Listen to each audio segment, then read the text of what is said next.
The time is now. It's Saturday. Let's do a Star Wars. But first...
Star Wars.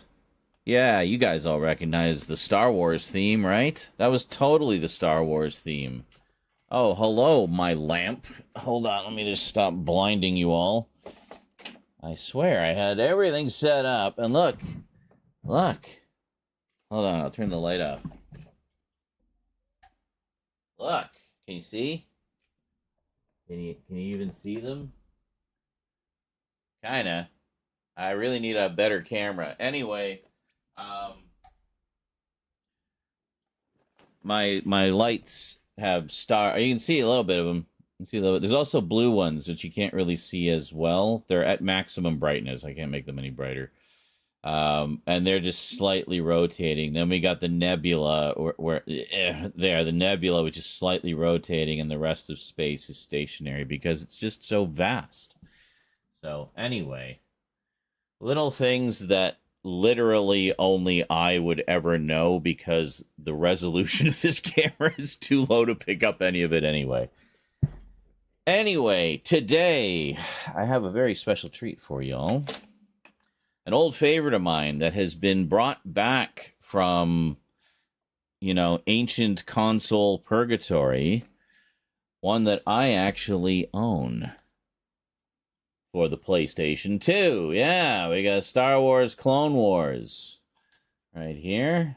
Can I put another... Here, I'll destroy all my lighting for a second just to give you guys a slightly better view. There we go. Okay, so we got Star Wars Clone Wars, original PS2 release. It only ever was released this one time. I think it was on Xbox as well. But anyway, it was only ever released this one time. Never got re-released. Never got a PC version. Nothing. It's just been like the bastard stepchild of Star Wars games for all this time. Most of you have probably never even knew this existed. This is so old, okay? Episode 3 hadn't even come out yet. The Gendy Tarda the Samurai Jack guys Clone Wars series hadn't happened yet. Never mind the CG series that just never seems to end. But, so this was it. This was literally the first thing, like any kind of on-screen thing, be it movie, cartoon, TV show, or video game, that took place in that era between episodes 2 and 3. So it picks up. Where does it pick up? It picks up like right after episode 2.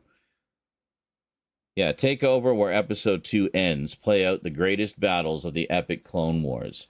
So how freaking cool is that? So I always thought this is a neat bit of Star Wars history, but it seems to be one that just vanished. Like people didn't even know about it. I never heard anybody talking about it. And honestly, this is like one of my legitimate favorite Star Wars games. You know, it has a bit of a Battlefront vibe to it. I almost look at it as kind of a prototype Battlefront because it's very like mission based and battle focused. So, but there's stuff you do stuff in vehicles and on foot.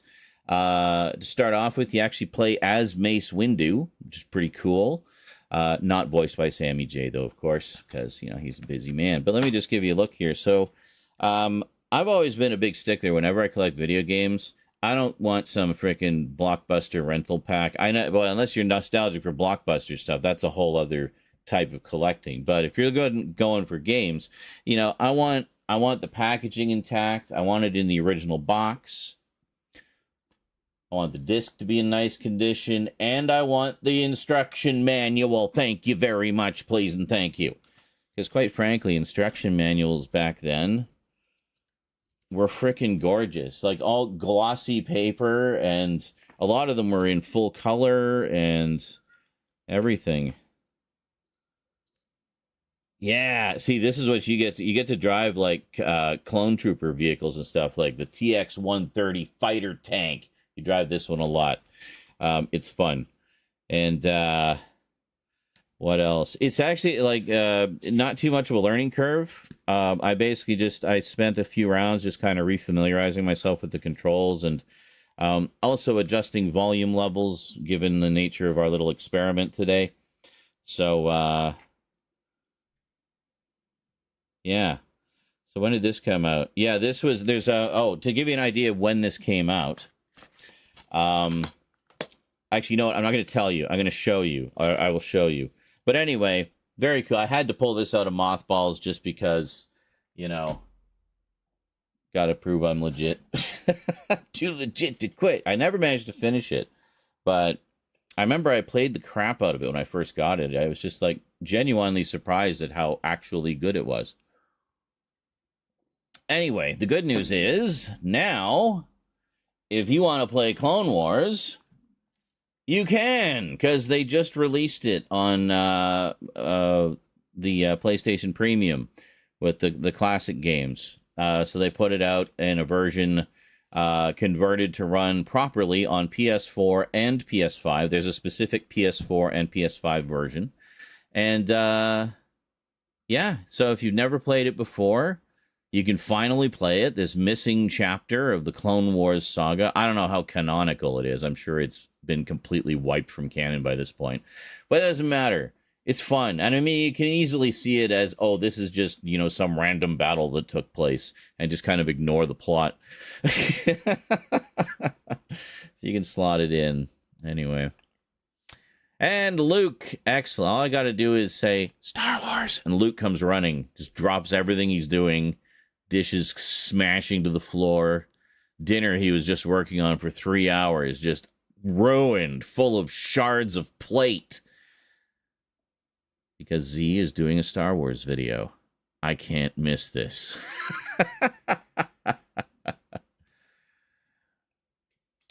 That's right. Vermin says, oh, yes, that's no lamp. It's a space station. Oh, the camera. Yeah. And then he says, quoting Bobby One Konob.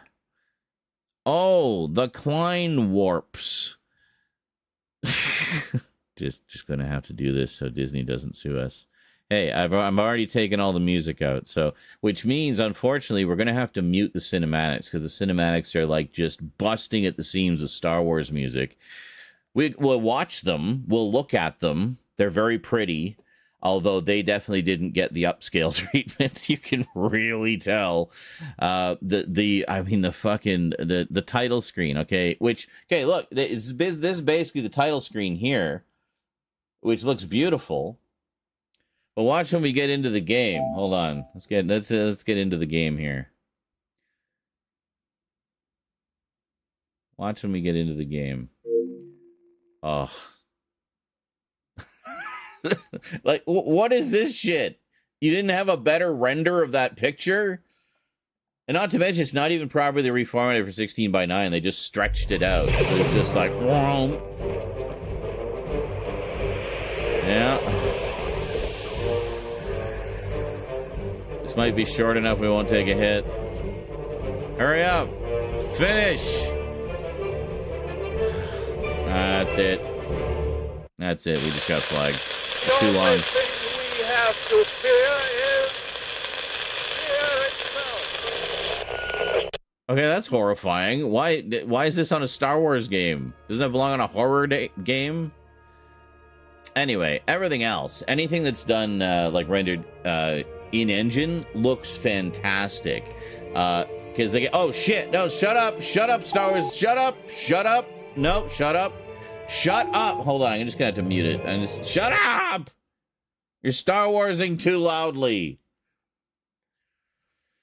All right, it's just it's just playing full on Darth Vader theme in my head right now. Just give me a sec. Z-Rack. Well, just yeah, that's fine. Okay, hold on. Options. Oh, just wait till you hear all this ambient bridge noise. It's incredible. Yeah, they're just playing the full-on Imperial March. All right, we turned the music off. I can unmute you guys now. All right, and greetings, Fielskred. How's it going? Thanks for popping by. Hey, greetings, Cure You Godzilla 1 says, hey, you're playing Star Wars games right now. I am. See? Right there. Well, there for you. There for me. Oh, I gotta turn the other light off. Hold on. Get our spacey background back. There we go. That's a little better. It'll be more impressive as the sun goes down. But, yeah, what was that? Thomas Walsh says, hey, Z-Man, I usually lurk, but I was wondering if you've seen the trailer for Robert Eggers' Nosferatu movie. It looks sick. Yes, I have, and yes, it does. Yeah, goddamn. A period gothic horror vampire movie. Like, how long has it been since we've actually legitimately had one of those, you know? But Robert Eggers is great. I loved The Lighthouse. And that was kind of a period piece, too, although it was kind of an unspecified period. But you got the sense it was old-timey days. But that was an amazing film. And I'm sure I've seen something else of his. I can't recall off the top of my head. Anyway, love his work. Really looking forward to that. And I love how, like, every version of... like, Nosferatu has been one of those things that only auteurs ever dare to remake, because it's just so highly regarded. So, I mean, the Werner Herzog version is fantastic. It's just gorgeous. It's such an amazing update that still stays true to the spirit of the original. And that goes for both versions, the English and German version. I like them both equally. But, yeah, so I can't wait to see this new one, because Robert Eggers, as far as I'm concerned, has earned his auteur status very quickly, too, might I add. And, like, horror auteur status. So, yeah, I can't wait.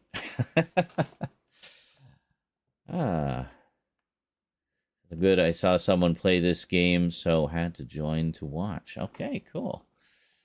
Well, this will be a little different, because we're not going to be using the game music because of copyright flags and all that jazz. So we're going to have a little bit of fun with the music side of things.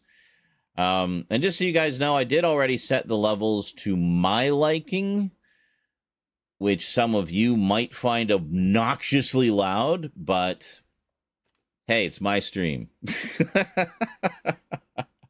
Just enjoy the way we've decided to do things here. Yeah, Thomas says if anybody can pull this off, Eggers is definitely good. Oh, absolutely. Like, he would be like, if I was to pick like the top 5 directors I would want to remake Nosferatu, he would be like right up there, you know. Luke says you're such a cuck for copyright. Yes, because I like people to be able to watch the VODs with all the audio intact and in whatever country they're in. Yes, even Russia. I hate the politicians, not the people. But yeah. Anyway, let's see what we got here. So game options. Do we have any subtitles or anything? Oh yeah, this is interesting. You can actually flip between first person and third person. I tend to stay in third person for this just because, you know, you want to see the characters and stuff because it's Star Wars. It's like you're playing the movie. Vibration, well, for my pleasure. And crosshair. I don't actually know if the vibration works because I played a few rounds earlier, like I said, to kind of set everything up. And I don't recall it being very vibratey. Oh, wait a minute. I turned the vibration off because of Luke, who's watching. When we were playing Fortnite that time on the PS5 for the first time, I was trying to figure out the sound. And of course, it uses the mic in the controller. So if you have the vibration on, every time it vibrates, it's like an earthquake for anybody listening to you through that mic. So I basically just turned the vibration off. So no vibration pleasure for me. Anyway, yes, crosshair is good. I like to know where I'm shooting. Also, it has a really handy-dandy lock-on feature, which you will see. Is that it for the game options? I was hoping we had, like, subtitles or something for the dialogue, because there is a fair amount of dialogue, but whatever, you'll get the gist. Audio options we saw before, sound effects. Actually, I'm going to turn these up a little bit.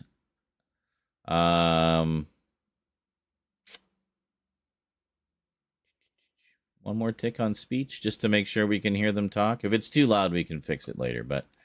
All right. I forgot. The thing where I'd adjusted all the volumes was my test save, which isn't the one we're playing, so I have to readjust everything. So bear with me if this is horrible. Well, first off... What was I saying about the beautiful ambient bridge noises here on the Star Destroyer? Yeah, isn't it? You'd think they could at least have some sound effects, and nowadays they would. This would be just an absolute soundscape. But this was 2002 on a PS2. There wasn't a lot of memory in a PS2 for extra sounds. You know what I'm saying? So they tended not to have so robust a soundscape. So in this case, they basically just had what sounded to be a fairly low bitrate version of the, if you heard it earlier, the, a little bit of it earlier was the Imperial March theme. Well, like a slower version of the thing. So anyway, let's go back. Let's see what we have here.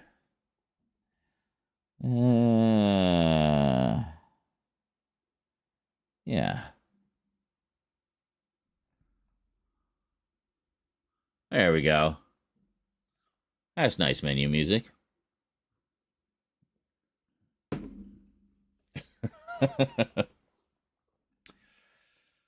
Oh, this is going to be fun. This is going to be fun.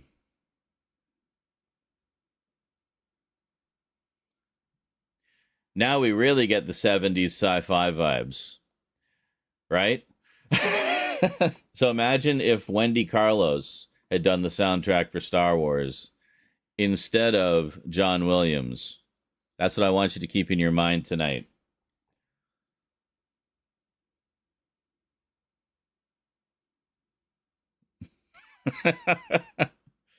Huh? I'm telling you. I'm taking you on a journey here.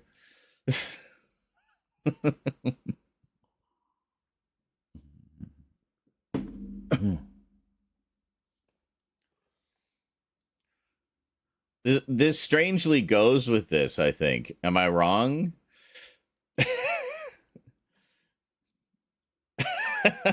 It just seems to have just the right vibe. I don't know. I'm liking it. All right.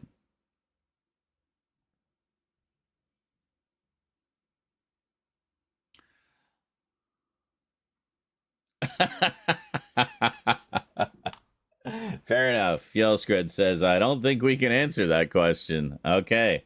Maybe you need to be as high as I am right now. All right. I put together a soundboard on the Stream Deck. I've realized I could do that. I thought, oh, that could be fun. Let's see what we can do with that. And here we are. An ADHD hyperfixation later. All right, well, let's go. Shall we be Padawan, Jedi Knight, or Jedi Master? Well, other than a couple of quick rounds earlier to set things up, I have literally not played this in 20 years. But I was surprised how quick I remembered the controls, though. All right, we'll do Jedi Knight, just, normal level.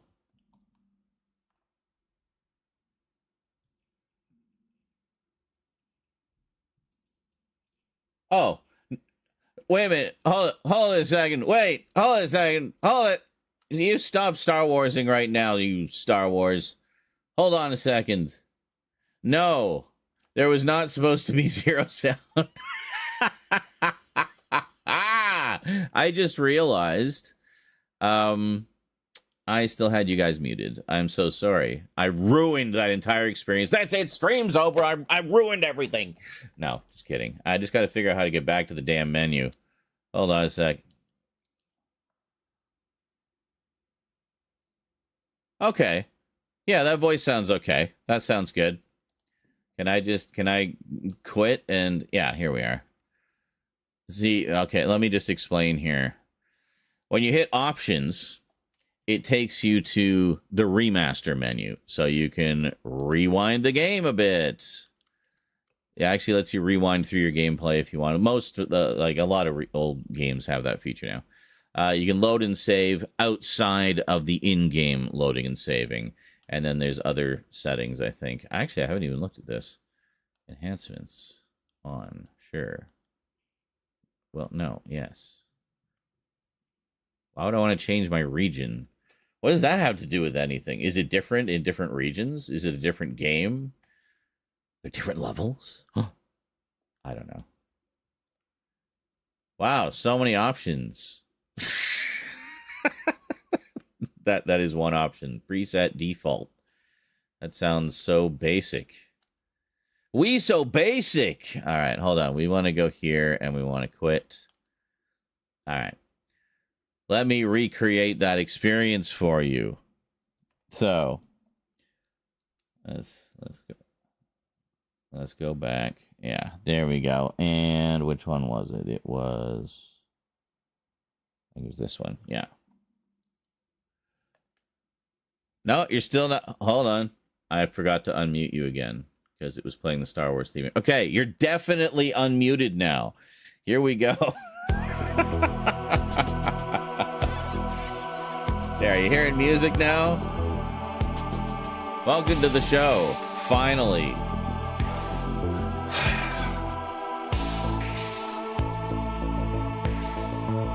So what I was saying is, listening to this, it gives me the vibe of if Wendy Carlos had done the soundtrack to Star Wars in 1977 instead of John Williams. We might have had something along these lines. Wendy Carlos, if that's a name that's not super familiar, you do know her music. If you've ever seen Tron, the original Tron, she did the soundtrack for Tron. Yeah. Oh, she also did Clockwork Orange. That was one of hers as well.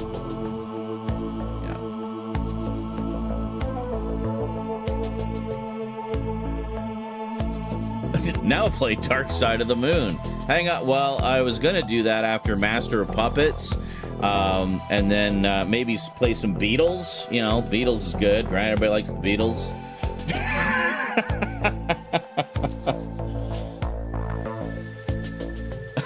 Yeah, Luke says, now play Dark Side of the Moon. Started on the second roar of the Wookiee, and it syncs up perfectly. All right. So what I was saying was, you know, without the music, listen to this wonderful bridge ambience. Yeah, so that part wasn't just me muting everybody. That's actually what it sounds like. Nothing. All it does have is its, fairly low bit rate version of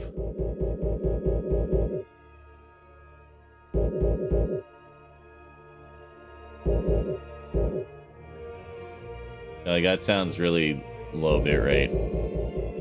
Like a cassette tape that's been left out in the sun for too long. Anyway. Oh, and the thing that's throwing me off is triangle to go back instead of what most games use, circle to go back. Just yeah, that was the one thing about the early 2000s era of games. We were getting better graphics and more robust gameplay, but they hadn't quite all agreed on the button layouts yet. So it seems like, and not all games would let you adjust that either. You'd just be stuck with whatever it was. Have the instruction book in front of you, because that was at least something that did exist. They still printed instruction books then. Yeah, anyway, let's try that again, shall we? Oh, we need our menu music. There we go. Yeah. Oh, that's sexy. I like that. It's a good waiting for the mission music.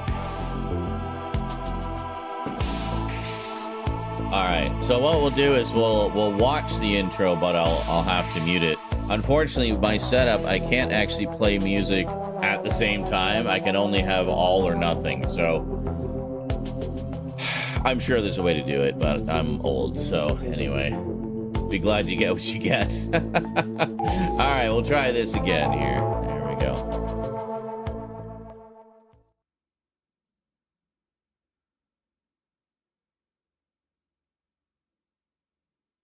Dun, dun, dun, dun, dun, dun, dun, dun,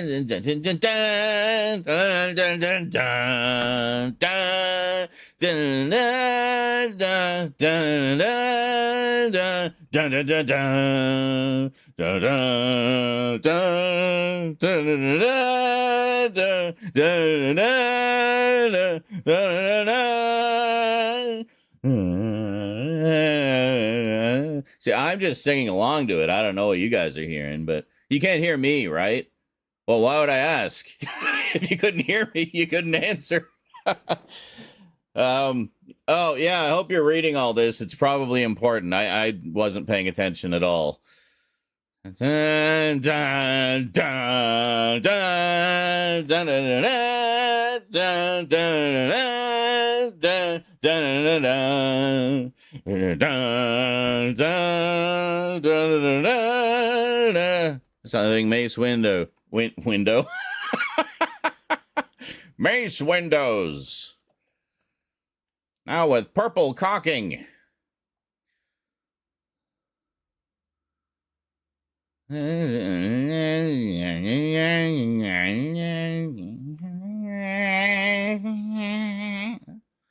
like Peter Griffin there. Alright, hold on. I think we'll play a bit of the sound. Spaceship sounds. Woo!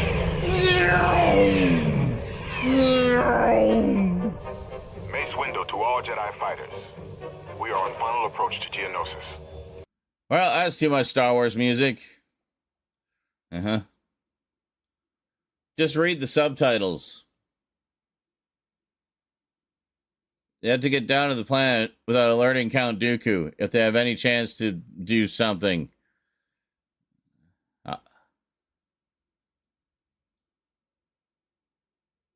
Okay. I think we're okay now. Good.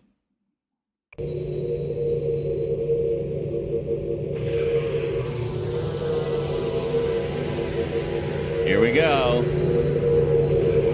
Luminara, we've got to find a safe place to land. Obi-Wan and Anakin do not have much time left. Our fleet is jamming all transmissions on the planet. It should allow us to land undetected.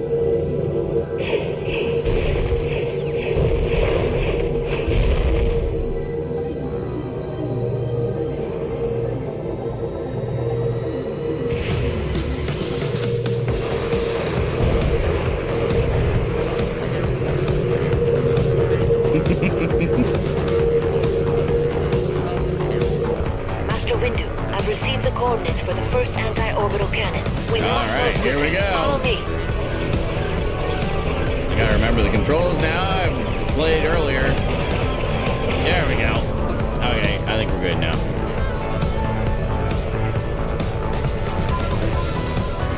Master Windu, there's the first anti-orbital cannon. My sensors indicate several enemy units moving on our position. This is not going to be easy. Watch your fire, Mace.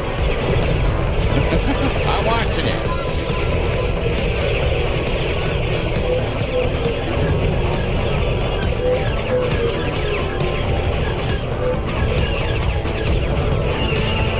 Oh, you little shit.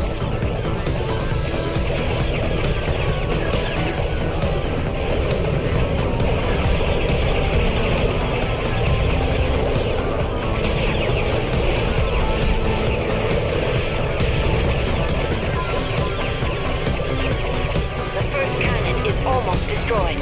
Stay on target. One down, two to go. Master Windu, I've input the coordinates for the second anti-orbital cannon. Let's go.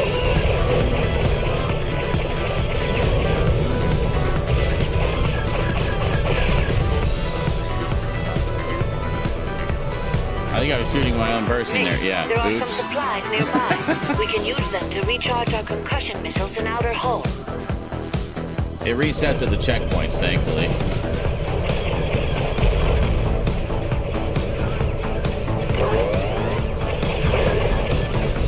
Oh yeah, boost. I forgot. Yeah, there we go. That's much better. Oh yeah, baby. Now we got it. Now we're playing with power. If I can get in the right direction. There we go.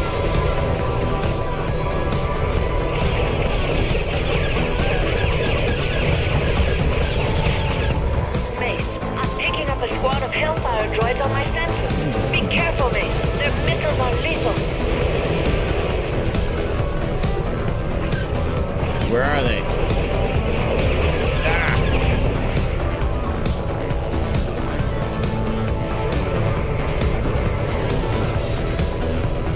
There they are.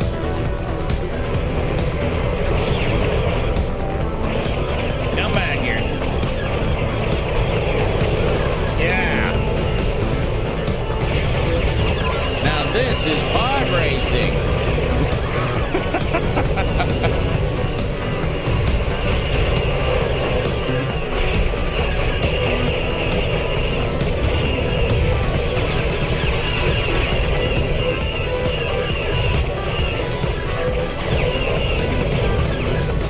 Roger, roger that, asshole.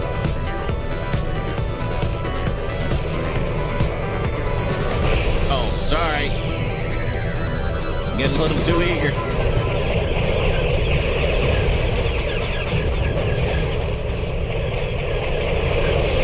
Take them out quick. They're doing damage to my buddy.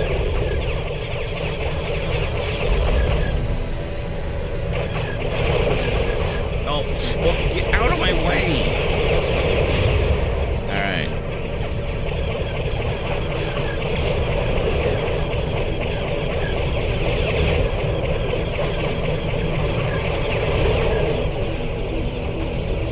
Should be okay for the moment. I'm taking heavy fire. I'm working on it. All right. Mace, we don't have much time. Take these platforms up to the second cannon. I'll meet you there. Jawohl.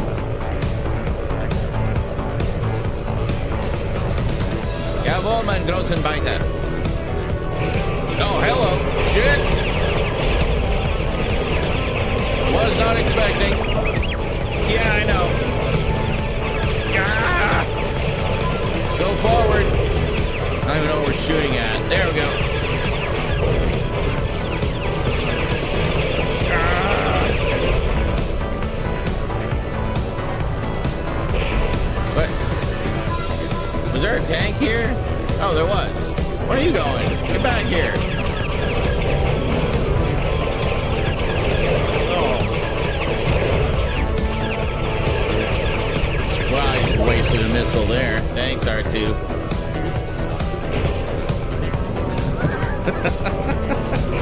Hey, I get into it, okay? Shut up.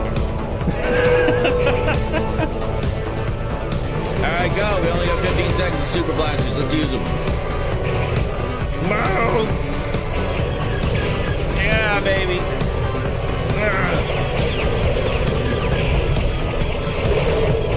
Oh. Alright. Took a few out. What? Shit. I know.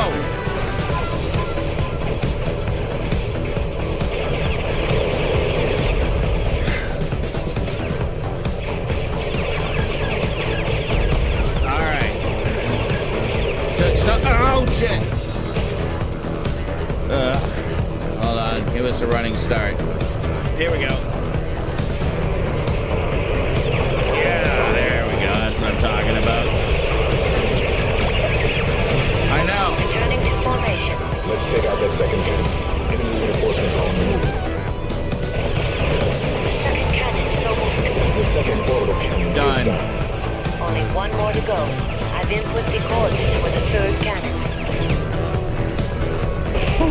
Are you gonna heal anytime soon, or is this an escort mission where you just end up dying right at the end and we all fail? Is that what this is gonna be? That's kind of what it's feeling like.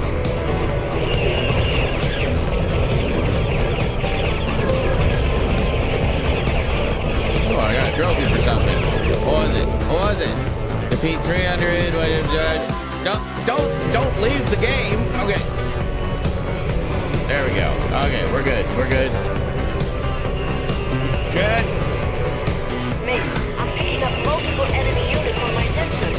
Yeah. I need to take care of them before proceeding to the third cannon. I'm trying. You keep taking off ahead of me and taking heavy damage.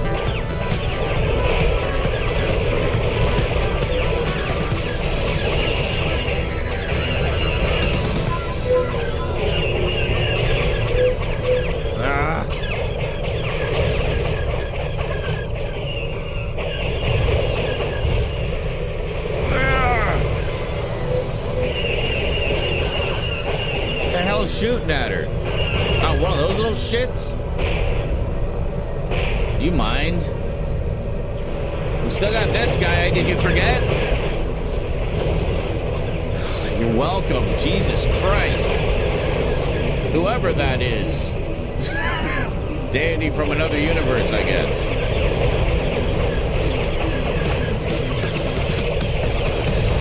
Come back here, you chicken shit. Right. We got him. That's the last one. Nice shooting. Thank fuck. Are you gonna heal now, maybe?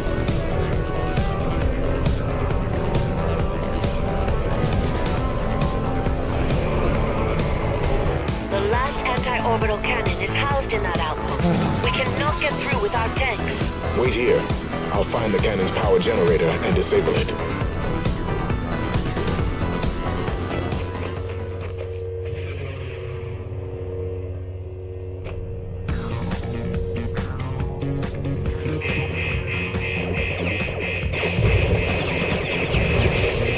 That's right.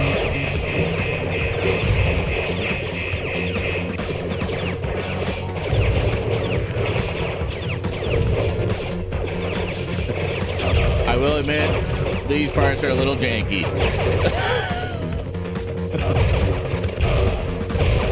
Die all of... What are these Wanos? Mace, keep your distance from those droids. Their self-destruct mechanism is deadly.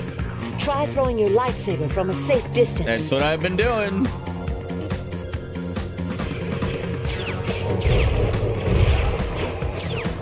It'll, like, cut them out going both ways. That's the great thing about it. Yeah.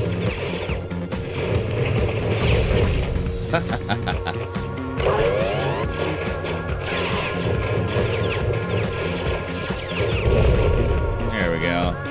I am almost dead.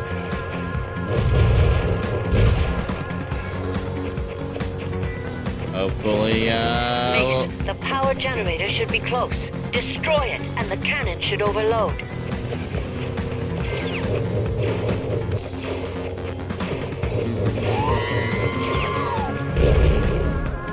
I'm dead. We should inform Master Yoda we failed to destroy the anti-orbital cannons. We must retreat.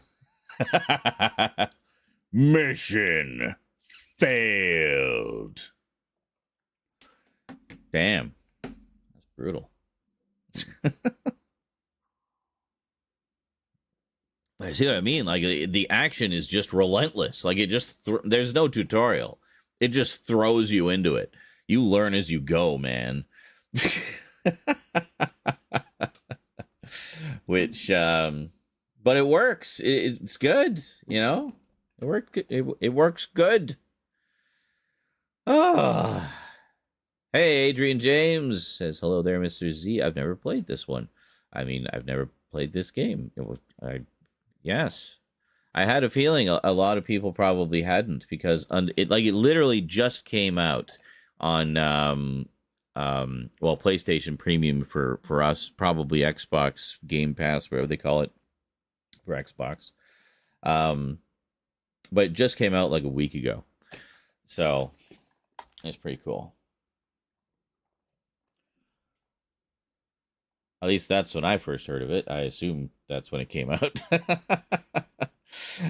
Samuelson says, I've been watching you play so much Mad Max lately that all I can think of is you harpooning enemies and boosting into their cars to kill them. With the, yeah, I guess, yeah. Well, and we're in a desert here as well, so it's like, yes, Mad Max, Star Wars edition. Cool. Well, that was pretty good for a first little run there. 9:17. So supposedly there's some way to complete the mission in less than 9 minutes. What? I mean, I guess if you just sort of ignored all of the enemies and just went straight for the generators, just went straight for the main objectives as much as you can. But I feel like that would be leaving your teammate exposed, and she'd just get annihilated because you're not helping with any of the enemies. So I don't know. Might be a fun way to try. Like, just go for only look out for number one. Go for the just go for all the main objectives, and Luminara can get stuffed. You know.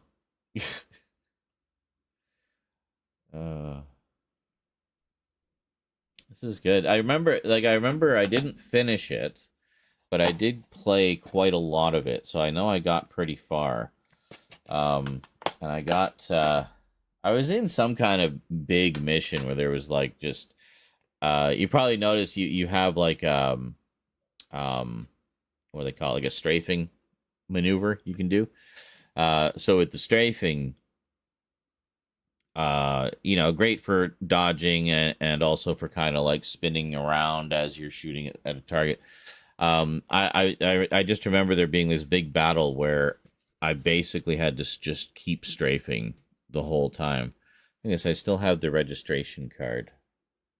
I never mailed these in because, they're part of the packaging as far as I'm concerned. So, yeah, and an ad for Bounty Hunter on the back. Oh, well, you can see that, but yeah, pretty cool.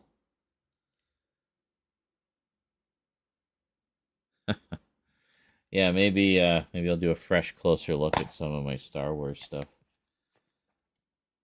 Just give you a look at, especially these older games. They're really neat. I did pull out all my PS2 Star Wars games that I could find. I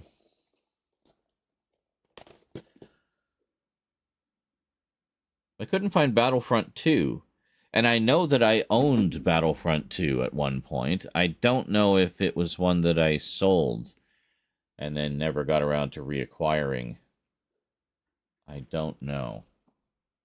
But anyway, if you're wondering which ones I have, you've probably seen the video of these anyway. I got Clone Wars, Starfighter, Jedi Starfighter, Episode 3, Bounty Hunter, and the original Battlefront. The red box edition, or the red band edition of the original Battlefront, though, not the original black band. But I mean, as far as I know, other than that, contents are all the same. But, oh, look. Wow, I really got this complete. So we got the manual in absolutely pristine condition. And, oh, coming in fall 2005, Battlefront 2. Cool. Oh, I guess because this is the greatest hits version, right? So they put this out to hype up Battlefront 2. Ah, clever. Yeah. There it is. The original Battlefront. And this just got a remaster recently, which I heard people were kind of mixed on. I haven't checked it out yet, but does anybody know what was up with that? I heard there was some disappointment there. Just not much of a remaster, or I don't know. I mean, as far as PS2 era games go, I'm happy with a remaster of about this level. You know, it still looks like the old game. It just looks crisper, you know, and gives you a better frame rate and stuff like that. So, you know, that's fine. Doesn't have to be anything more than that. And if that's all they did for Battlefront, then hey, I'm happy with that. Maybe it's something to do with the online play, which I don't give a shit about anyway, so. Yeah. With Battlefront, funny enough, a lot of people say they preferred Battlefront 2 because it introduced the aerial combat. And I totally get that. But I'm more of... I like flying and stuff, but I'm more of like a ground combat kind of guy. So I think that's probably why Battlefront appealed to me a little bit more. Plus, I just kind of sucked at the space battles. I sucked at the space battles, so I got pretty good at the ground battles. So that just kind of put me off too. It's like I know. Get good, noob. Yeah, well, I didn't, okay? Just went back to the first Battlefront, which was better anyway. Sorry, this is Star Wars. We got to be antagonistic or something, right? Isn't that the in thing these days? Yeah. Anyway.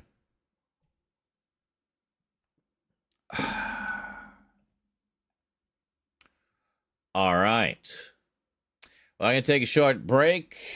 Then I'll come back and we will continue Star Warsing. I am enjoying the Star Warsing today. I hope you are also enjoying the Star Warsing. All right. See you in a bit.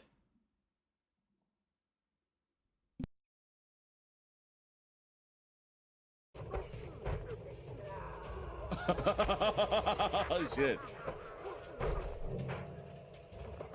We come for you.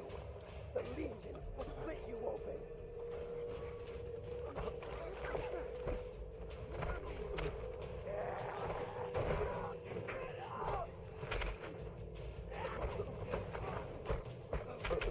Oh, come on.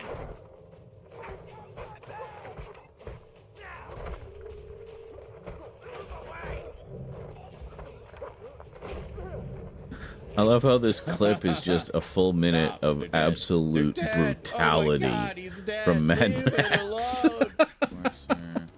The reason it was clipped was because of the thing at the beginning where the guy went flying off into the abyss. That was the significant part. The rest was just gratuitous violence. Anyway, hope you enjoyed. I'll be back. You having fun?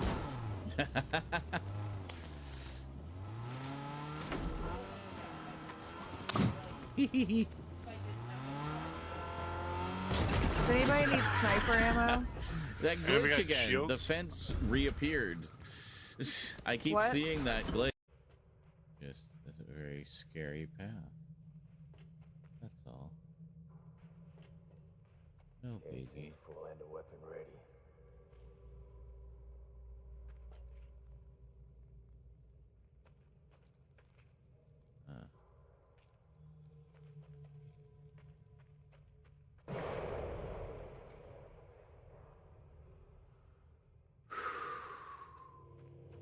Sorry, I'll use a different stall.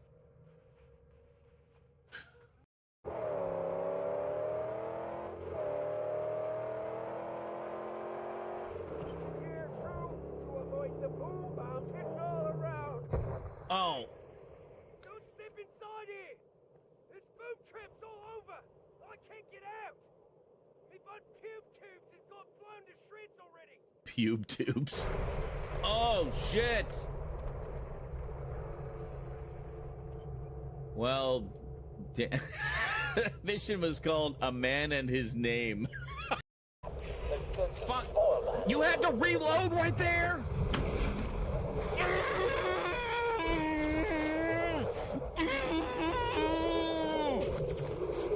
I had just enough time to open the damn box and reload it.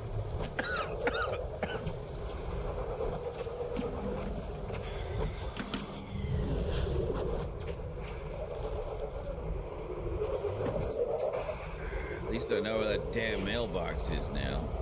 Leaving us in utter darkness. Yeah, baby. Wait here. Yes, gladly. It is my sacred place. The hell is that? Is that legs? It is legs. Oh, it's one of the it's one of the prisoners that was dangling from it. Yeah, or like corpses. Uh-huh. I was kind of wondering. This will never not crack me up. Hey, you gonna let me go?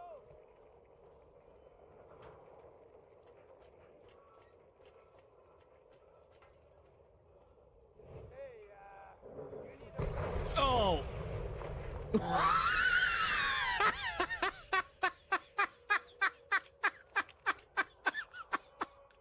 I didn't mean to shoot it at point blank range with my shotgun. The giant gas tank. Oop. An easy chair. That's great. Did we get everything here? No, there's still scrap here. Well, what are we missing?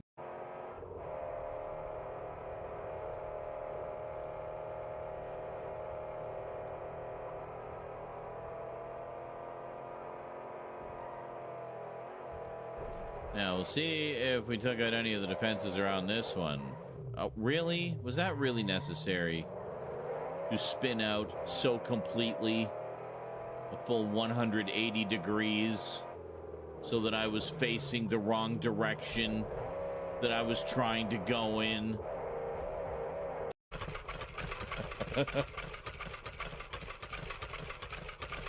Classic Bethesda.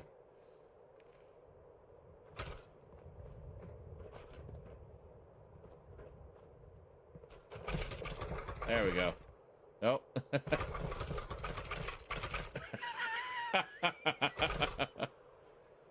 Go on. One more time. You can do it. Oh. There we go. Fabulous. We killed everything here. Well, I guess here. Let's...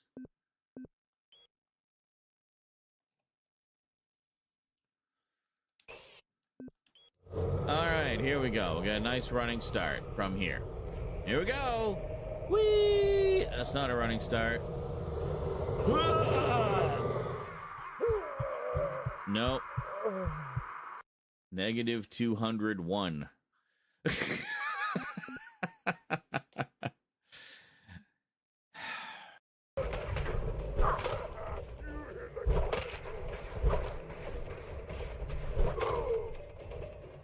Yeah.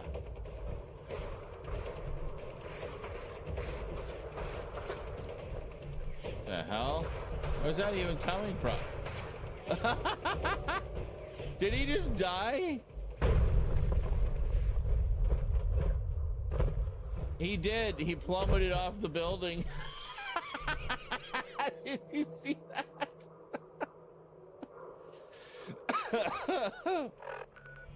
That's awesome.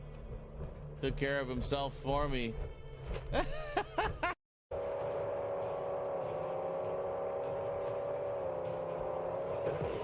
Come on. Oh, this one. Oh.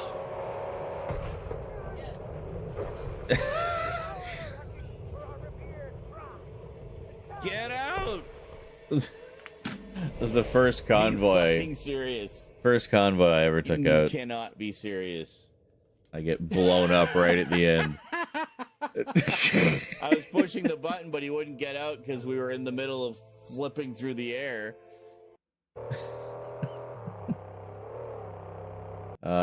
Yes, we've been playing a lot of Mad Max, can you tell? Probably a lot of Mad Max clips in that selection. Hope you enjoyed them. It's actually a really good game.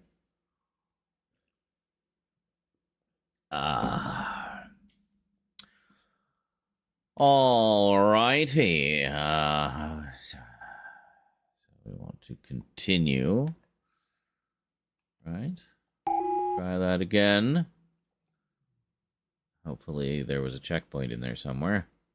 The last anti-orbital cannon Yes. is housed in that outpost. We cannot get through with our tanks. Wait here. Alright. I'll find the cannon's power generator and disable it. Totally Samuel L. Jackson. Here we go.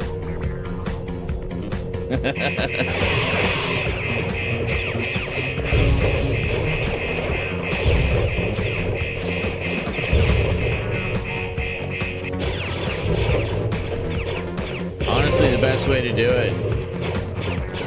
Hey, we got a trophy. What was it for? Defeat 100 enemies. Really? Already? I didn't think I killed that many guys. What the? Why are you turning around? He's right here. Yeah, these guys are nothing. Yeah. Mace, keep your distance from those droids. Their self-destruct mechanism is deadly.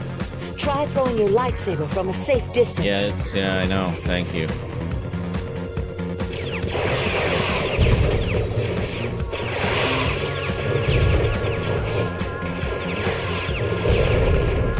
Here we go. Yeah, baby. There we go.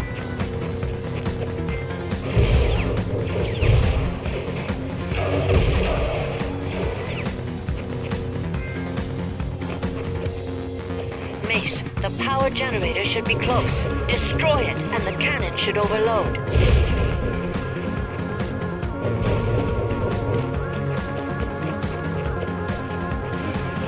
Oh, yeah.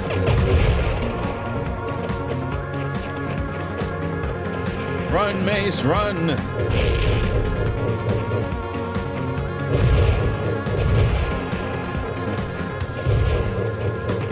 Oh, wait a minute. Hold on. Oh. Hold on. Hey, you. Come here. Yeah, there we go. It's like a collectible thing.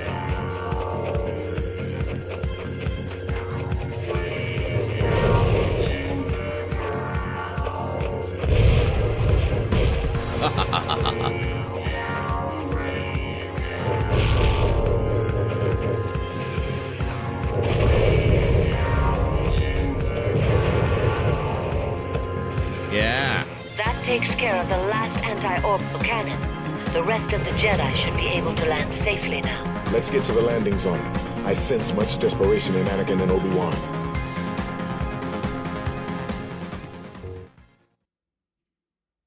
Awesome. We successed.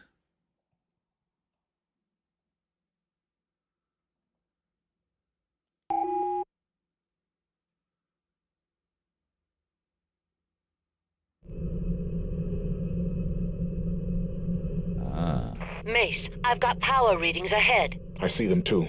Power up forward shields. Acknowledged. Powering weapons.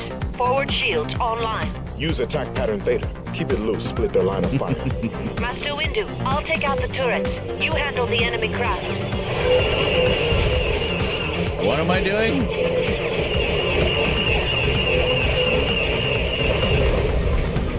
Oh, that was a cinematic. Never mind. I didn't realize. I was like, what do I can't control anything.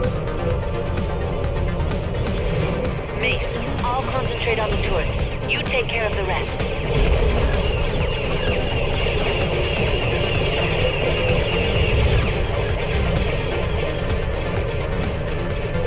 You're not doing very good on the turrets.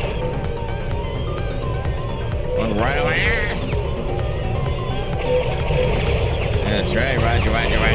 Roger. And this one? No, we're good.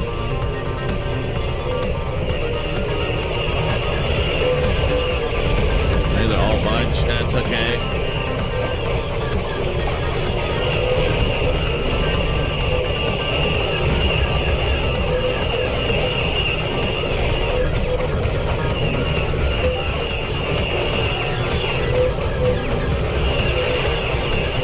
God, there's so many of them. Like freaking cockroaches.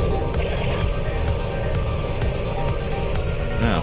Miraculously, we didn't take any damage that whole time. Alright, to the landing pad.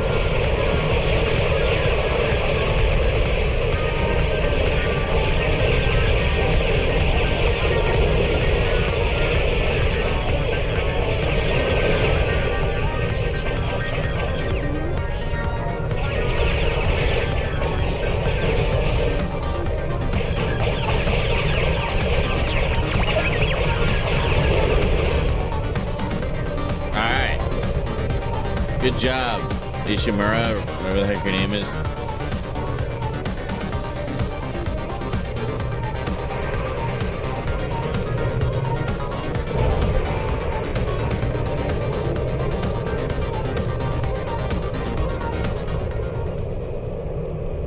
The gunships have dropped off some extra ammunition. Let's reload our concussion missiles before we move out. Sensors show enemy reinforcements approaching. We need to defend the landing area.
Much of a path as we can. Like right there.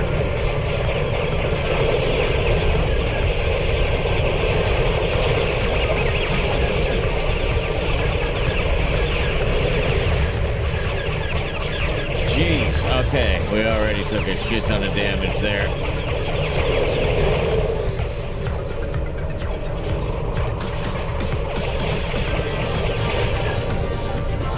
Those cannons don't take too much punishment.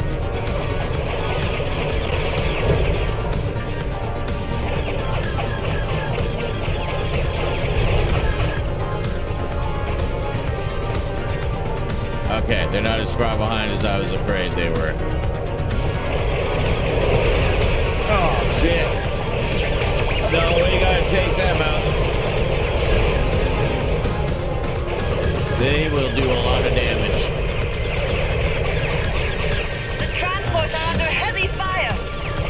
I'm working on it. I'm almost dead. Oh my god, there better be some health coming up soon. Yes, right up here.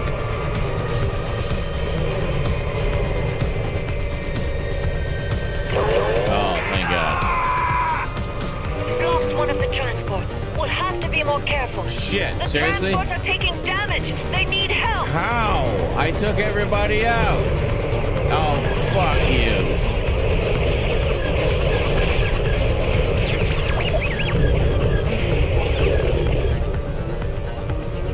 I didn't realize the 2 tanks had gotten through.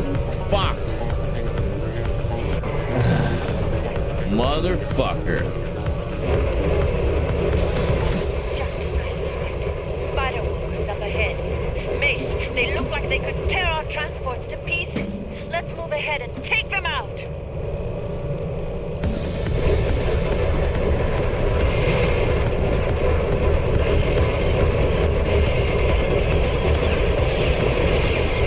Jeez. Okay, these guys are tough.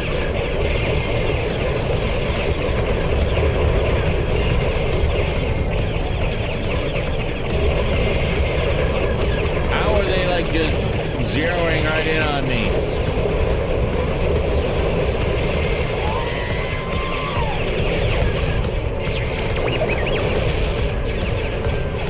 Nice shooting, Master. Thank you. See now.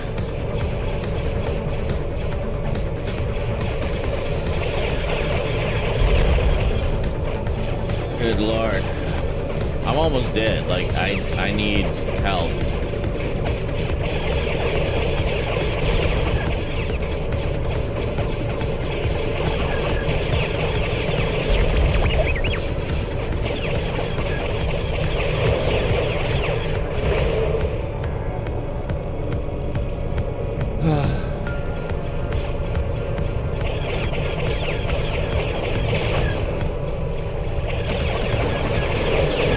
Shit.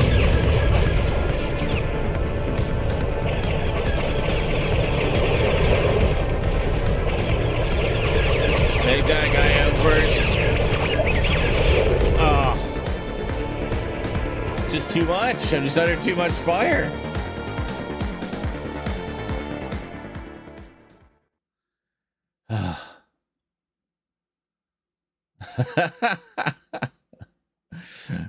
Oh my god. We can't even go back to the menu because well, fuck it, I'll put menu music on here.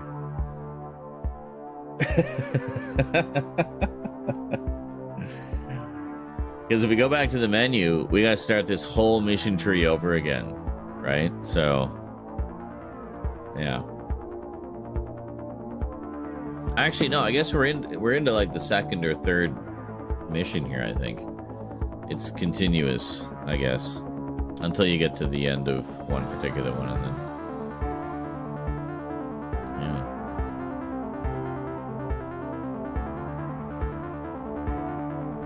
So this is music from Rollerdrome by Electric Dragon. Rollerdrome is, of course, another game, a dystopian sci-fi game, inspired by things like Rollerball and whatnot, Logan's Run and stuff like that. But anyway, Electric Dragon did this amazing soundtrack for it that it has some 80s aspects to it, but also has like some 70s. Like it really, like, I mean, listen to this track. Really feels like that 70s dystopian sci-fi vibe. And I thought, wouldn't it be interesting to mix that with Star Wars? And it's kind of funny. I swear none of this was pre-planned or pre-timed or anything. But just how perfectly the music has been going with the action has been crazy. All I've been doing is changing to another song whenever we go to another section, right? Just to kind of mix things up a bit. Yeah, a little bit of showmanship, right? But, yeah, so I don't know. It's been kind of crazy. Getting like one of those Dark Side of the Moon experiences here.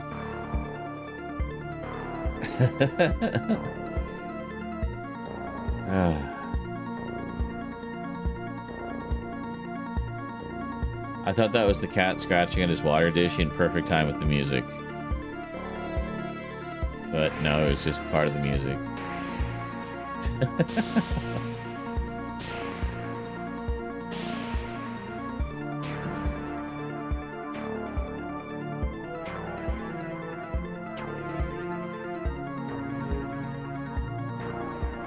there. Sounds like it.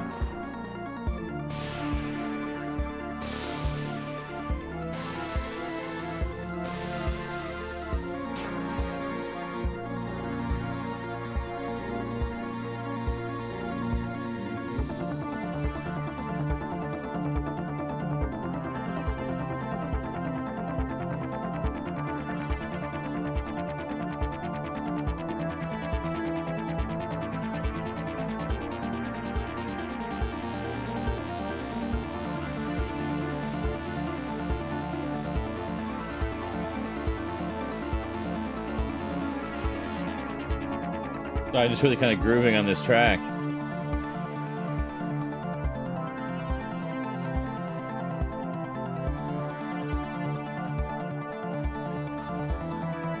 I just love this vibe. It's very 70s dystopian sci-fi to me, which is a vibe that I love.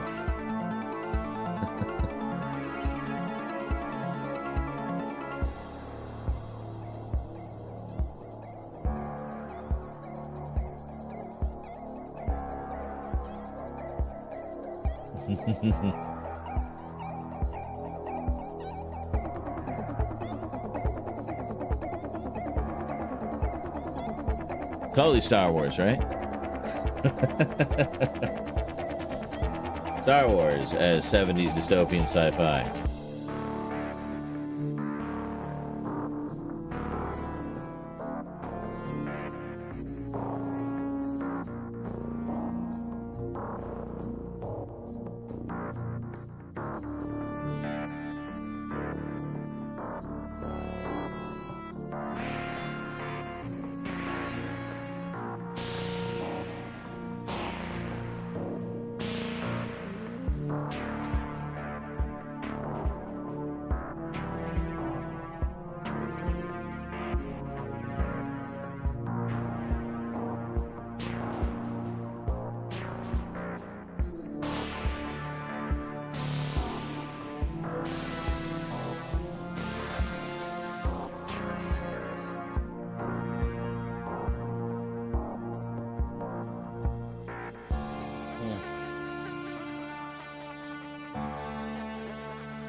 There, let it overlap a bit. So we're trying to scrape together the last of the rent money before the month is out. So if you're enjoying the show, you know, feel free to drop a few bucks in the pot. Find the link at the top of the chat. Finding pieces of this cookie I had earlier. Like little bonuses. Bonus crumbs. Ah.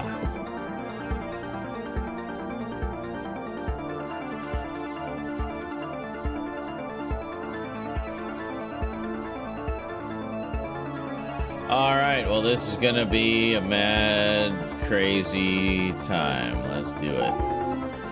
All convoy vehicles must survive. Well, maybe we'll, We must be careful.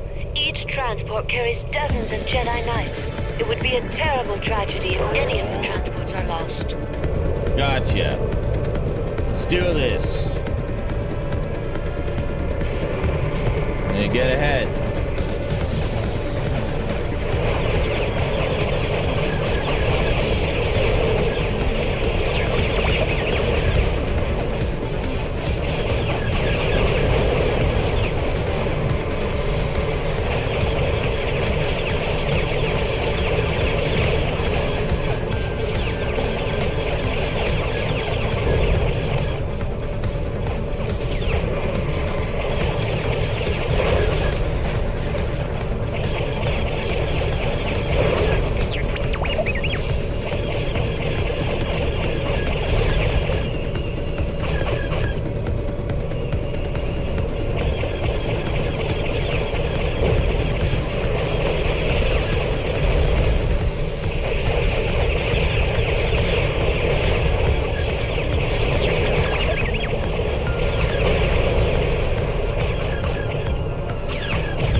I'm coming.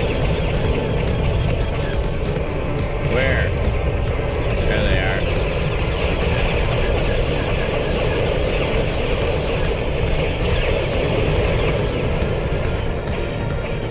All right, we good?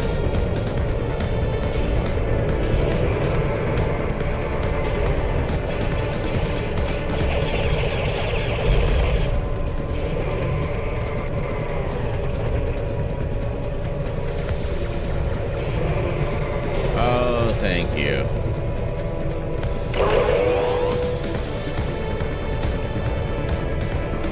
Okay. Mace, you're straying from our objective. Oh We my need to god, stay I on was target. trying to clear a path, you asshole! Oh. Make me waste my super blasters now. Fucking cinematic. Up ahead. Mace, they look like they could tear our transport. Yeah, to that's pieces. great. Would have been nice to use the super blasters on them.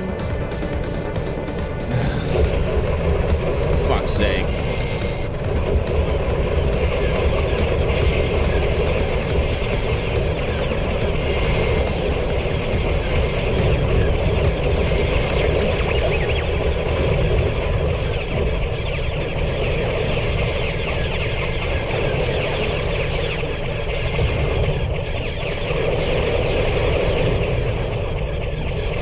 Nice shooting, Master. We can proceed now. Yeah, great.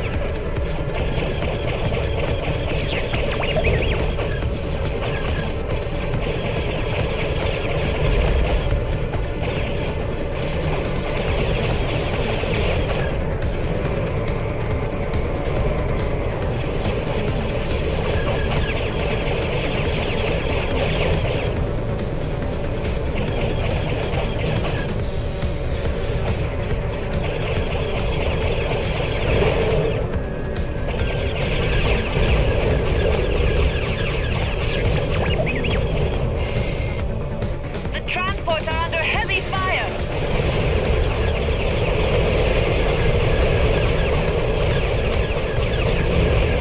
Oh my god, I don't even know what's going on. I gotta get back to the transports.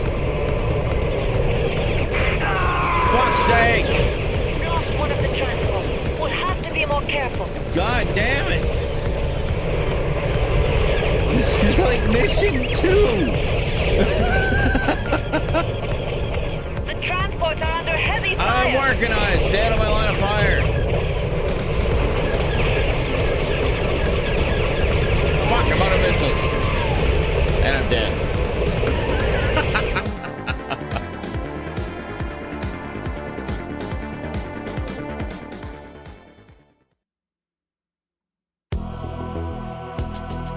Well, damn.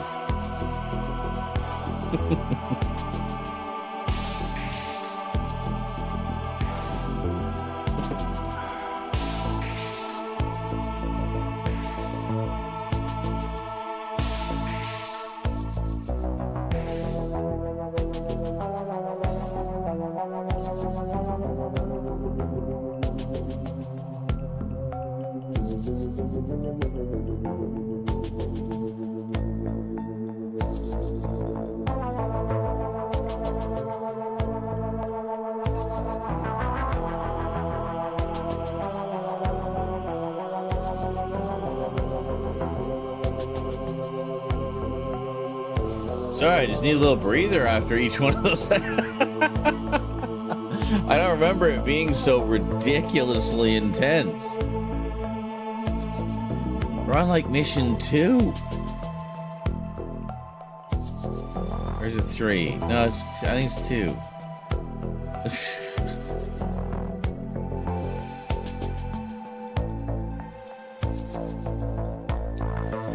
Crazy.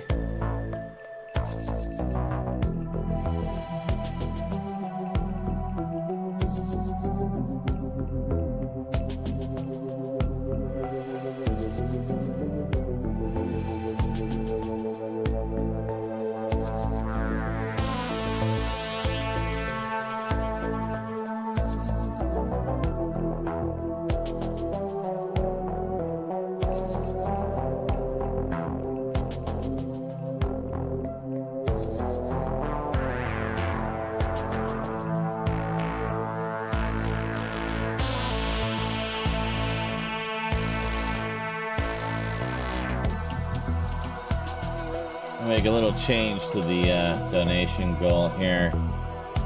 To the one thing that's important right now.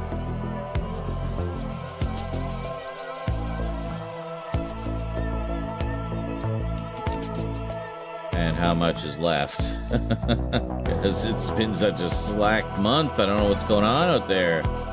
Anyway. There.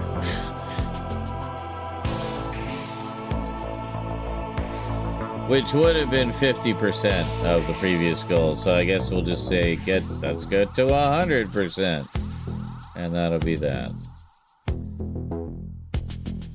Basically just praying for a frickin' miracle by this point.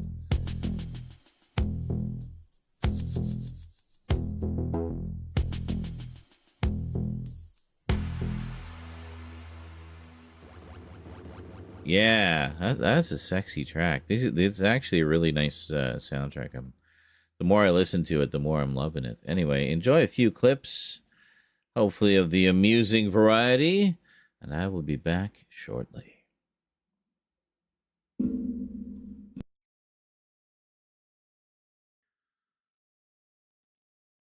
Shit all over it. So, yeah. So, anyway, we just found another random mission here because, of course, we did. Really? Are we doing the thing? Yep. We are doing the thing.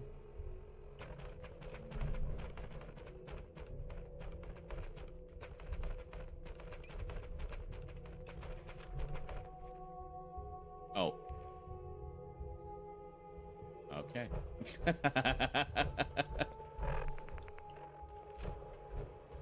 I like how it stopped as soon as I... insignia. There's, I think, one more somewhere. What is that? What is... Oh, it's a skull. The amazing floating skull, ladies and gentlemen. Was that one of the guys I killed in Fury mode? I punched his entire face off. Crazy, man. To the point where now it's just permanently levitating forever. Why does my light, like, seem to be lasting less time?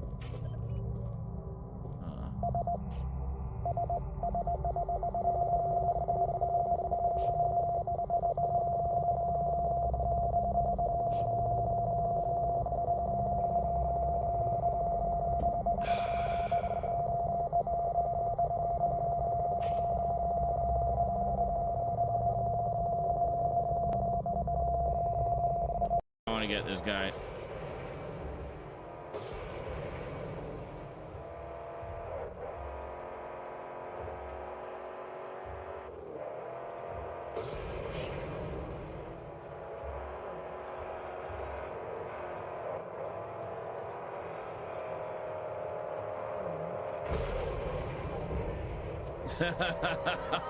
Oh, there we go. That's the way we like to do it. Ram that gas tank. Thank you. Oh. Hold on. Yeah, there was somebody.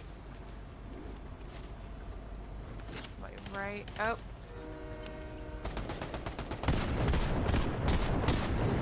Is that you? Yeah. Yeah. I picked a poor choice of gun for that. Oh, what the hell was that? What? Oh my god, that was... We just passed through the warp that brought the island in. That was wild. Okay. Oh, jeepers. Hey, Funk. Funk donated $5. The fudging thing only lets you put 3 emotes per message. I was going to spam stinky cheese, but it only lets you put 3.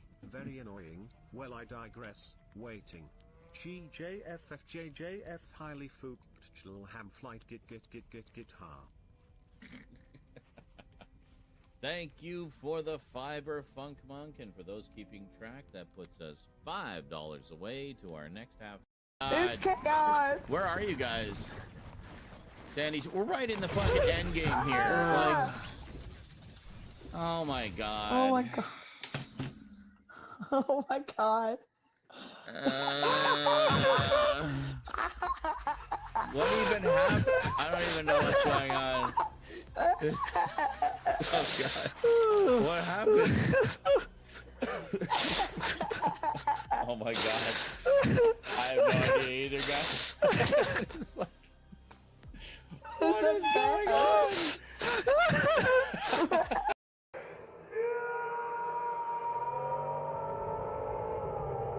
Kill them. I want you to paint my name in their blood across the land.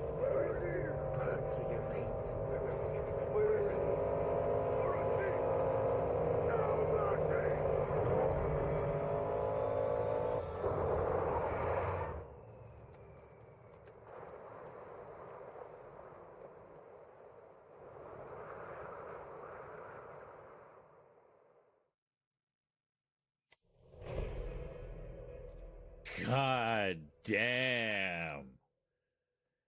That went hard as fuck.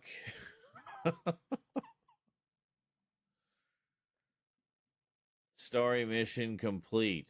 All is lost forever. Hope and glory are gone. Dead by the hands of Scrotus. He will pay for this. Hey, the devil with a giant fucking gun.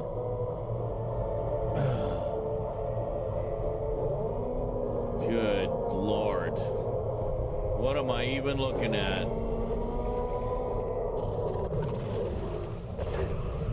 Oh.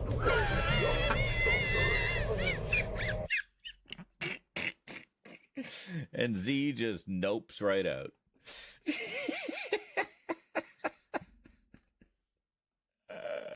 Brain meats. Why does this have to come up just as I'm stepping out? Because when I step out, I tend to get lost. Oh no, we're not doing this again. Nope, nope, nope. Alrighty. Well, shall we try that again? I don't know. What do you think? Is this even possible? I mean, I don't want to bump it down to Padawan difficulty. That would just be... You want a little bit of challenge. So we're on Jedi Knight difficulty, which is basically normal. So let's try that again, shall we?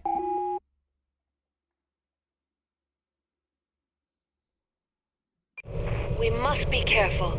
Each transport carries dozens of Jedi Knights. It would be a terrible tragedy if any of the transports are lost. Here we go. All right.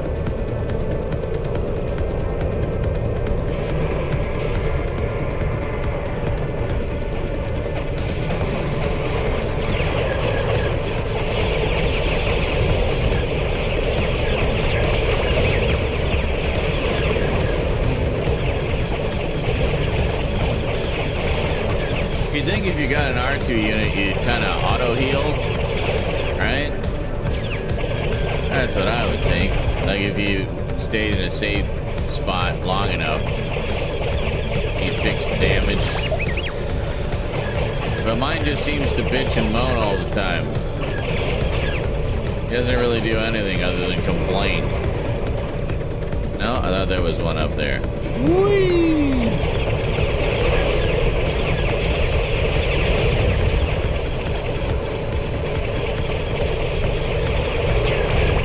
You're not gonna get me. You gotta get to the transports. There's gonna be guys coming up behind. Yep, there they are. Transports are taking damage. They need Get help. out of my way!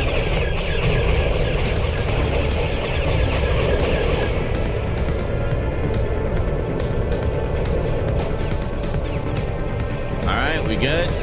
Alright. It's back to the regular lasers now.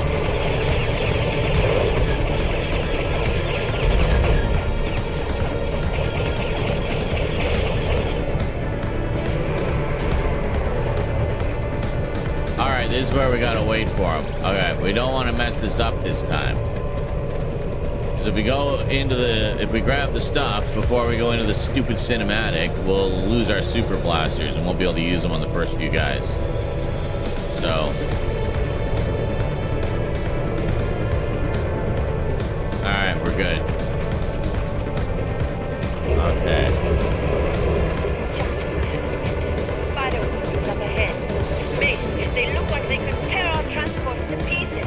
Let's move ahead and take them out.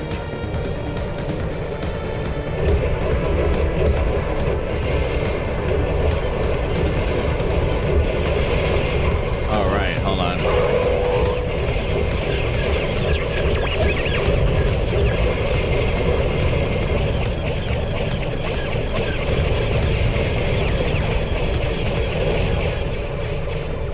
Nice shooting, Master Windu. We can proceed now. Super blasters, baby.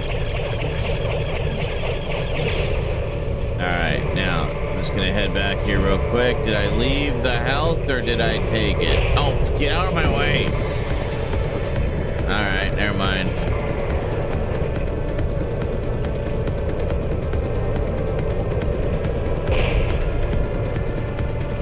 All right, scouting ahead.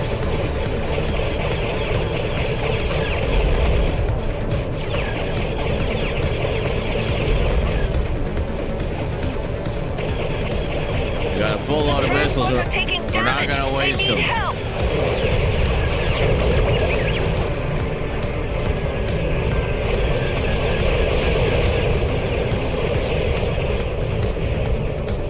We good? No, there's more coming up.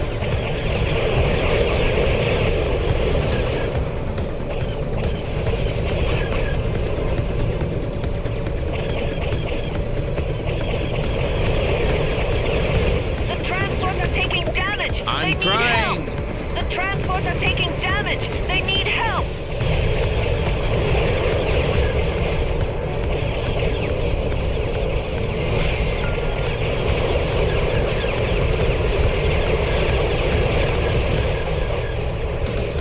Oh my God. There's the arena. But first, we'll have to take out that outpost.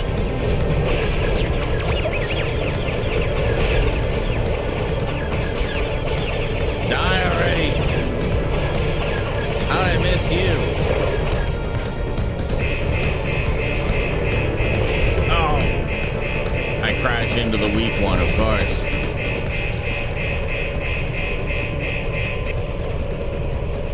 What's going on?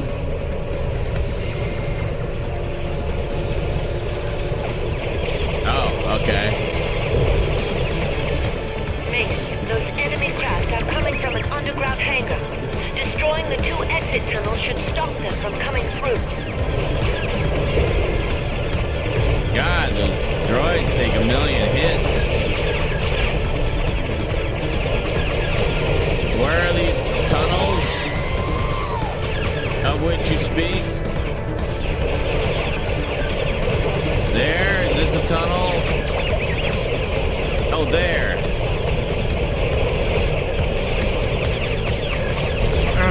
That takes out one.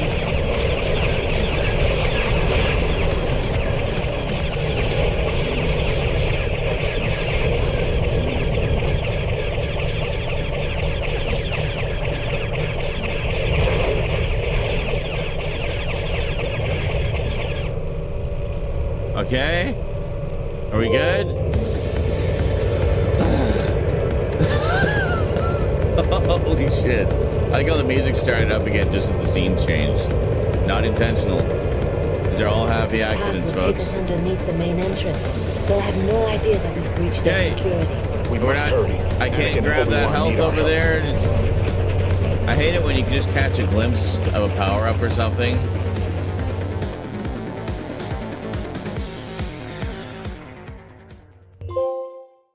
Yay! Trophy earned. Stealth of a Jedi. Complete mission true.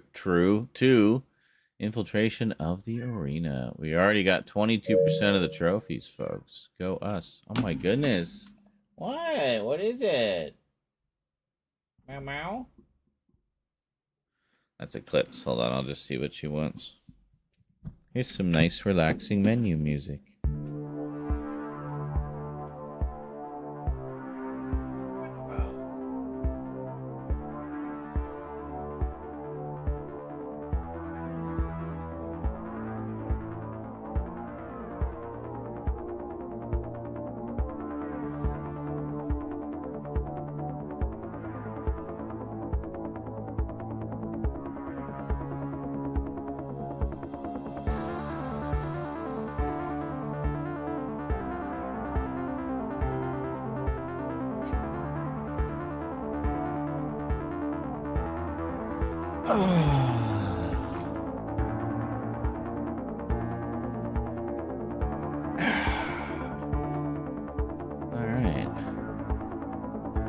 Infiltration of the arena. All convoy vehicles must survive. Destroy all enemy turrets. Oh. We didn't destroy them. I thought we got them all. We must have missed one. And find the hidden weapons cache. We did not find that. See, there's like all kinds of cool little stuff they've added in here. We continue. Is it just going to drag us through more story?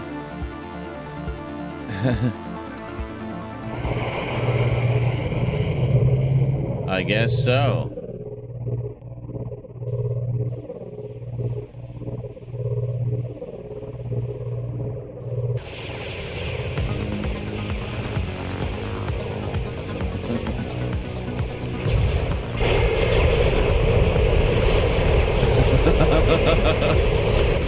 Oh boy.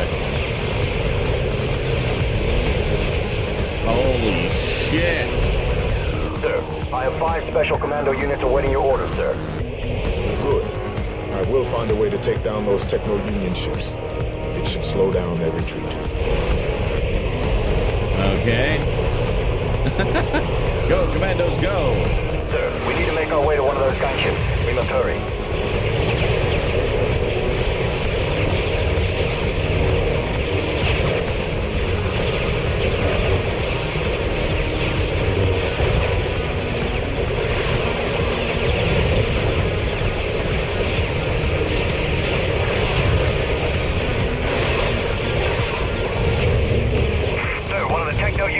Taking off. We must destroy it before it leaves orbit. Oh, okay. Sir, we need to target the Techno Union ships in the vicinity. Taking them out will prevent the enemy from escaping. Oh, okay. I see what we're doing.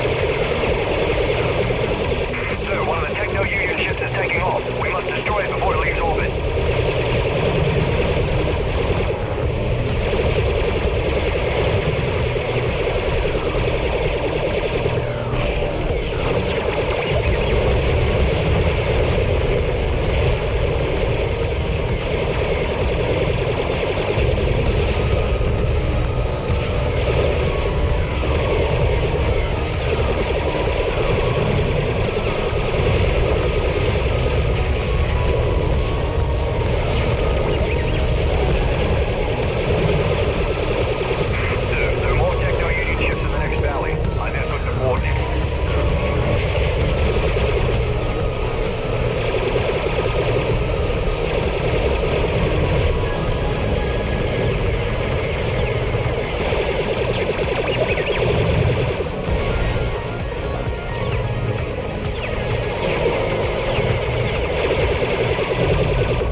That's pretty fun.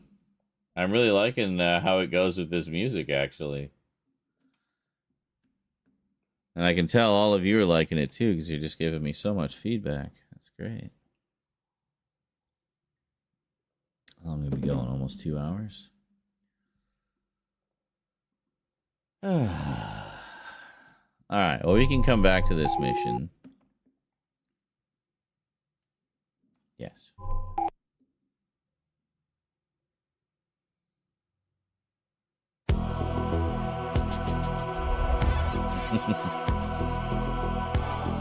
The Battle of Geonosis. Ah, yes. Yeah, so we went, the rescue begins. So we're on Geonosis. And we have infiltration of the arena, which was the escort mission. We needed to bring all the Jedi and troops with us. And then the Battle of Geonosis. And that's the chaos that we're in the middle of now. Trying to stop the ships from taking off and stuff, so pretty wild. Oh, there's some kind of like super weapon there that I have not been using. Okay. I need to do that. The green laser thing. Because see, in the tank, that's the boost button. I didn't know that became a weapon in the ship.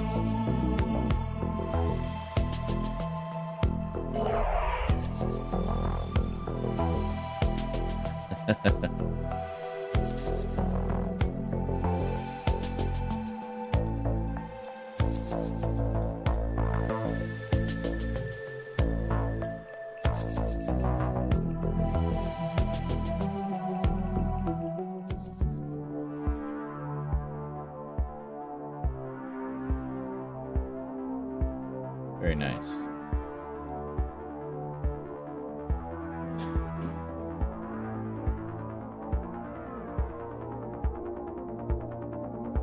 What? Maui cat, I'm back.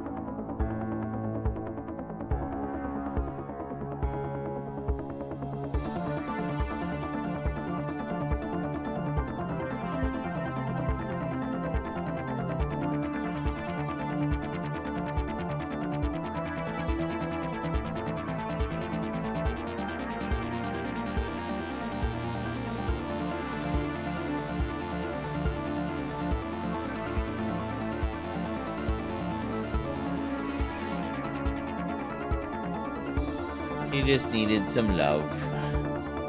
And who can resist the key? Driving you nuts the 1 second and melting your heart the next. We love our fur babies.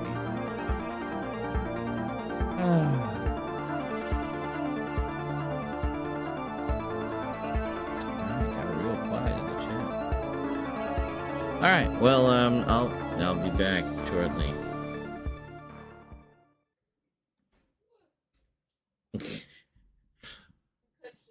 Rose just gets mauled as she comes out of the bathroom. If it's a specific criteria. So, wasn't there... I thought there was... Yeah, here we are. Oh, there isn't a weapon one, though. I don't know if I actually have a sniper. I haven't been using them.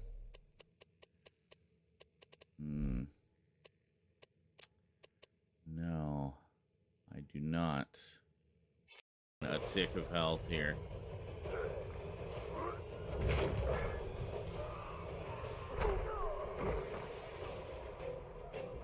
Fuck! I missed it.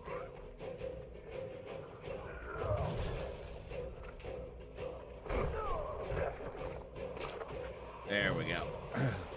Okay.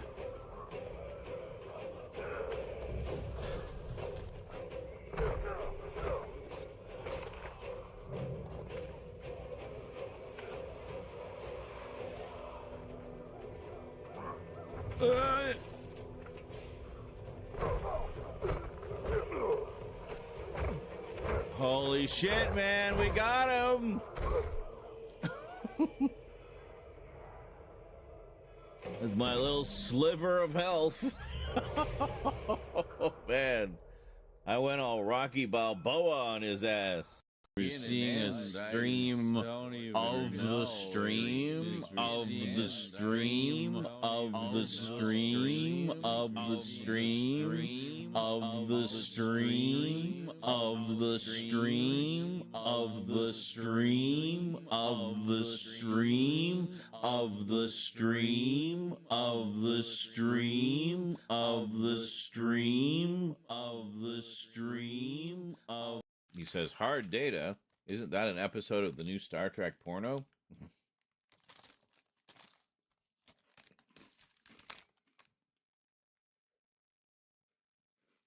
Well,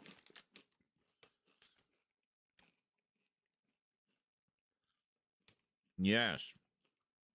And when data gets aroused, you hear this sound.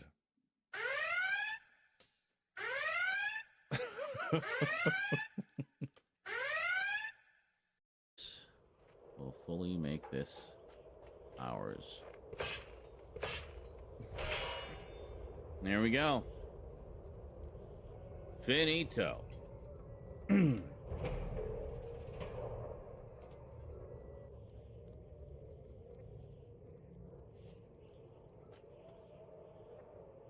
Oh. Hi there.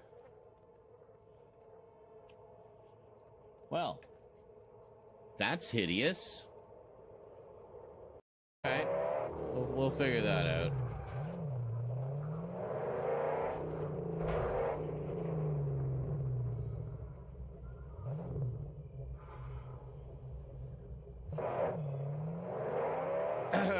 Well,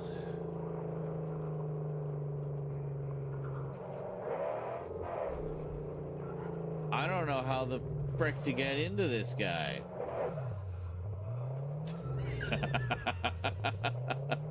You know what I mean? Shit, there's a sniper.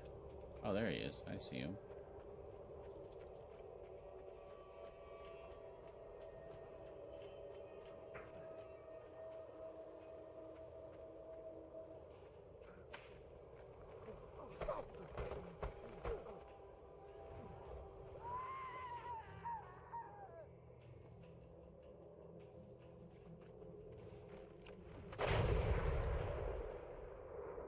That's right. You're not getting away from me.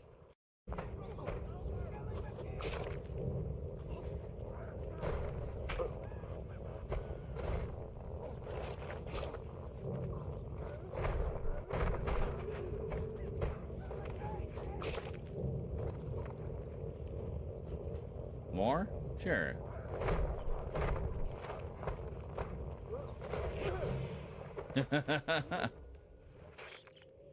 Oh, and you I think he, like, oh, he just went after the rat there. I couldn't even speak.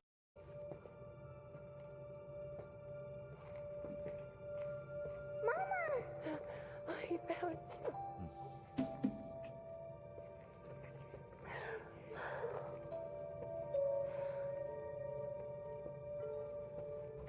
Why does the little girl look like a 40-year-old woman?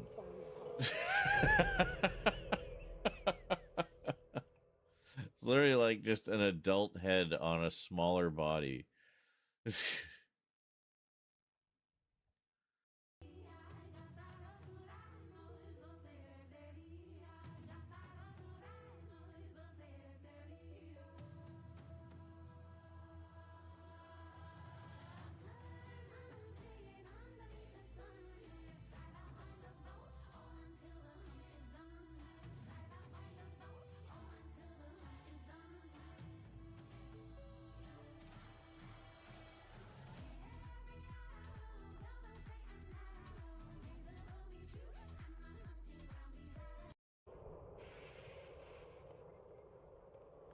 I don't know.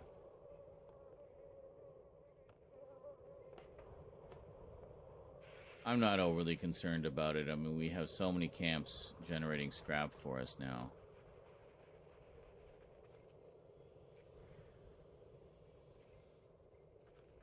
I mean, that's totally where the gas can was. Have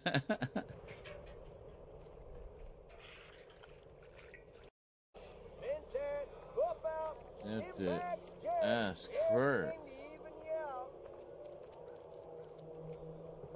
It sounds like someone's fapping. Radiation poisoning is a common ailment, but we can cure just about anything.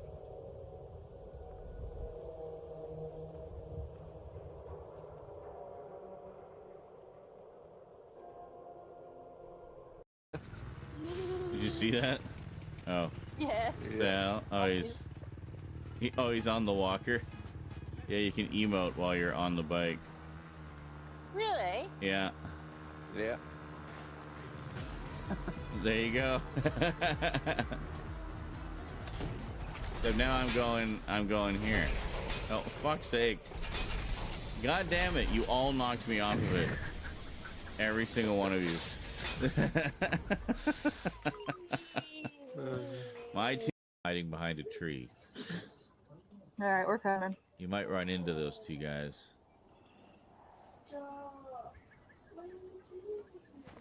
I'm at about 30%.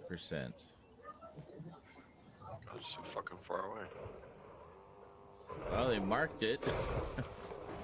Oh shit. 14, 12, 10, 8. Oh my god. Got it a little close there, guys. Alright. Indeed. Boy, this is really just lifeless without music, isn't it? Well, let's put the music back on.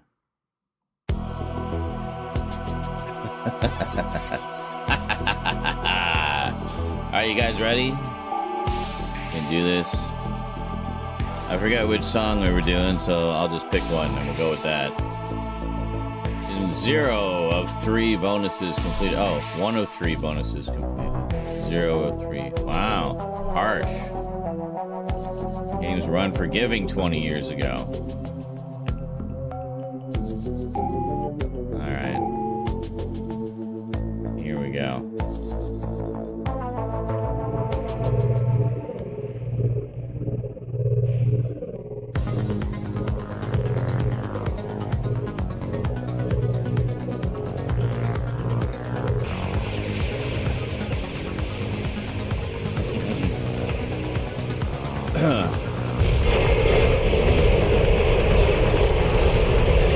It just escalates and escalates.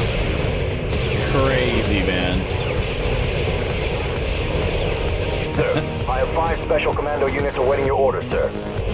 Good. I will find a way to take down those Techno Union ships. It should slow down their retreat. Let's go! Realistic mocap. Sir, we need to make our way to one of those gunships. We must hurry.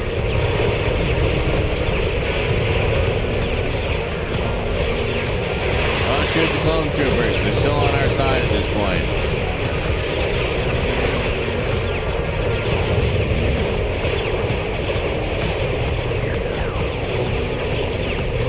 Okay, we just had to get to the ship. That's all. That's the important bit. Sir, we need to target the Techno Union ships in the vicinity. Taking them out will prevent the enemy from escaping.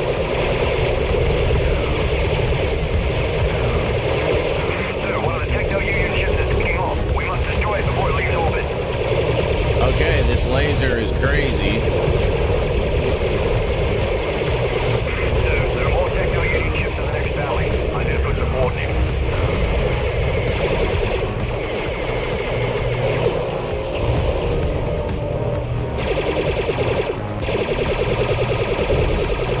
Alright, so that's way easier.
so freaking close. Okay, it's definitely a lot easier using that laser that I didn't know I had. I should see if there's another. Maybe I should just look at the instructions, considering I have them right here. Let's do that, shall we? When flying the ship, use these buttons.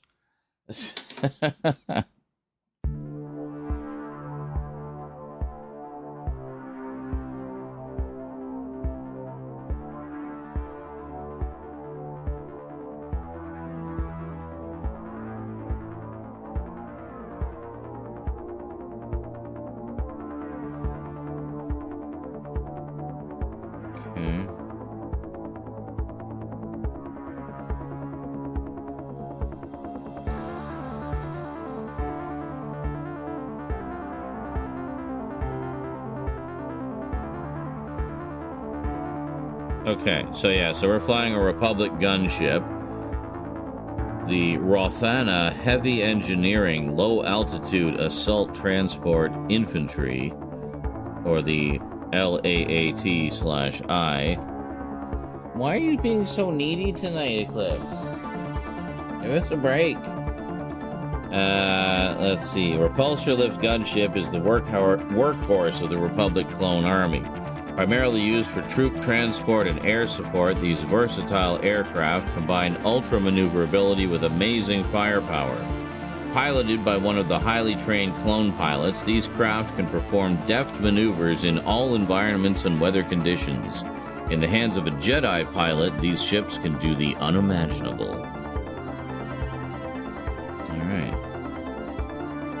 Any particular buttons that we need to be aware of?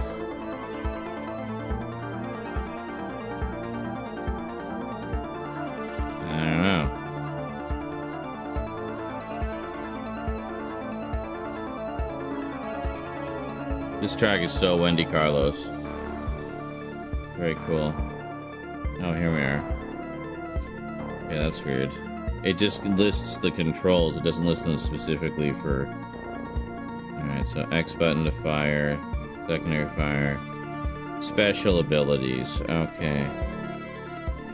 Oh, okay. That's what it is. So the circle button is the special ability button. So in the tank, the special ability is the boost. In the gunship, it's composite beam lasers.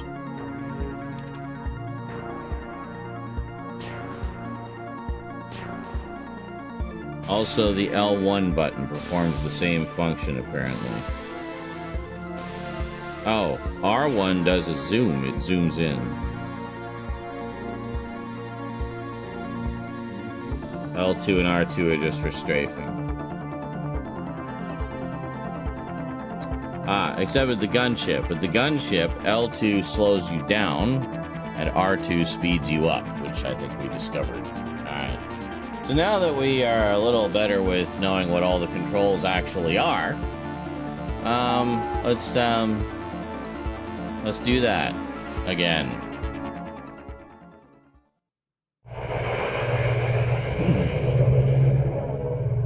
I know we're gonna start the music. Or we did the first time.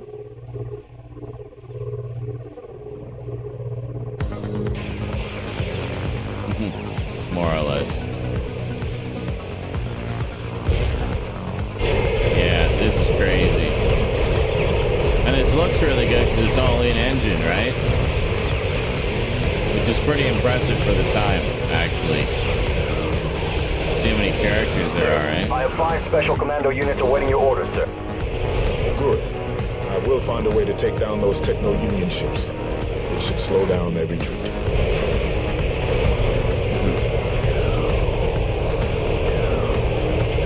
Sir, we need to make our way to one of those gunships. We must hurry.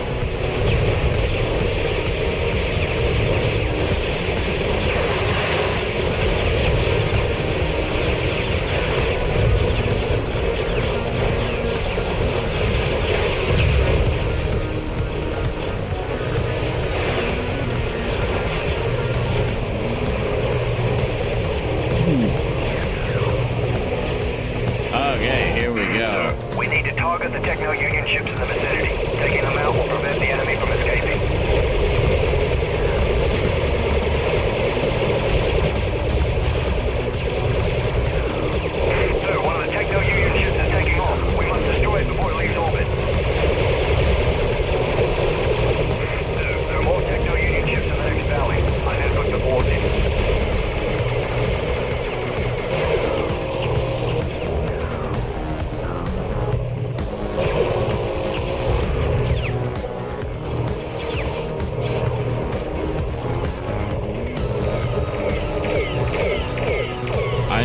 focusing on the main objectives.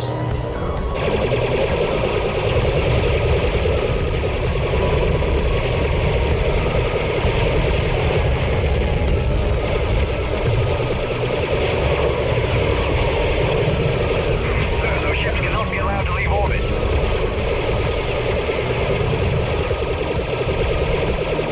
Sir, there are more Techno Union ships ahead. We must move on. Alright, let's just go. We haven't taken any hits yet.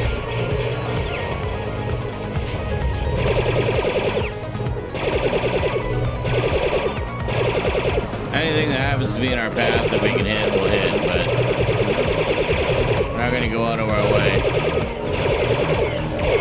I want to let our laser energy recharge fully for the last battle here. Okay. Sir, more Techno Union ships are lifting off.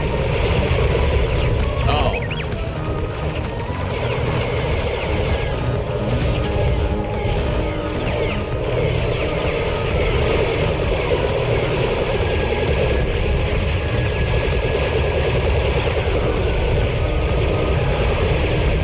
Sir, we've done it. That's All the it. Techno Union That's ships what I have been thought. destroyed.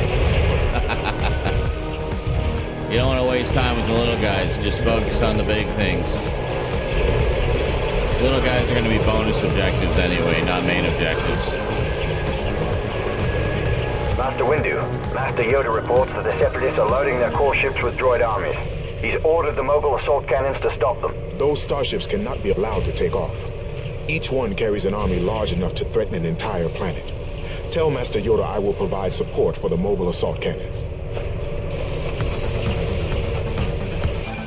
Sir, only the mobile assault cannons can take down those core ships. You have to defend them.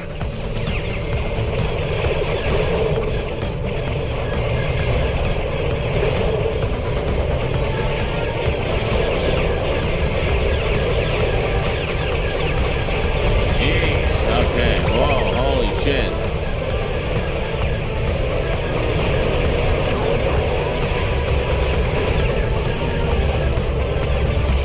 Oh, jeez. These guys.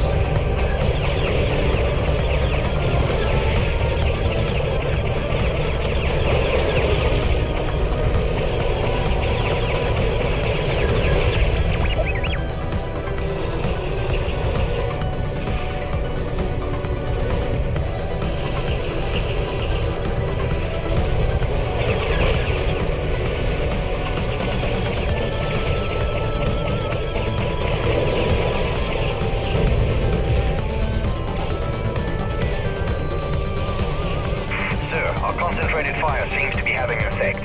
The core ship should be down soon. Good. Oh, shit. The Hello. core ship is going critical. We should stay clear. Oh, shit. That taking care of that one. Sensors indicate another core ship over the reach. It literally landed on our heads. There it is.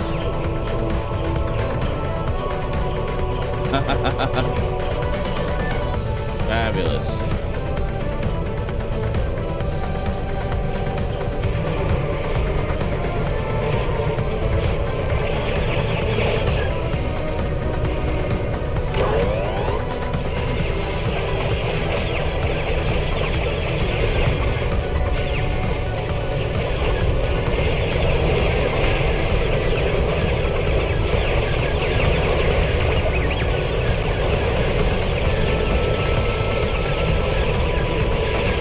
Oh shit, I thought you were dead. Okay, there we go.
actually got to see it this Report a time. final ship attempting to take off. I'm transmitting the coordinates to you now.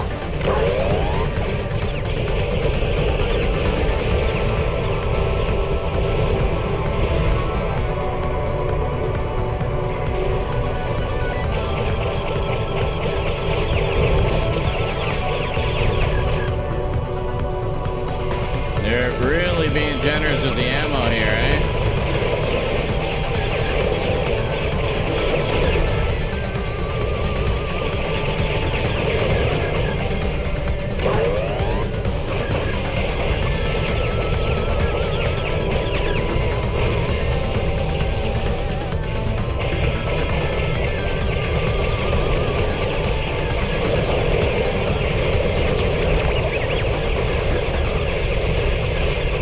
Jeez, just die already. Holy shit, the spider bots.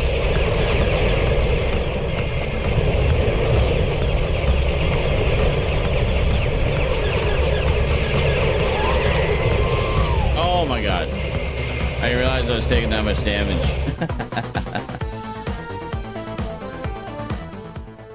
Oh, holy moly.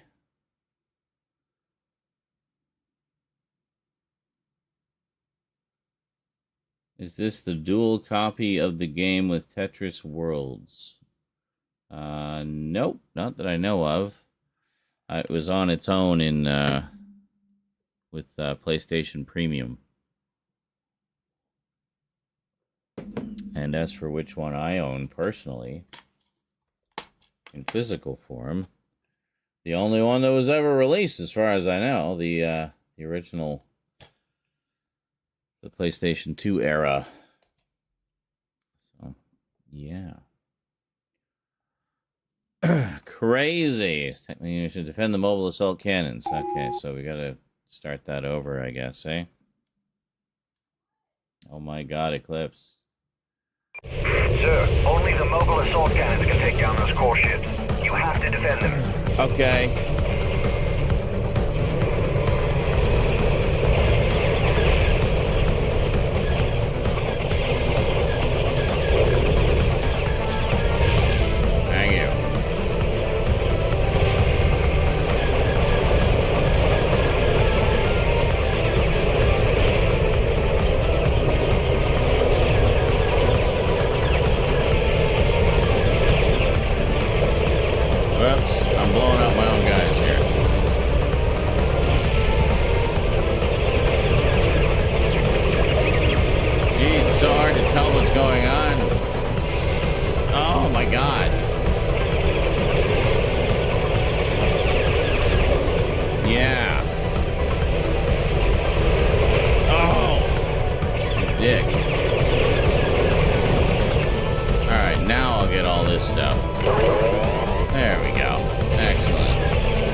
So you can see how they kind of fake it, eh?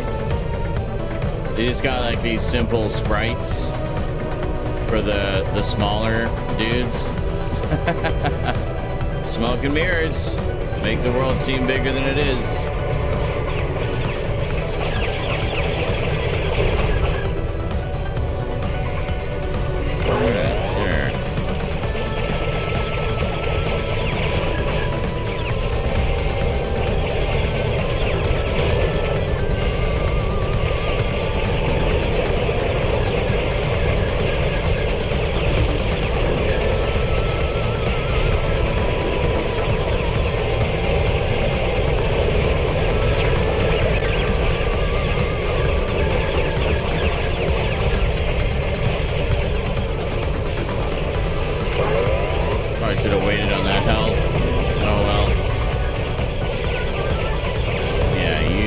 get out of here. Ah, more over here. Okay, I won't take that yet.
Depressing.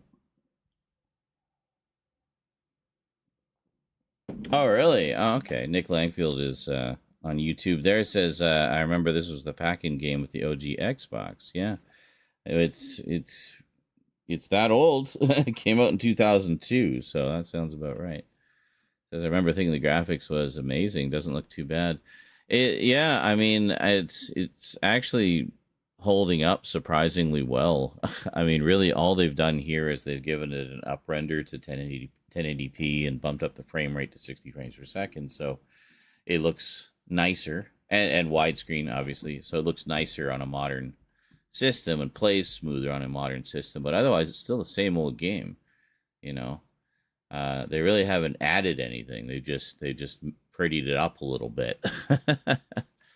So, it's impressive how well it holds up. I'm also impressed at how well it's going with this music.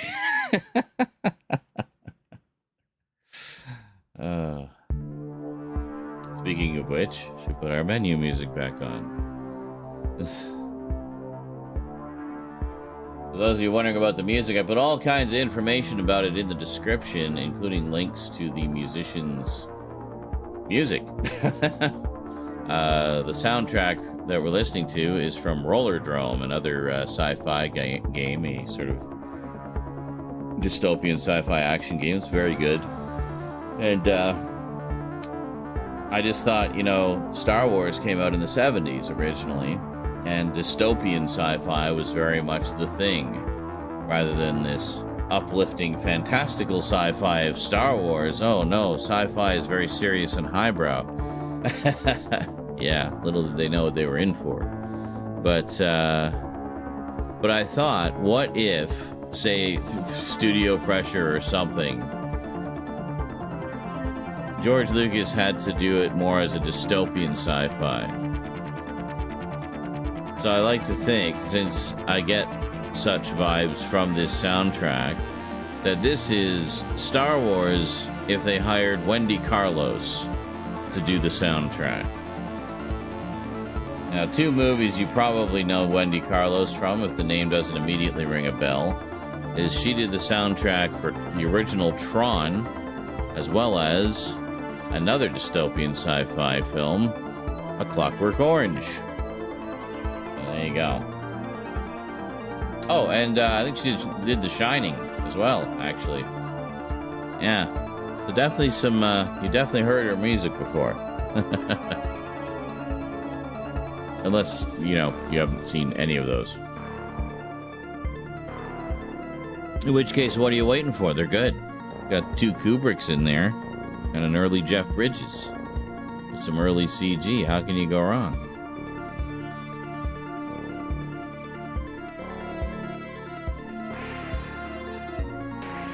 Well, hoping to scare up some rent money today because there's not very much month left.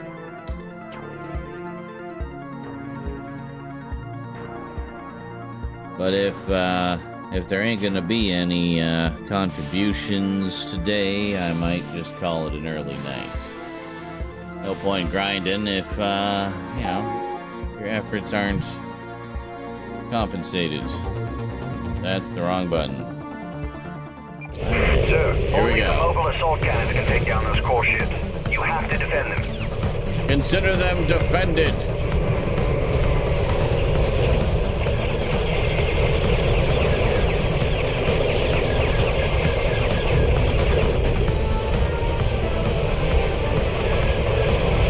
God, just so many things.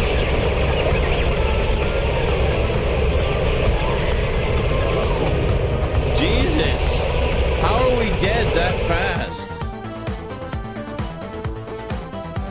Oh, it just put us right into the same one. I guess we hit a checkpoint. Yes.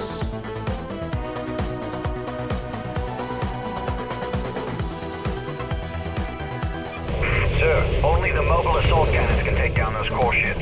You have to defend them. Consider them defended. Again.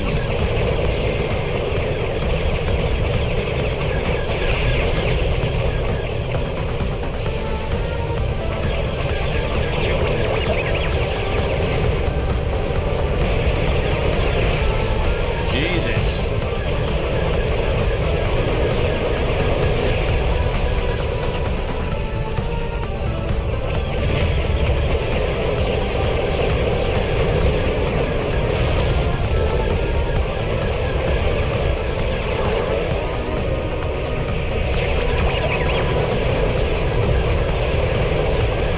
Ah. It's getting too hot over there. Jeez.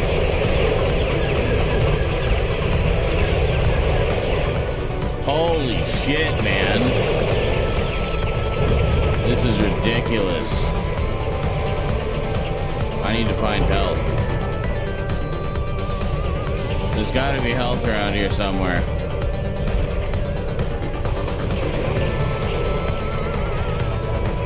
Is there no health anywhere?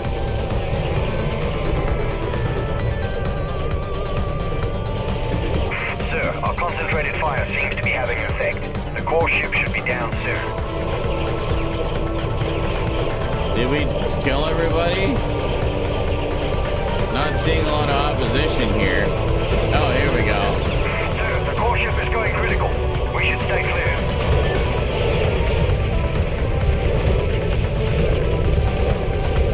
That takes care of that one. Sensors indicate another core ship over the ridge. That was only the first one? That felt like the chaos of the third one. Alright, well, I think there's health just up the hill here. We just gotta survive this cannon. Nope, there's only ammo. Okay, great.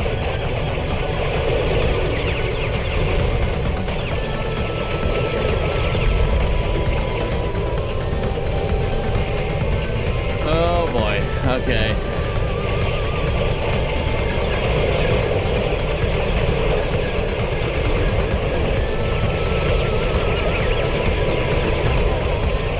Jeez.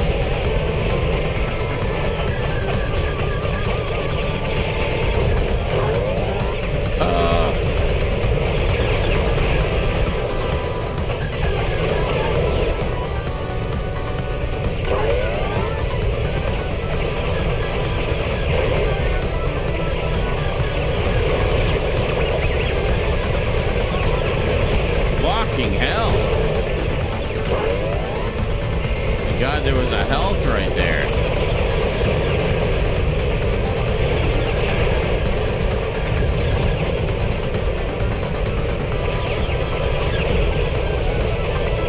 Dude, this core ship is almost destroyed.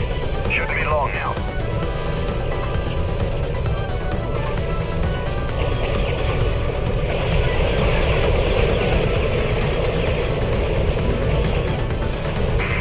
That core ship is coming down. Brace for impact.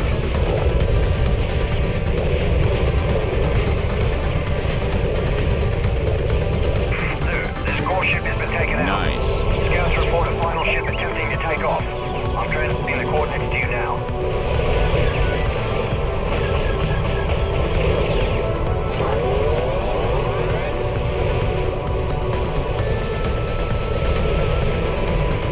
Good. We'll enjoy our invincibility while it lasts.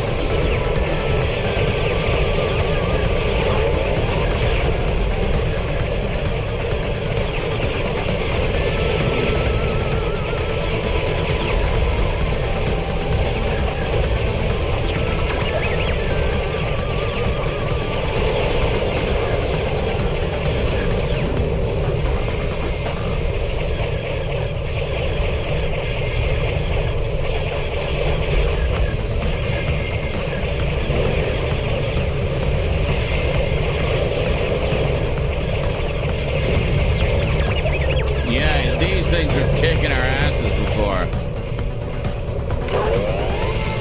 Oh! Just grab this health.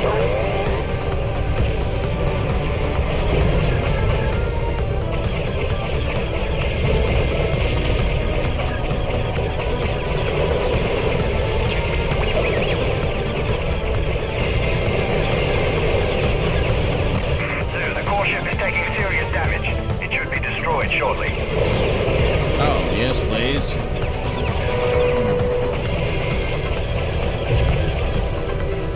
Shit, I need help. Is there a health around here somewhere? Sir, we've destroyed all the core ships. Okay, never mind. The enemy's in full retreat. We're good. Excellent. Inform Master Yoda of our success. We've lost contact with Master Yoda, sir.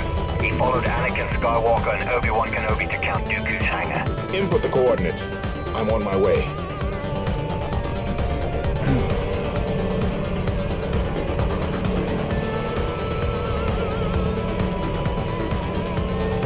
Our master told us you would come. Where is he? He is inside, entertaining your friends. Unfortunately, you were not invited. Oh. Someone betrayed us.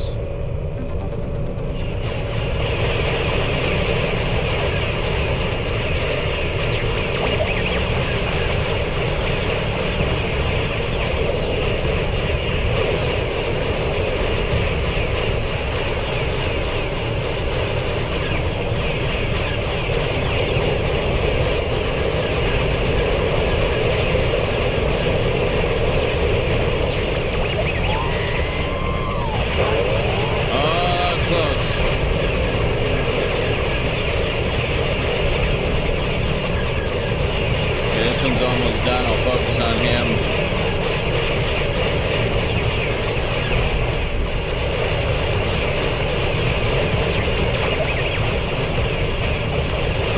We're almost dead. We're almost fucking dead.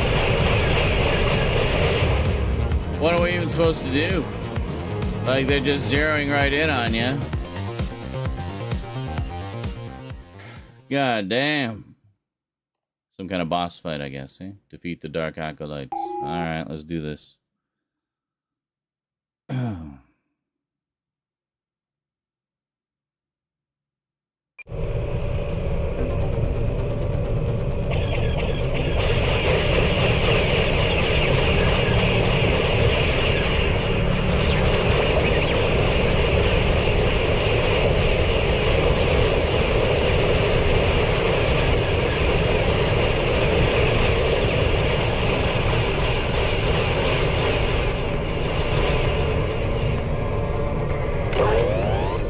Yes, please.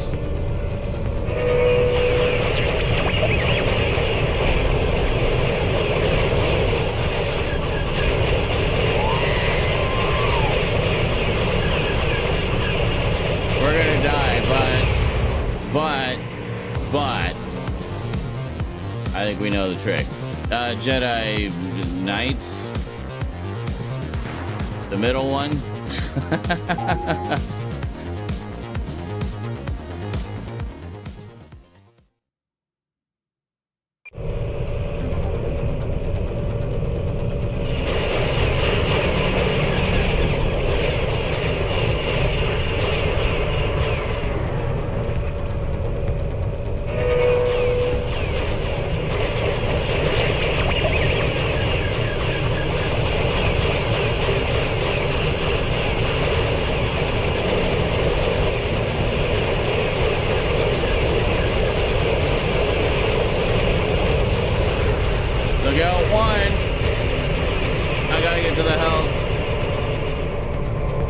Come back to get the ammo.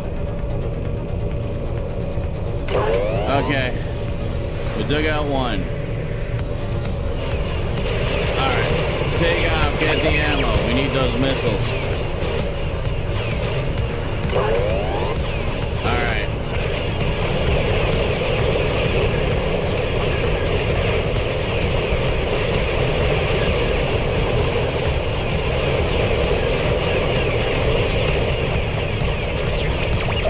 Well, that's it then.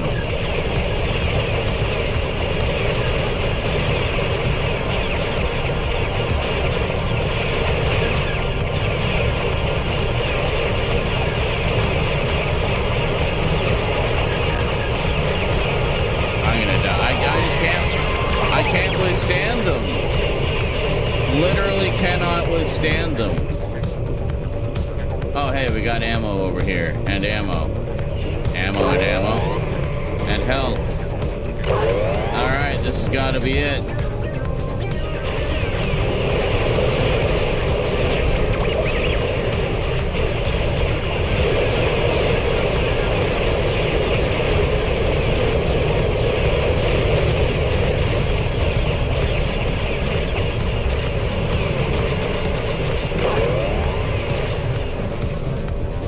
Oh my god, it replenishes. Oh yeah, baby. Oh, you are going down, buddy. Take my full load in the face. Yeah, there we go. Whew.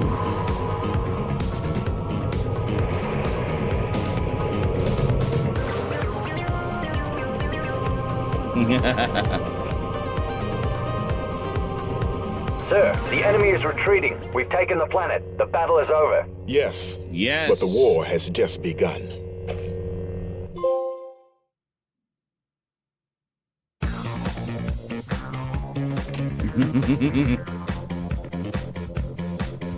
Oh.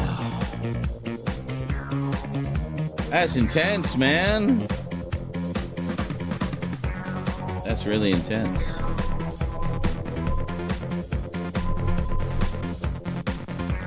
What's the next one? We're going to another planet now, I think. I'm just saying. We've been stationed in the Tyon cluster for weeks. At this rate, the war will be over. I may have to mute this because of the music. Wars are not won overnight, Anakin. Master Windu knows what he's doing. I just wish something exciting would happen around here. Be careful what you wish for. I'm picking up multiple targets on my sensors coming out of hyperspace. What are we waiting for? Anakin, wait. We should call this in. Anakin.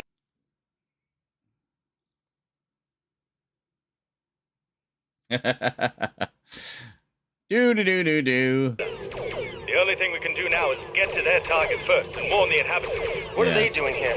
There's nothing important in this sector. I've plotted the fleet's trajectory.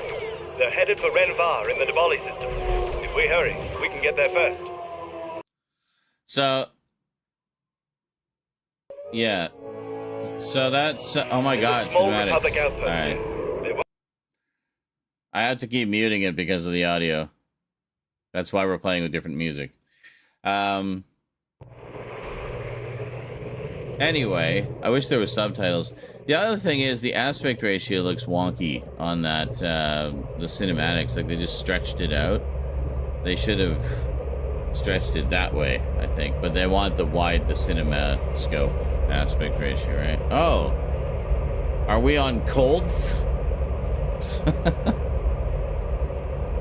This is Bravo Base to Master Kenobi. According to our scouts, the Separatist army has landed a few clicks away from here. There's no way we can defend against that kind of firepower. We have to evacuate the planet. Understood, Commander. Oh, like Frank I've called Walker. for transports to evacuate your personnel. They'll be here soon.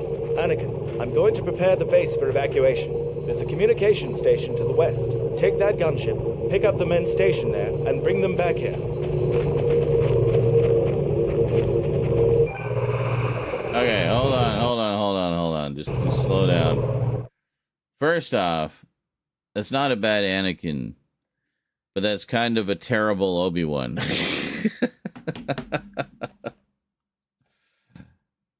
I don't know, but oh. Alrighty, folks. Well, I'm going to take a short break. Enjoy some amusing clips in my absence. And if you're enjoying the show, I hope you'll consider dropping a few bucks in the pot, because we're really far away from rent right now, but we're not really far away from the end of the month. So any little bit helps, even if it's just a buck or two. It all adds up and it all helps. So anything you can spare is appreciated. All right. See you guys in a few minutes.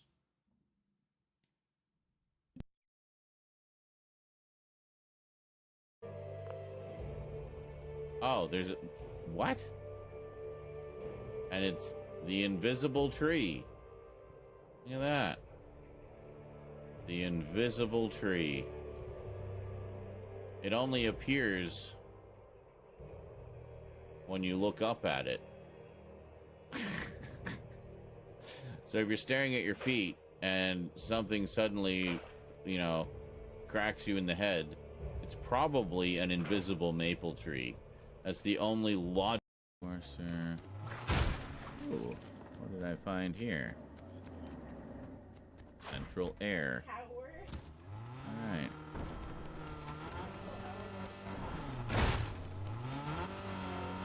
You having fun? Does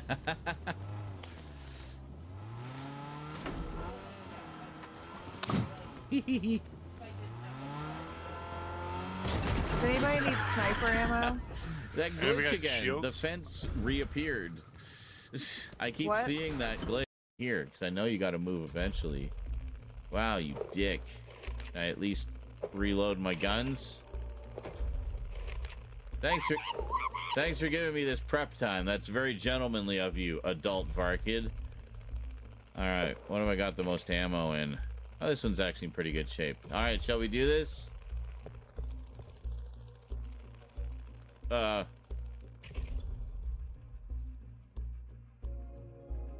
Not how I was expecting that to go. Well, see ya.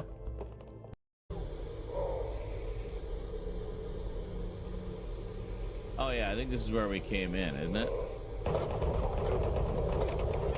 No, fuck's sake.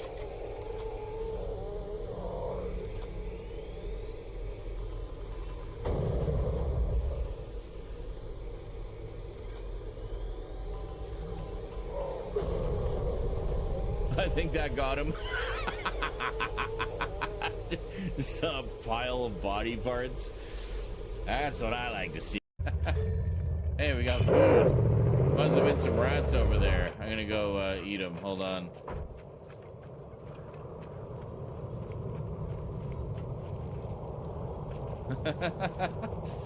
Just see a couple dinner forks appear. I mean, it helps, means I can save my water, right? So. That shit. Oh god. What's going on? I don't know what's happening. I can't. I'm in the cinematic. What's going on?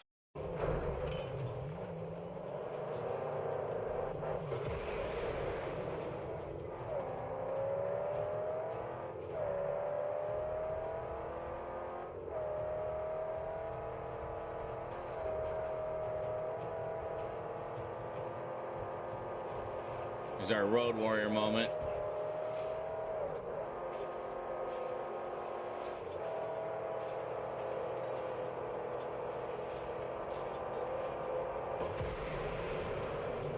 God, I didn't notice that, but I heard them. Okay, that's creepy.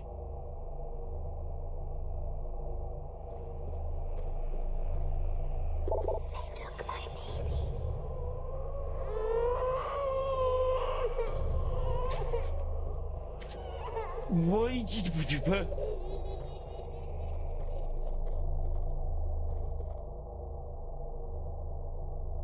Okay. I'll help you.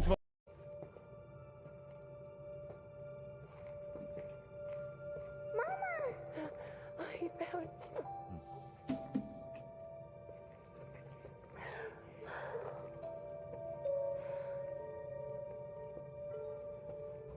Why does the little girl look like a 40-year-old woman? It's literally like just an adult head on a smaller body. Jesus. 3 health.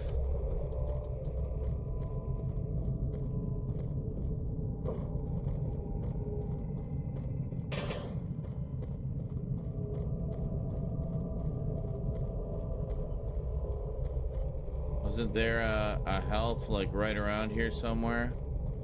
Yeah, right there.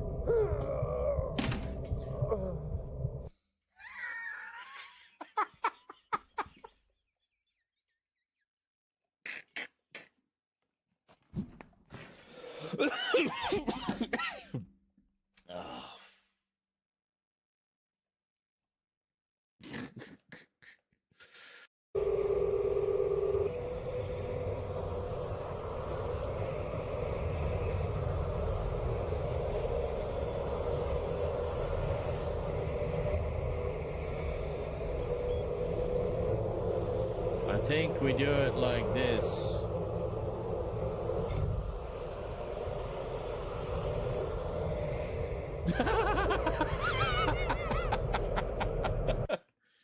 Perfect. Nailed it.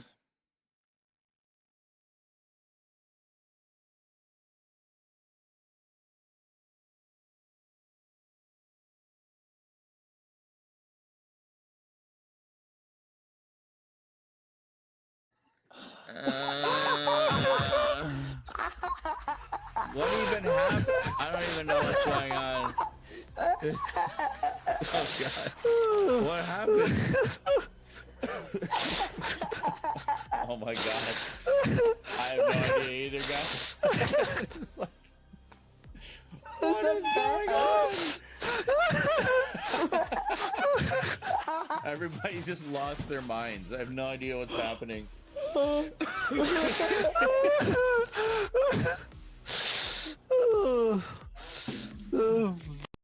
Very serious. Hey, at least we died close to each other. True. I just mean it's convenient for Luke to pick up the cards.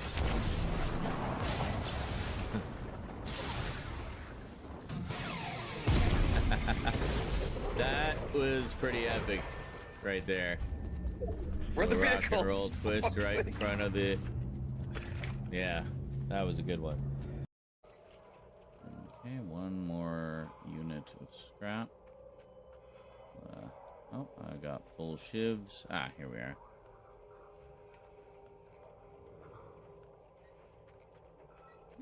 Can we get both of them? Let's try.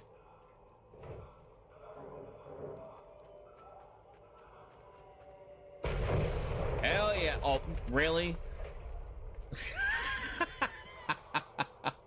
That was just rude. I was trying to be all badass, not looking at the explosion. You had to hit.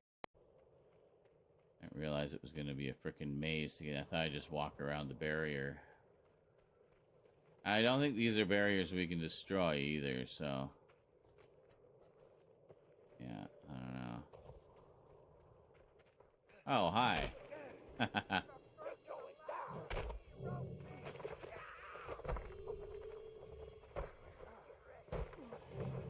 Well, I was like censored for network television there.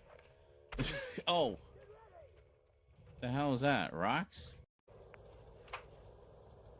Yes, they throw rocks at you. You don't jump into the fight right away. It's like, come on! Nick asks, are you playing this on the PS3? Nope. I am playing this on... I showed this earlier. I don't know if you were here for that, but no, it's on PS5. So it's just released for PS4 and PS5.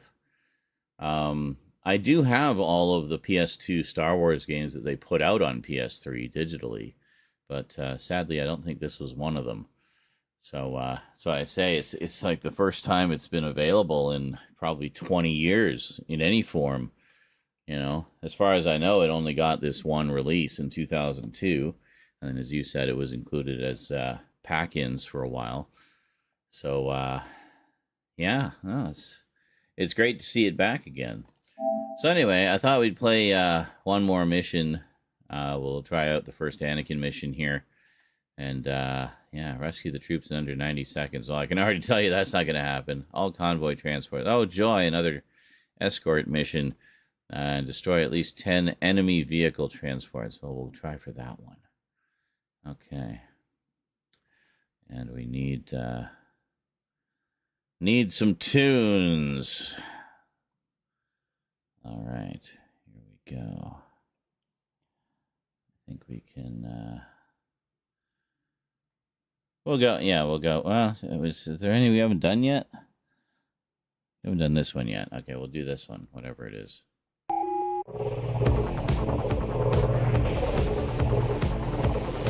Okay, here we go.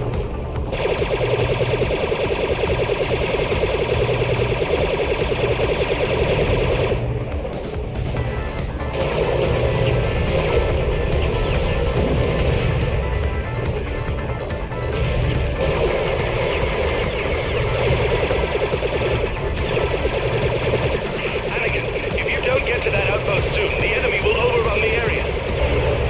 Sir, we need to clear the area of all enemies before we can land.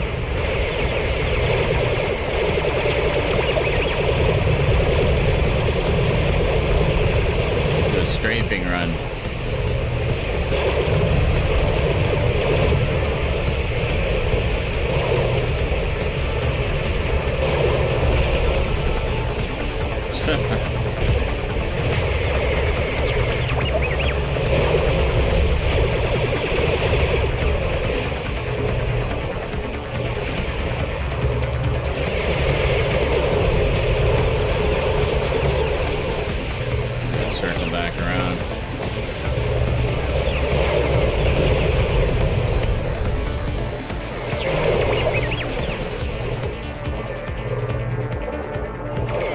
That guy go?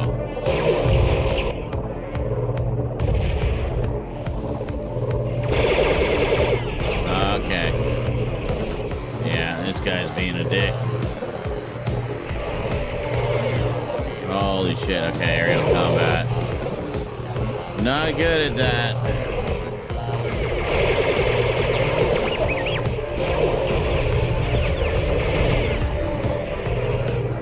It's hard to zero in on the aerial ships. There we go. We got him, I think. Yes, we got him. Okay, we're good. We're all set here, Commander. Ready for takeoff. Okay, drop off the first troops. We're just gonna book.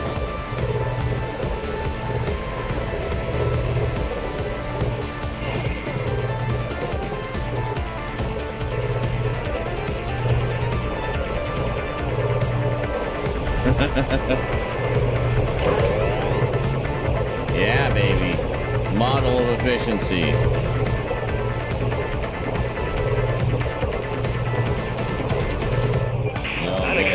A convoy of Republic troops is headed back to the base. Make sure they get here safely.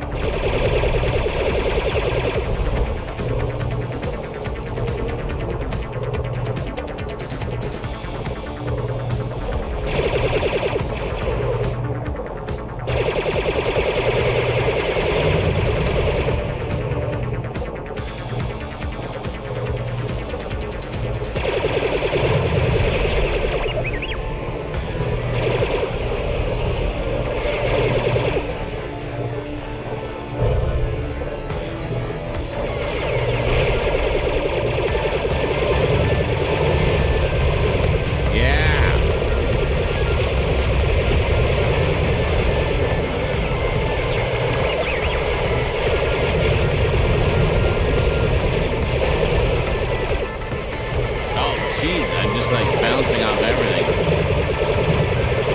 Anakin, I'm picking up a squadron of enemy starfighters bearing towards you. Be careful. I'm almost dead.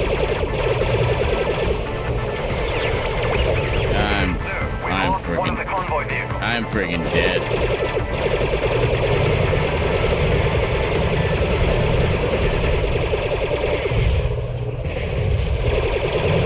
I don't even know where I'm going.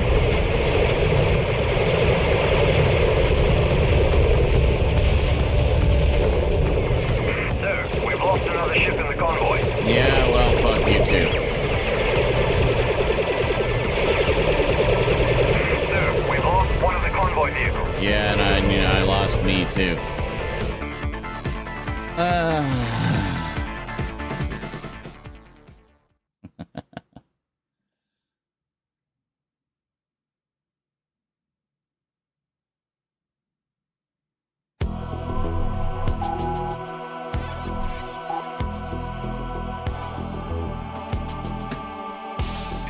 Wow, the difficulty curve is definitely high on this, eh? Honestly, don't know if I made it past this mission before. I remember playing Geonosis quite a bit. The whole desert thing, I enjoyed that one. Now we're on Renar. Yeah, we can't even see what the other planets are. But you can see, like, I mean, the video is obviously not, you know, anything special. It's still the old video. But look at the rendering of the planet. It's, like, way crisper. And you can see, like, the game itself looks very nice. So, yeah, that level of performance you wouldn't be able to get on a PS3. Because I know all the PS2 games I played on PS3, it was basically just through software emulation, I guess, built into each game, that it just duplicated the PS2, essentially. So it's like you were playing the PS2 version on a PS3. So, yeah, see? And hey, Daniel, how's it going, dude? Daniel William Clark just popped in, says, great game, I have this on Nintendo GameCube. Yeah, that's what I was saying. It was like, it only ever came out on that generation. It was like, it came out between episodes 2 and 3 in 2002. And then, yeah, it was, it takes place after episode 2. So it was, but it was only ever released that one time, and that was it. So this is literally the first time in 20 years it's become available. I kept hoping they'd release it, but when I saw them bringing back all the old PS2 era games, but oddly, this one never got, I mean, all the others got re-released on every platform known to man, except this one.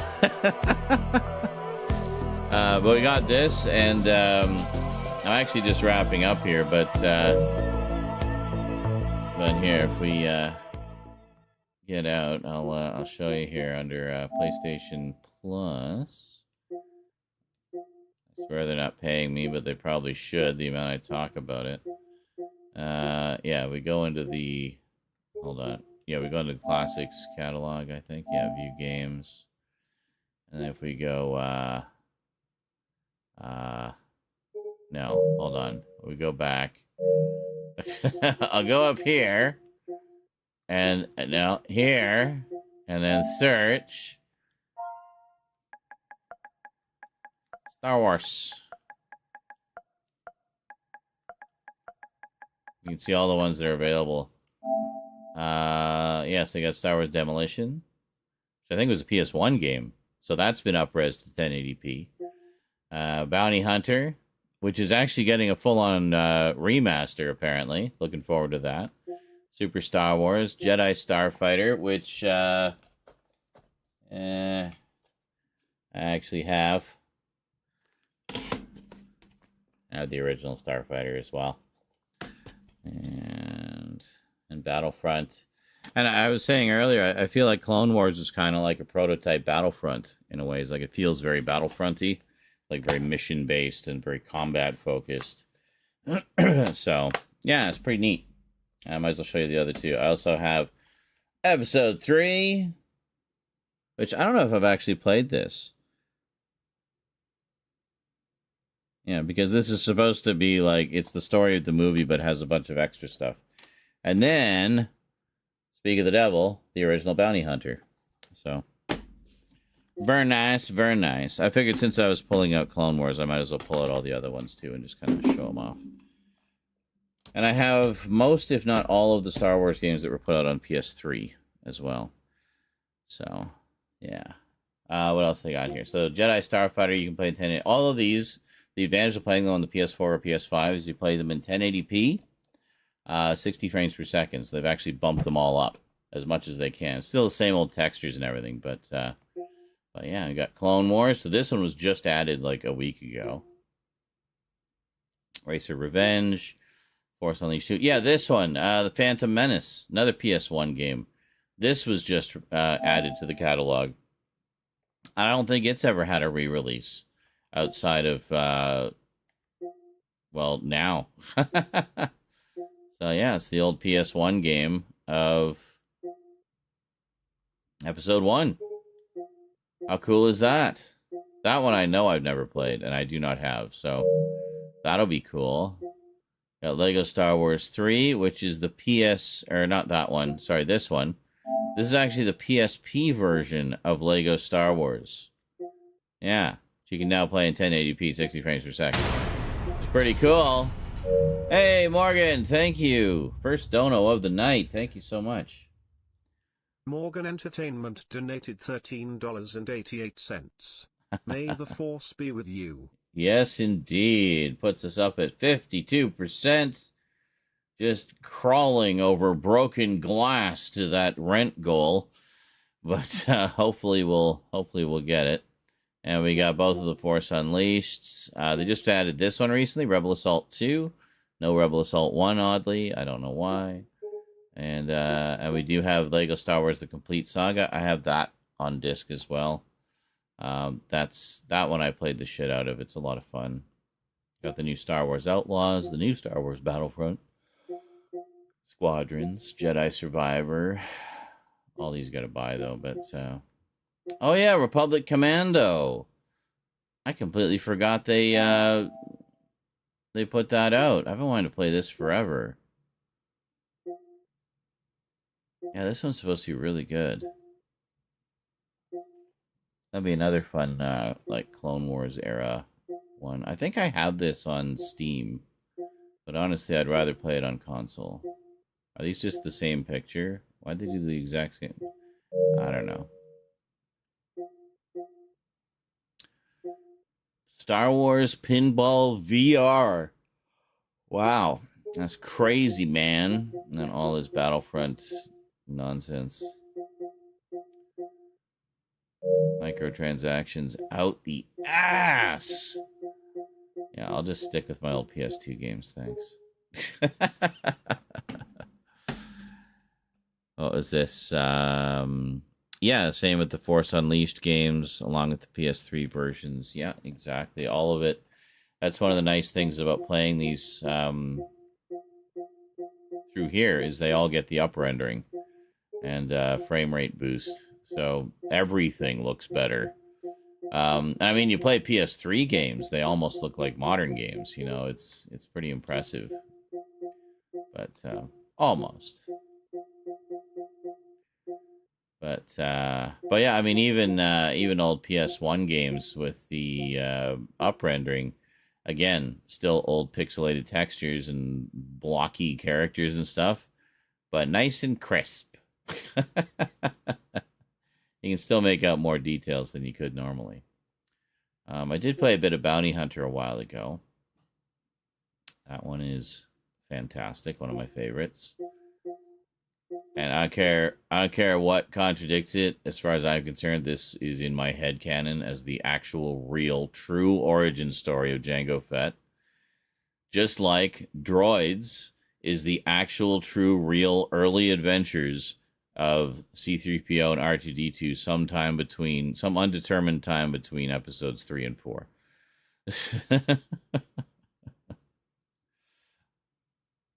My headcanon is a fun place. And that's about the extent of it as far as, like, side media goes. Well, and then all the cartoons, of course, but God. Cat is going crazy tonight, and I don't know why. She's fixed, so she's not like in heat or anything. She's just being a cat, I guess. But yeah. Oh, this was fun. So we did, where are we here? I think she's just still needy after our adventure. Is she? Aw, are you all still worked up? She got to go outside with Mummy today. I don't know if I will. Hold on. There. Just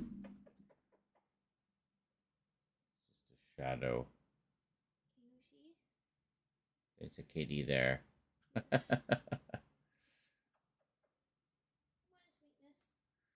Yeah. A Quiet Place Day 1 was pretty good, eh, Jordan? Excellent. I still haven't seen any of them. I think I have the first one on Blu-ray. I picked it up because everybody said it was good. I still haven't watched it. That was Rosie, yes. She's disappeared back into the abyss of her room. Oh, and the cat ran away, apparently. After being all needy, it's like, okay, that's enough love. I'm good.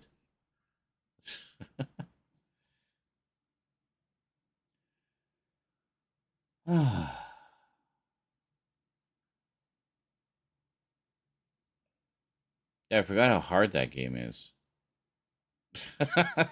Like, I mean, you saw some of those battles get pretty chaotic. Like, there's so much going on. Yeah, like you were commenting earlier, like it's a pretty technically impressive game for PlayStation 2.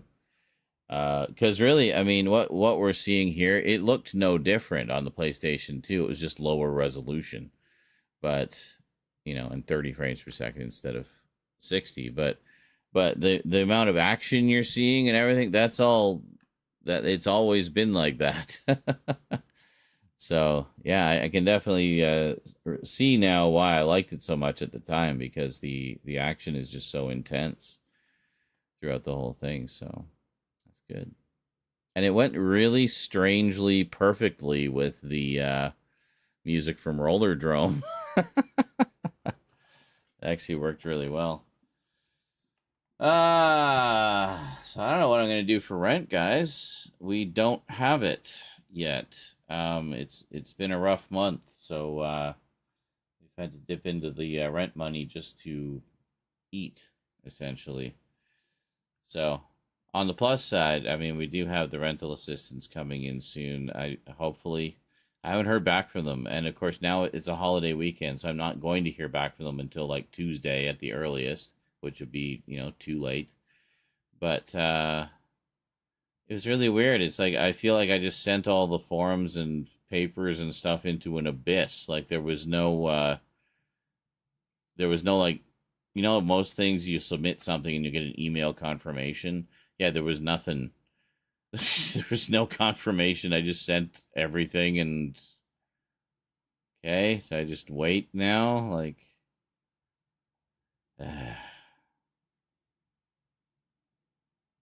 bureaucracy, man. Bureaucracy. Oh yeah, and they wanted me to upload like just an insane amount of supporting documents. So, you know, I got everything together. That was like a full day's project pulling all that together. And then I go to their upload page to upload all the documents, and it's like, you can only upload 10 documents at a time. And I'm like, I have literally like 50 files to send you guys. Like, so anyway, got all that done. I'm just hoping to get some kind of confirmation back to indicate they actually received everything and that it's being processed. I'm sure it's fine. But, you know, ADHD, anxiety, brain imagines just the worst possible scenario. So, I don't know.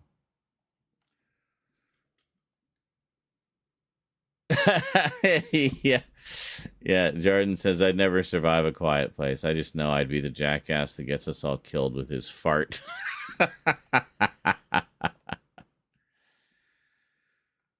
Thanks, Daniel. He just said best of luck with everything, Sean. Hope it works out. Oh, I'm sure it will in some form. I mean, all of this hardship is very temporary. So once the rental assistance comes in, that'll provide a nice cushion for the next few months while we're waiting for the inheritance to go through. And once the inheritance goes through, then all my money troubles are gone for literally the rest of my life. So it's just getting to that point. It's so frustratingly close. It's like maybe 3 months off and we'll be there, but we got to get there. So until then, I'm basically reliant on my the generosity of my wonderful audience to get by. And then once I get all that sorted, well, I mean, basically next month, hopefully, by next month, I'm hoping that rental assistance will be all up and running and good to go and don't have to jump through any more hoops. And then that'll be it. I'll never have to whine about bills again. Well, a little bit, but not as panic-stricken as we have been at times here, which will be nice. It'll be nice to have that peace of mind, you know? And then once the inheritance comes in, it'll be even better, so it'll be great. But it's all kind of good timing because, of course, Rosie is turning 18 soon.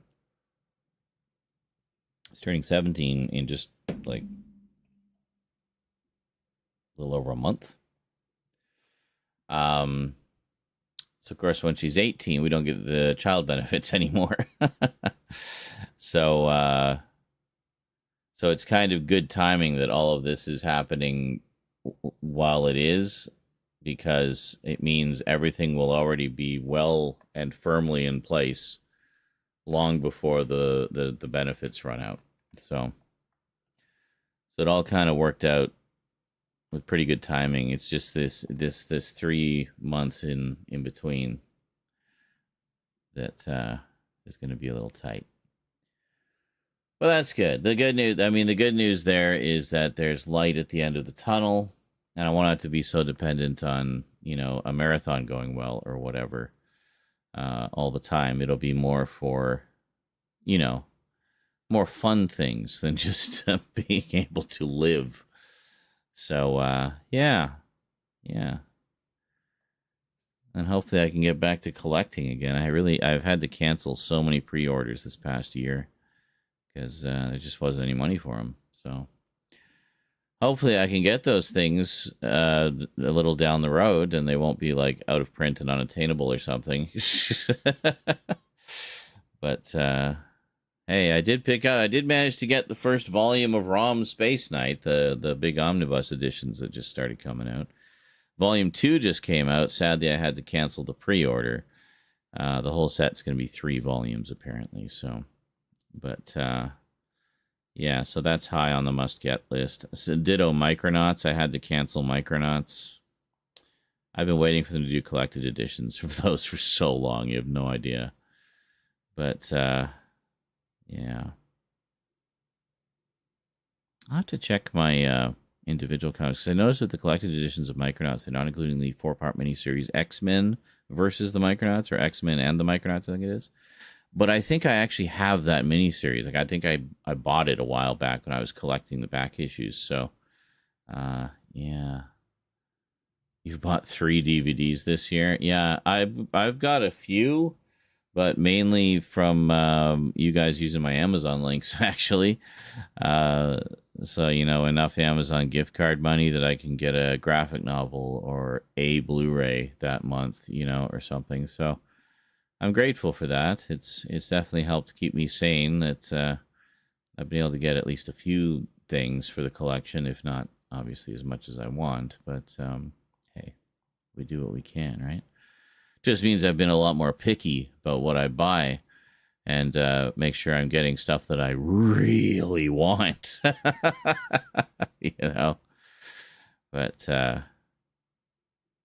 it seems times are tough all over. So I'm glad that, you know, I'm one of the, I guess, kind of lucky few in that respect, in that I'm heading into a situation where I won't really have to worry about basic life necessities anymore. which will be nice. But it'll free things up that, you know, I can get back to doing what I really want to be doing and why I started doing this in the first place, which is doing entertaining and interesting and fun content for you guys, whether that be, you know, live streams or YouTube videos or video games or all of the above, probably all of the above. But, well, no, definitely all of the above. So, you know, it'll allow me to just focus more on that. And see, when I'm stressed, I tend to get less productive. And the past few years have been very stressful, as most of you guys know. A lot of you have been here through all of it. And wow, I admire your dedication. So being here for the whole process, it's kind of crazy.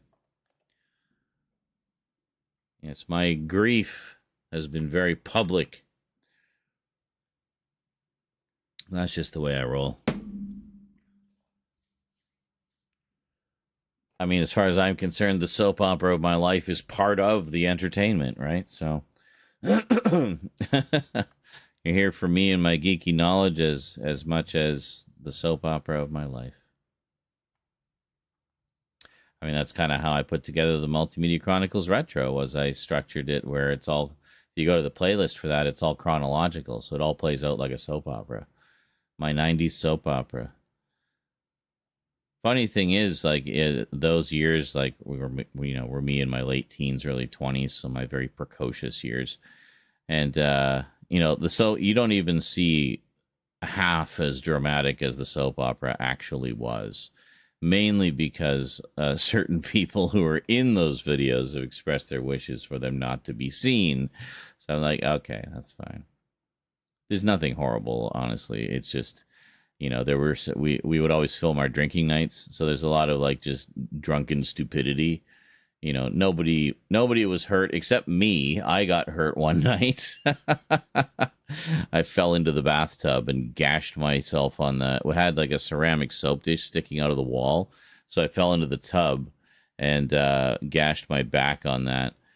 And that was fun. But really, that was the only time there was any kind of grievous injury on one of our drinking nights. Mostly it was just stupid nonsense.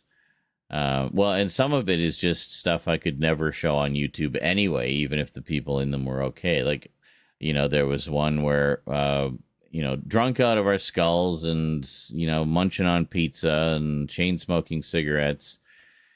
My friend and I decided to bring out all of my porno mags and proceed to flip through them and review them in detail.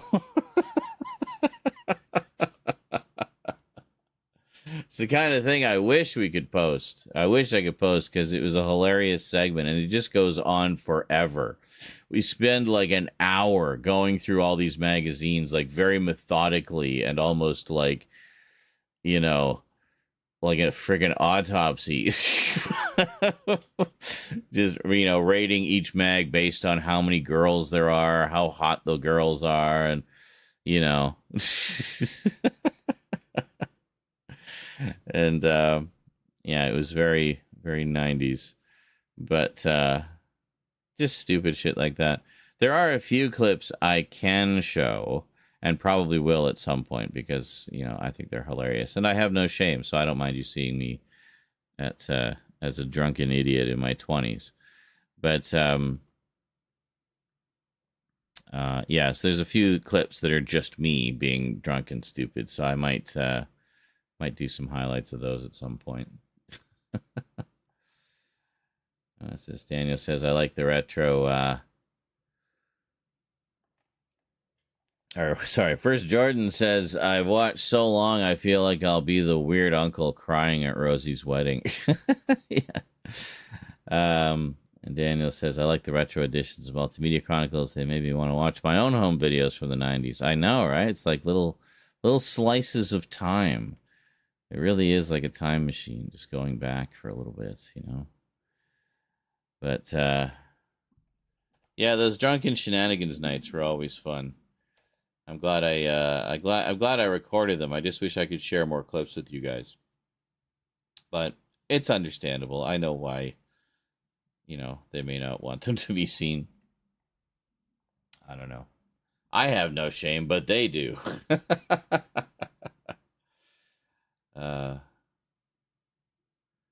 Yeah. So the kind of thing that would only be shown privately in polite company, shall we say.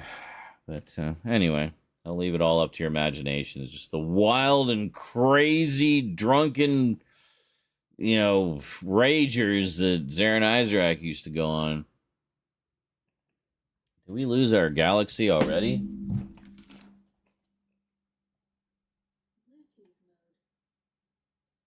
There. All right. I brought back the universe. Yeah, you can kind of see the stars there. You see that they're moving? Yeah, you can see that they're moving. And then you can see one light has green stars, the other has blue stars. The blue stars stay on all the time, but they rotate. The green stars kind of pulsate. Yeah. So you want to have a cool backdrop on your ceiling.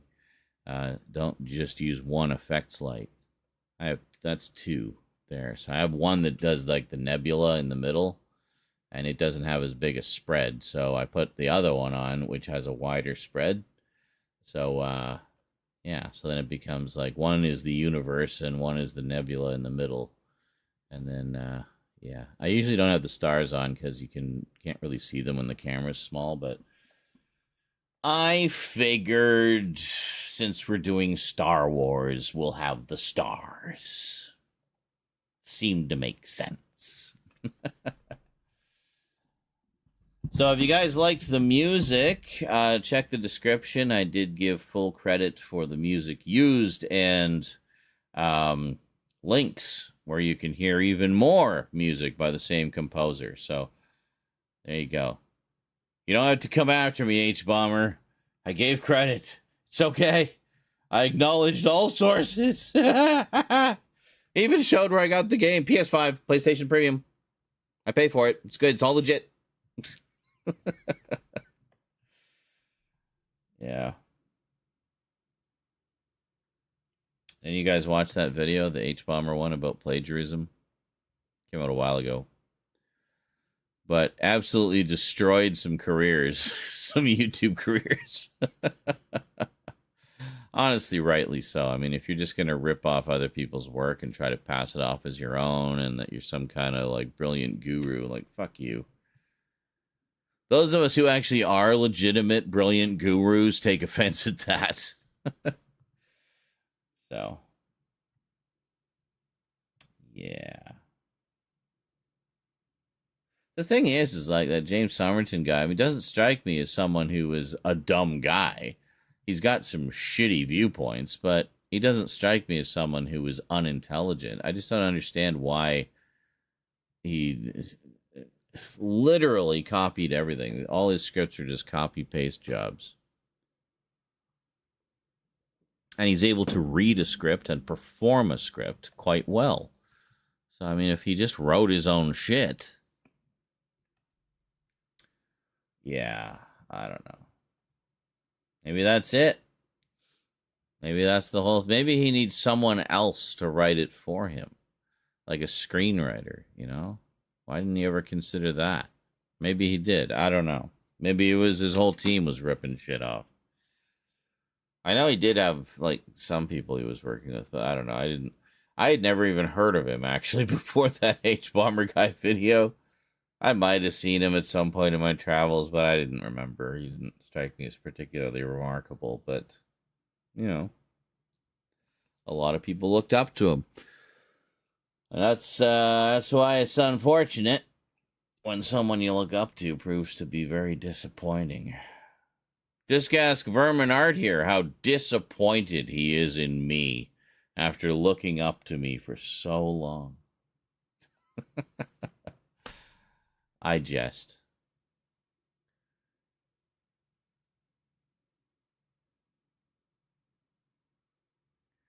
We're just doing the post-gaming chat here, I guess. I kind of had my fill of Clone Wars for tonight. But it is good. It is very good, and I think we will do this again. I didn't get a lot of feedback from anybody about the music. I was kind of hoping. It was kind of an experiment. I was hoping for a little more feedback, but it was like really quiet. I mean, some of you, we just talked about the game, and that's cool. That's fine. But I didn't get a lot of feedback on the sort of presentation that we did. I don't know. Well, it did, but it's supposed to... Yeah, that's the thing. Is like Furman says, I think the music fit well, actually, from what I watched. Well, that's the funny thing, is I actually didn't expect it to fit so well. The whole idea was it was supposed to... Like, maybe it would fit, but it would fit in kind of an ironic way. But it actually went really well with the action. You kind of just didn't even think about it. And then there were several times when I forgot that I'm literally just playing an MP3 at the same time while I'm playing, because it was fitting so well with the music that I just kept... like my brain just kept accepting it as being the game music. So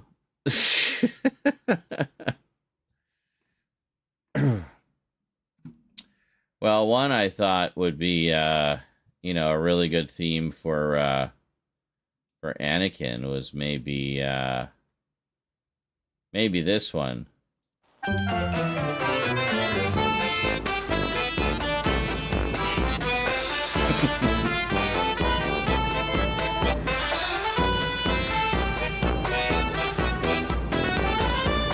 Or maybe this one.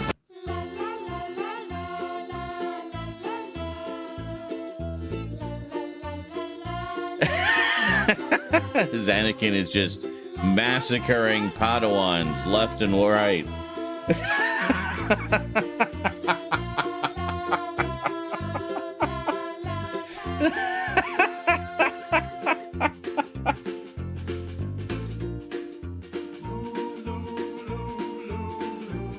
And this song just goes on forever, too. It would be perfect. Well, if we get some Anakin missions that are on foot, we should definitely do that. Yeah, Furman says that should definitely be the Imperial March replacement. Yeah, exactly.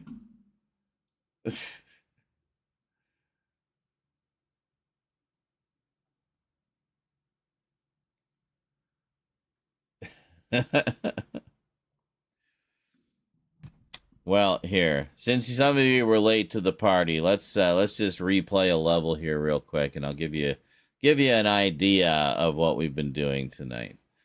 Been having some fun. Let's get out of here. Okay, so we're gonna no. Yeah, we're gonna head back. First off, this is all, when you turn the music off, this is all the sound that there is, i.e. none. So, we're just gonna put some menu music on.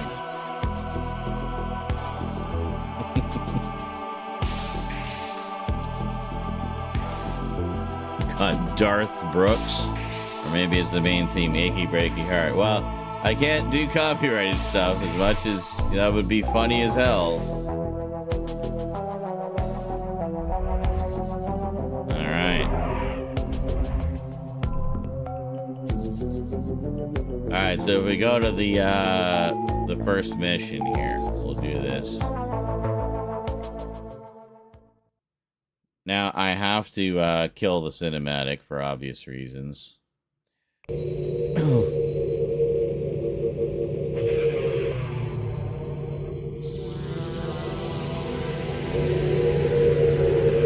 Luminara, we've got to find a safe place to land. Obi-Wan and Anakin do not have much time left. Our fleet is jamming all transmissions on the planet. It should allow us to land undetected.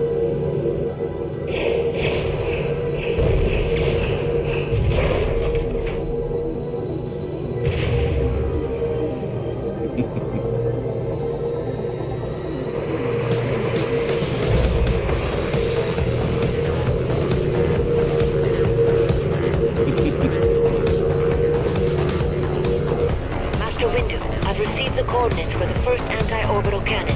Here we must go. move quickly. Follow me.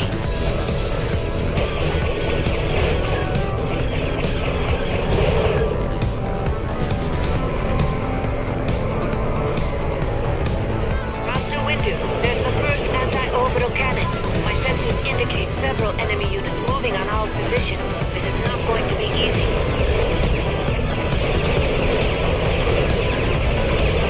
You take the generators out first. The first cannon is almost destroyed. Stay on target.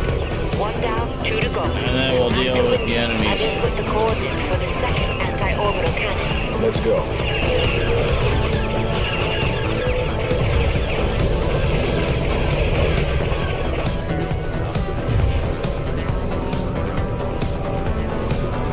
Let's go with confidence in the correct Mate, direction. there are some supplies nearby. We can use them to recharge our concussion missiles in outer hull.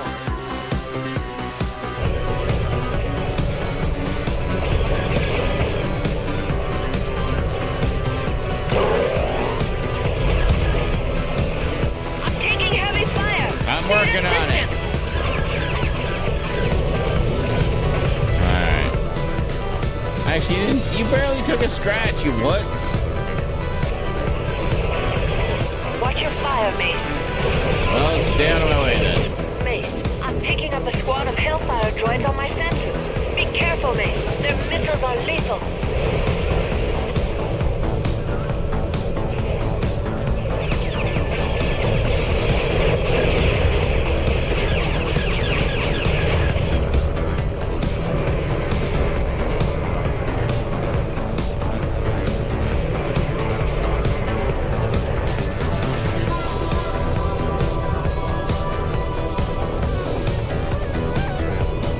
Yeah, they are.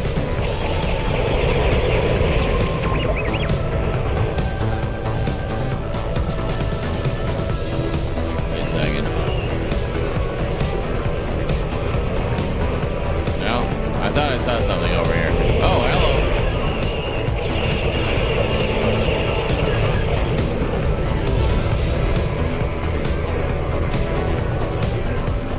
What are you waiting for? Are you waiting for me?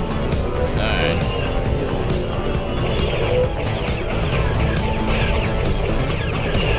How am I not targeting him? Oh, that's her. I'm an idiot.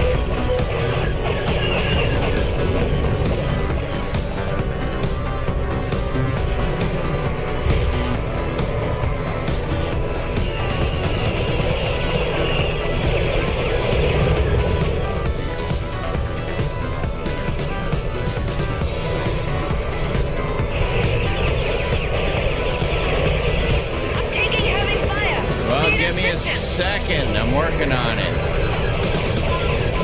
There.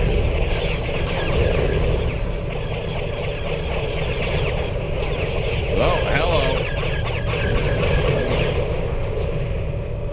Okay.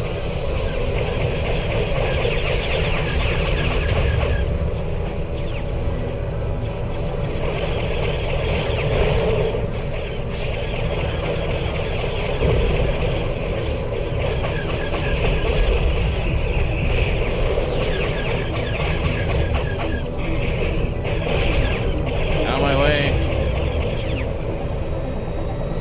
All right.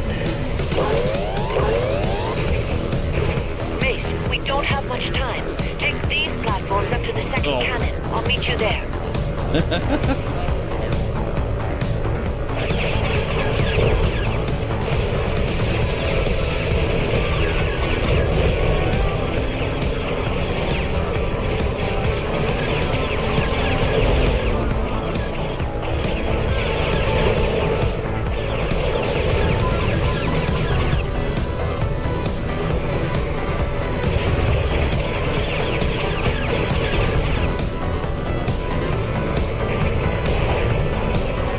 There's a super blaster here.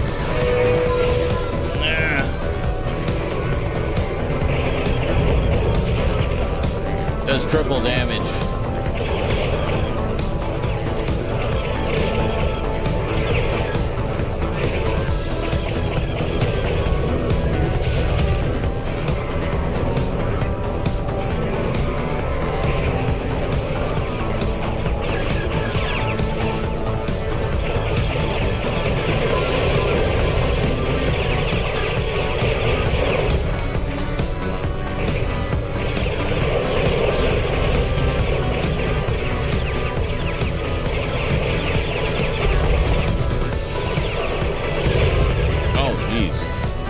Just forget that one.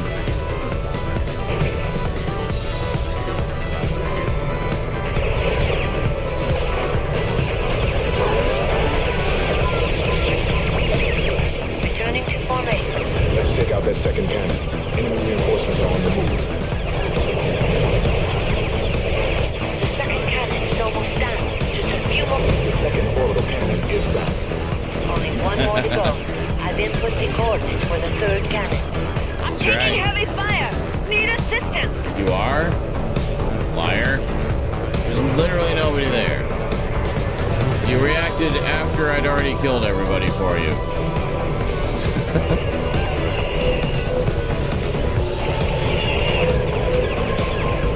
Roger, roger that, bitches.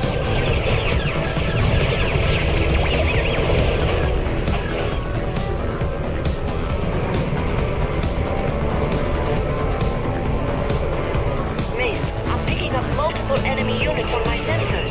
We need to take care of them before proceeding to the third cannon. You think?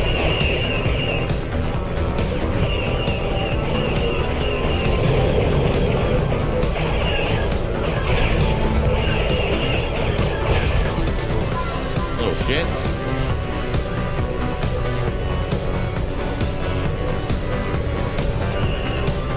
Yo, hello.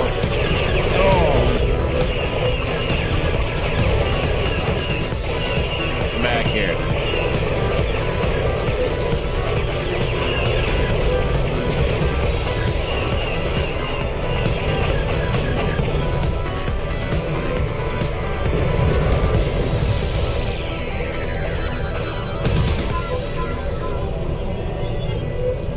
Where is he? There he is. Another big one? Where is he?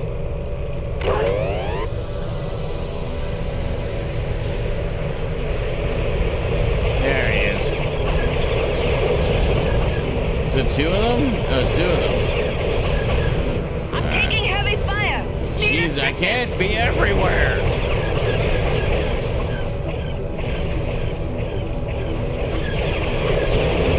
That's the last of them. Nice Cool. shooting, Mr. Windu. We can proceed now. Thank you.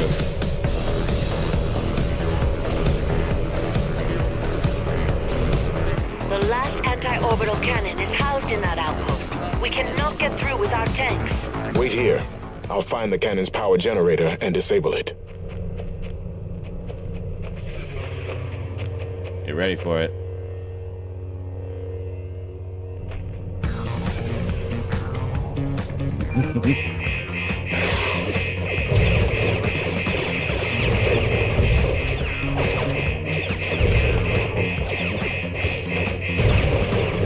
I'm glad there aren't that many of these parts because they're really janky. Mace, keep your distance from those droids. Their self-destruct mechanism is deadly. Try throwing your lightsaber from a safe distance.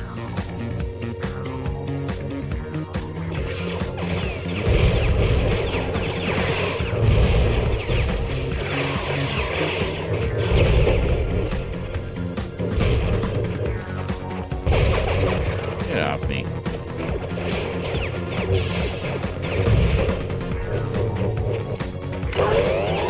Only 25%, really?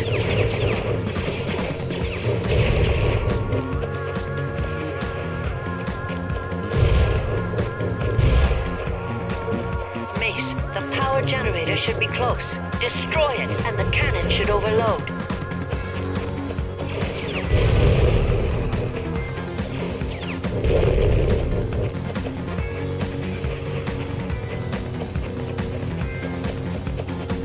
Hey, R5. Thank you. Why am I in first person all of a sudden? I just realized we lost Mace. I don't know. Anyway. Stop spinning me around. There. Doesn't matter. They stop moving as soon as you take out the last one. The rest of the Jedi should be able to land safely now. Let's get to the landing zone. I sense much desperation in Anakin and Obi-Wan.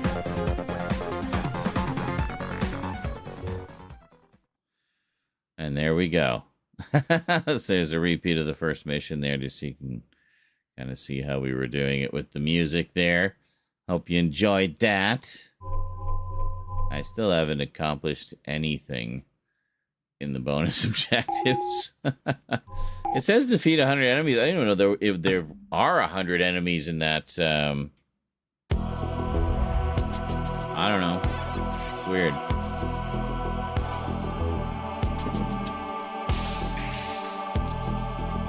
So basically what I've done here is I have a little soundboard that I put together on my Stream Deck. And I can push it again, and it fades down.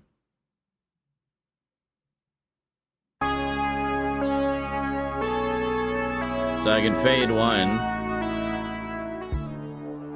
and actually have it crossfade with the next one if I want.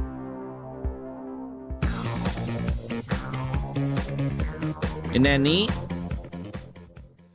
So, yeah, just a little something I realized I could do with the Stream Deck. So I thought, yeah, we'll give that a try. I don't know, it was just something, I just thought it'd be something fun to do, see how it worked and stuff like that. But the nice thing is, now what I can do is I can drop whatever music I want in there and just assign it to those buttons. And I have like the buttons kind of assigned for different types of moods. So I got some that are like menu music, you know, or this one. This is good. Oh, you got to make sure you turn them off though, otherwise you can end up playing them all at the same time, and that would just be ridiculous. Like, I don't know why you would want to do that. That would just be crazy. Can you imagine if I pushed all of the buttons and played all of them at the same time?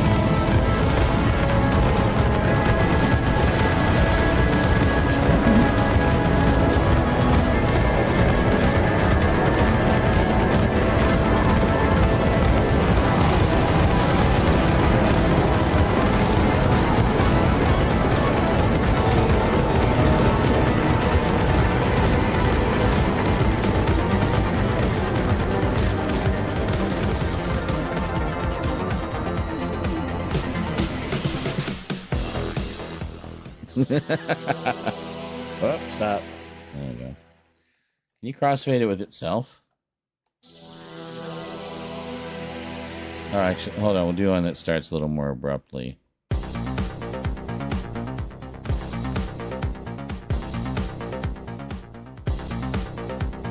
No, I guess it kind of cancels itself out. All right, cool. Anyway, neat, neat. If you want to have just the power of streaming goodness at your fingertips, get a Stream Deck. I like it. Hey, Speedle. Don't get too excited about that 52%. You may notice I cut the goal in half. We're strictly focusing on the rent portion of it. So... yeah, hopefully. Did I make a RoboCop reference? It's entirely possible.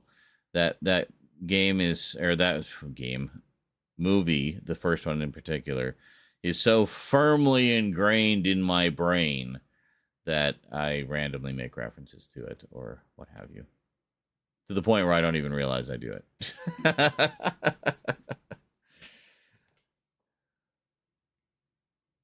So what was the reference? I don't actually know what I said.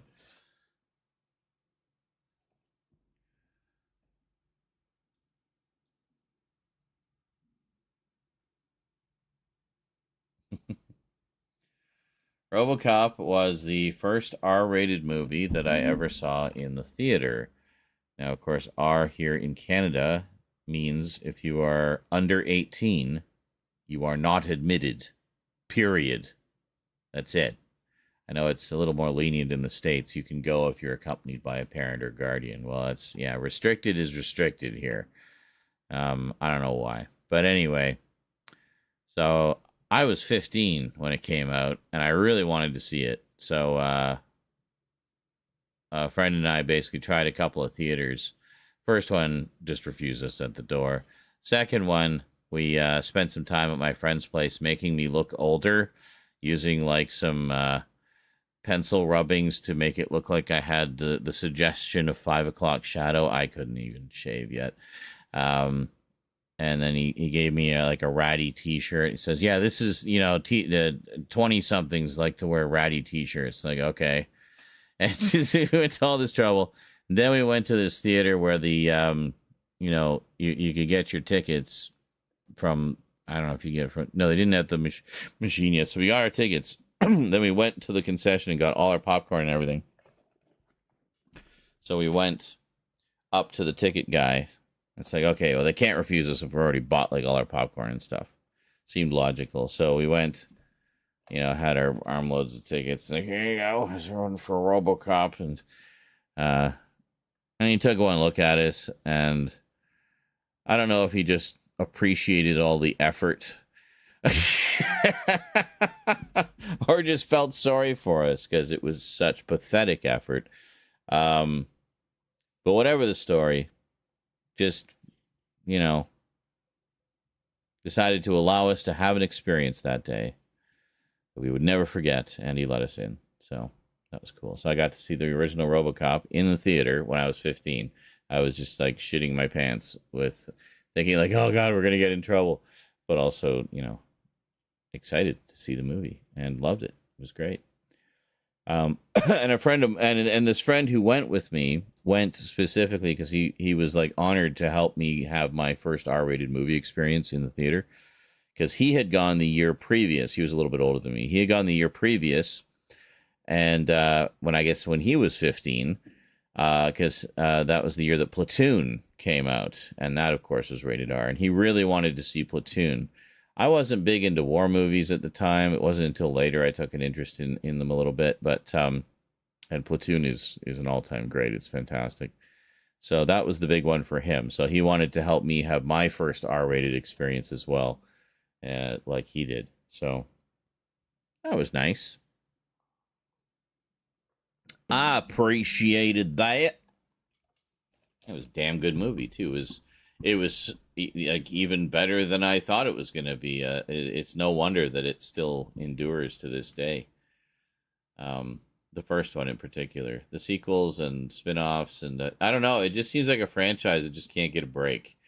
Like they just never really recaptured that same magic that the first one had. There's always just something a little bit off. Not just if they rate it PG-13, that's obviously a problem, but, even the R-rated stuff or M-rated television stuff it just doesn't quite capture the same magic. There was actually 2 cartoon series. So, yes, I remember the cartoon series. There was one that came out in 1988, which was just a year after the first movie. So, yeah, good old 80s. Let's make a Saturday morning cartoon based on that R-rated movie. It was around the same time that the Rambo cartoon came out, I think. But yeah, they did 12 episodes of RoboCop. And fun fact, most animated shows had 13 episodes if they were a weekly show. But RoboCop had 12.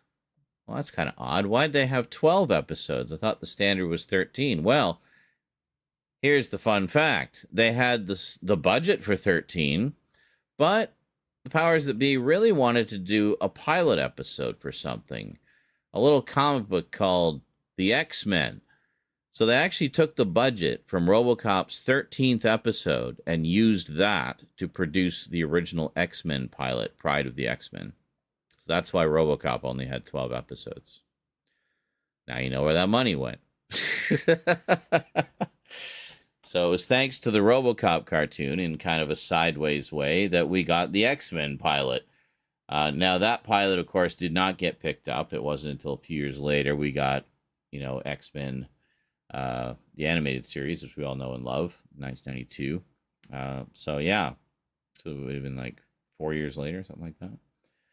But yeah, I have a VHS, one of the VHS releases of Pride of the X-Men. It's cool. You can find it I think you just find it on YouTube now. Funny enough, which I think is from the exact same VHS tape that I have, the version that's on YouTube. But I recognize the trailers at the beginning. There's a thing about like a live-action Spider-Man urging everyone to go vote. It's like, well, isn't everyone watching like 12? But I guess there's grown-ups too, you know. Anyway, that was fun. But the other RoboCop series came out a few years later. It was called RoboCop Alpha Commando, and that one ran. It was during the short period in the early 2000s where daily syndicated shows weren't required to have 65 episodes anymore. For some reason, the number seemed to be 40. So all these animated shows came out. They had 40 episode seasons. One of which was RoboCop Alpha Commando. So.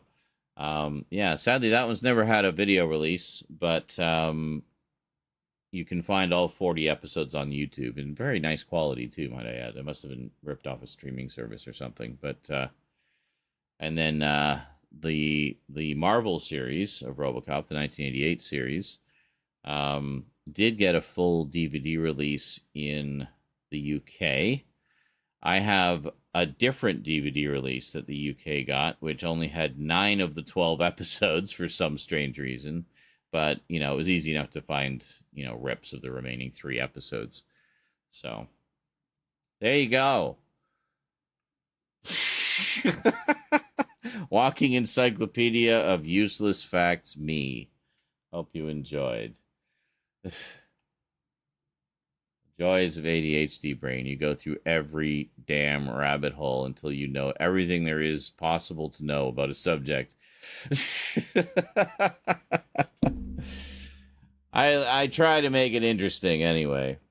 Not just a boring recitation of facts. And then in 1988, they said, let's make an X-Men pilot. So they made an X-Men pilot, and they used the budget from the last episode of RoboCop. And then... yeah. I'm pretty sure I must have mentioned that somewhere. Maybe in... I did like a closer look at my RoboCop collection. I'm sure I would have mentioned it in there when I showed the cartoon. So, anyway. Yes, the more you know. Or, now I know. And knowing is half the battle. G.I. Joe. Yeah. I cringed too. It's okay. We all had a nice little group cringe there. G.I. Joe.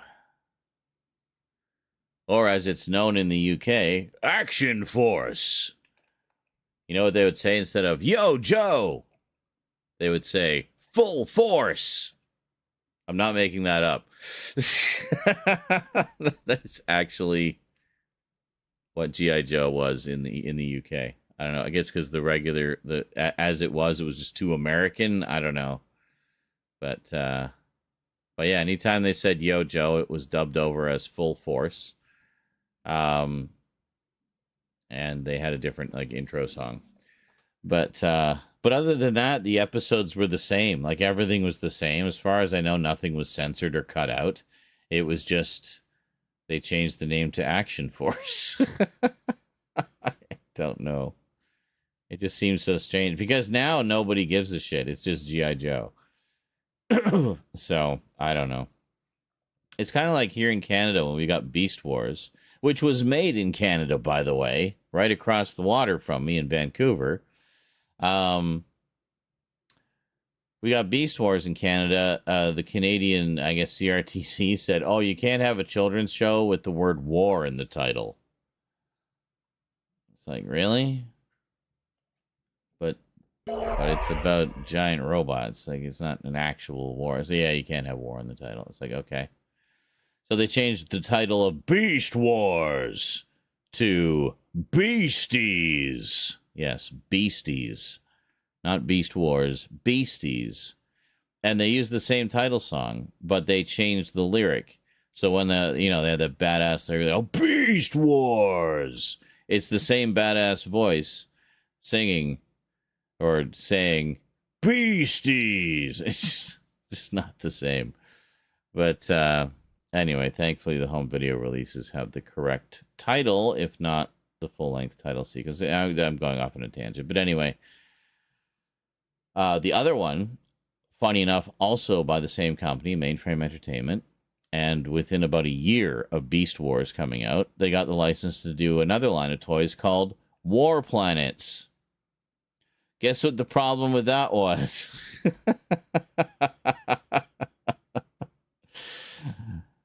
So, in that case, they were like, okay, if we got to change this fucking title again, because it has war, can we stop licensing all these things that have war in the title, first off? And second off, if we're going to have to retitle this thing, let's retitle it something cool instead of Beasties. What the hell was that?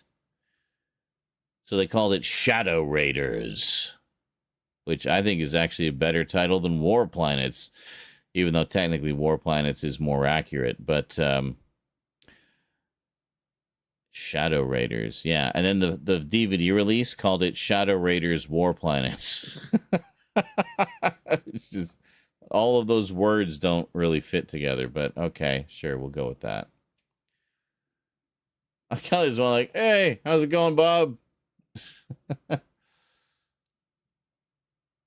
I do admire these early attempts to create the feeling of a living, breathing world. You know? So you got the little R5 unit running around. You got all the clone troopers. You got the little message droid over there. I like that. You got this guy who just waves to everybody. Oh, here's the message droid again. But it's the same, like how many miles do we go? You got the two droids, you got the two troopers walking around. You got two down there, so that's 6, and then you got the one down on the right, so 7. So 7 models. The bridge is probably just a static image. Actually, no, it looks rendered. I can tell because you can see the edges. They're cleaner. Yeah. Oh, but if you look out the window, look at that low-res space shot out the window, eh? Yeah, see that part, that's something they couldn't fix because it's just a low-res image, but, yeah. That's pretty neat. I like that. It's like when you boot up an old PC game on your modern system. The assumption being that you're able to get it to run at all. But assuming you're able to get it to run at all, you boot it up on your modern system, and then you remember playing it back in the day. You had to play it on medium settings because your system just couldn't handle it.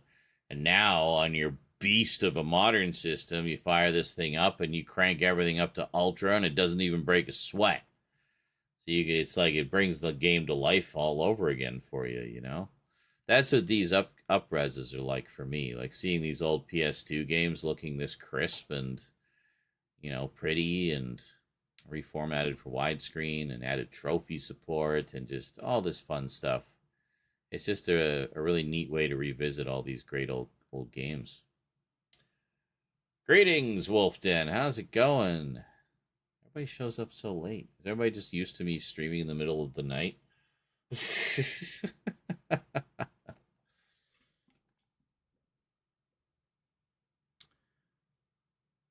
Well, get a little menu music going here while we're talking. There we go.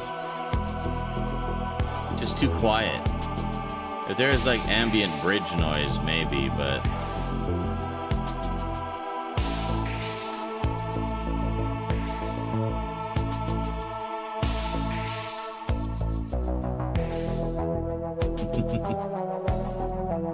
Yeah, very nice. Says, all good, just got home from the gym, saw you on. Oh yeah, for sure. Yeah, Daniel says, I'm the same way. When I play older games, all these great memories come back to me. Oh, for sure. Yeah, especially if it's ones you used to play with people that, you know, you lost touch with or whatever. Or maybe they passed away, or maybe they just moved away, you know. So... again, like we were saying with the retro videos, are there little slices of time, little visits into the past. That's what it's like visiting these old games. It's very much like a window into the past. We would look at this game back then and think, wow, this is like cutting edge technology. And to be fair, it was.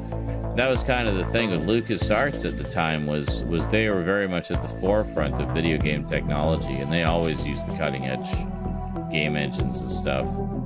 And probably developed a lot of stuff too, because that's just kind of their thing. But yeah, they're really keen on putting you in that world, you know, whatever it was.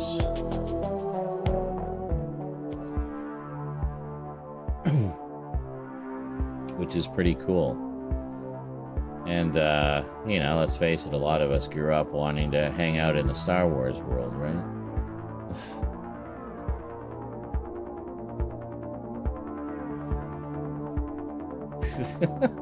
This guy in the foreground, I was like, hey! He always waves when he goes by.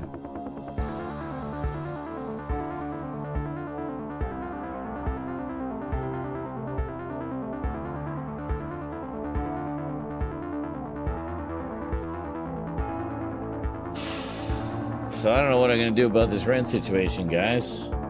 Both marathons this month were kind of a bust. One of them we only got an extra hour, and the other we got an extra half hour. Like, the marathons are usually kind of the last resort to scare up some bill money, especially if there hasn't been much the week or two prior. So when the marathons bust, I'm just like,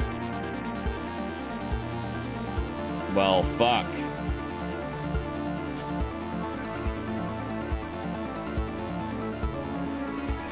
So I thought maybe this was a crazy enough thing to do that it'd get more viewers and maybe some more donos today, but I don't know. I'm trying new things to see kind of what resonates with people, but it's tough when I have such a passive audience. You guys don't give me a lot of feedback, so I don't know. I don't know what to do anymore. I'm thinking I might just have a fire sale and sell a bunch of my shit. Would that get you guys to drop a few bucks if you could buy part of the world-famous Zarin Isaac DVD and Blu-ray collection?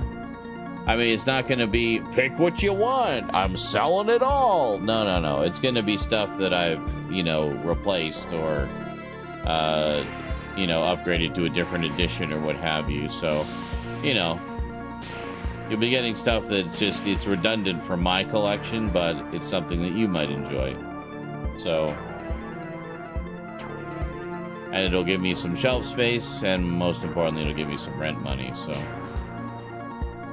you'll send on Monday when you have funds. All right, thank you, Wolfden. That actually works perfectly because Monday's a holiday here. It's Canada Day. Just kind of our Independence Day, I guess. Similar kind of thing. But, sort of. Or not. Yeah, I guess it is kind of. It's like celebrating the founding of Canada or something. I should probably know this. Anyway, all I know is the damn banks are closed. So, yeah.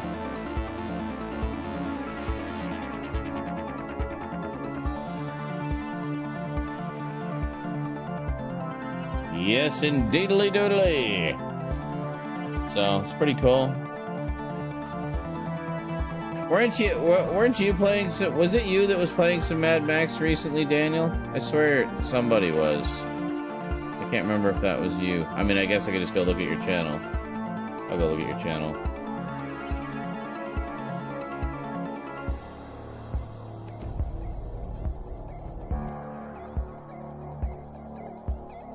Let's see what we got here. Ah, Spider-Man 2. That's one I need to play. I still need to play Miles Morales, actually.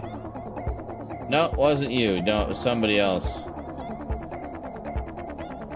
Oh, Ghostbusters. Ghostbusters. I'm just looking at what games it says you played recently. Ghostbusters, the video game. That was such a great game. I haven't played the remaster of it, but I love the PS3 version. Really felt like, you know, 4 Ghostbusters sequels in one, you know? It was crazy. And I didn't know there was a game of Godzilla the series. Holy shit. Check that out. Superman, NHL. Wow, you play quite a variety of stuff. TMNT, the Cowabunga collection. I played a bit of that recently. That's good. That's a good one. That really nails the retro flavor. It really felt like just a new arcade game, you know, in the 90s. Yeah, exactly. I think a lot of us on the Discord do as well. Daniel says, "Oh yeah, I honestly consider that to be the 3rd Ghostbusters movie." Yep, basically, and the new ones are 4 and 5. So.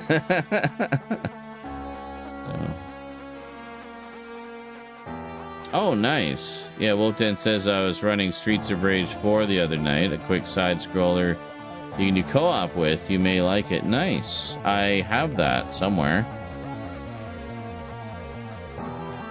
I think I have it through, or I have access to it through PlayStation Premium.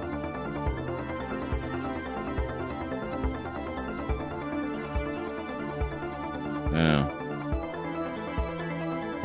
The Cowabunga collection.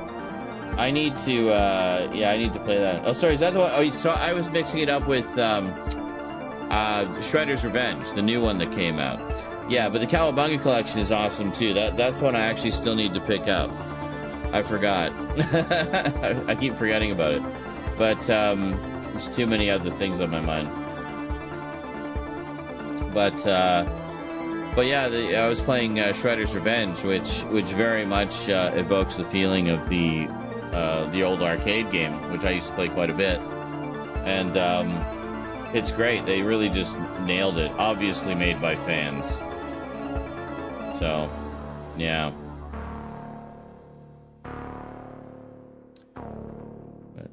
But yeah, Streets of Rage, I played the hell out of the first one.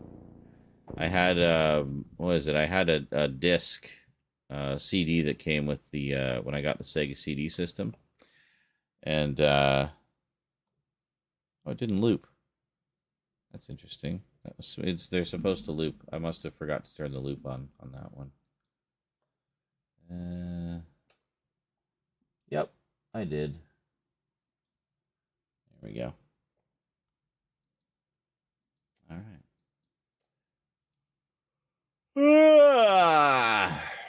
Yeah, so it's pretty neat. I discovered all these audio functions on the Stream Deck that I didn't even know about. But say you drop a song and there are a couple songs you want to crossfade between. You can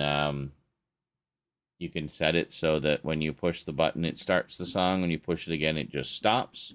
Or you can set it where when you push the button, it starts the song. But when you push it again, it fades it down for...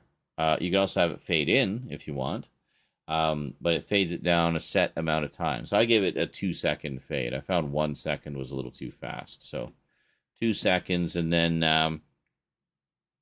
what else? Yeah, and then it can crossfade with the next one. So you can start the next one while the other one's fading down, and then you get a little bit of overlap, and it just sounds really nice. So, yeah. Oh, okay. He says, I appreciate you checking my channel's recent categories out. This month I had a New York City theme going on. Excellent. Well, if my our old pal Harold were here, he'd be overjoyed. Did someone say New York City? I love New York City. You have any videos about it? Because I really love New York videos. That's a character I really need to do more with.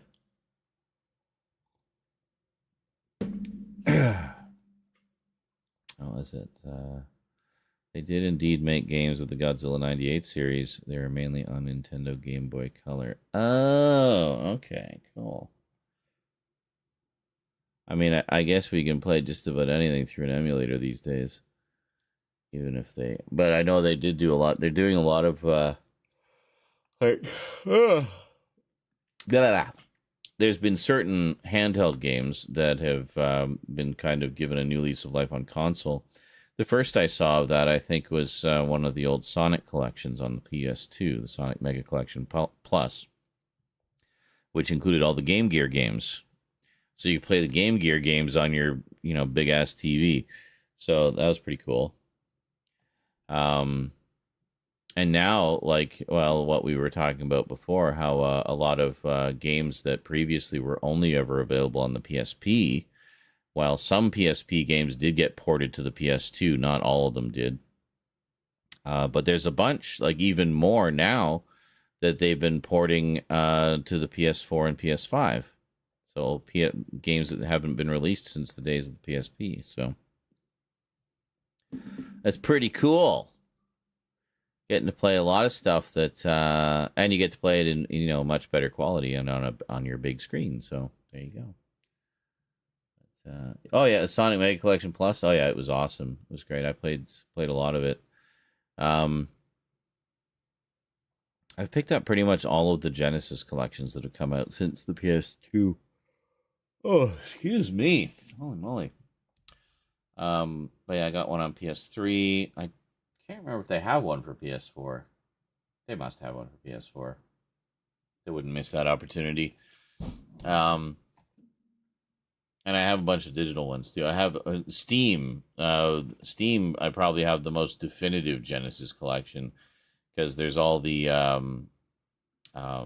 full cartridge mods that give you more games. So yeah. Oh, the Nintendo Switch has one too. And good morning, Duncan. Thank you for the resub. 68 months. 6 months in a row. Had a break there in the middle somewhere. I guess 6 months ago. Very cool. I like how everybody shows up just as I'm winding down. But then when I'm playing the game, nobody's here and everybody's dead quiet. Where were you guys 4 hours ago? Probably some of you were asleep and some of you at work. Some of you otherwise occupied. Ugh.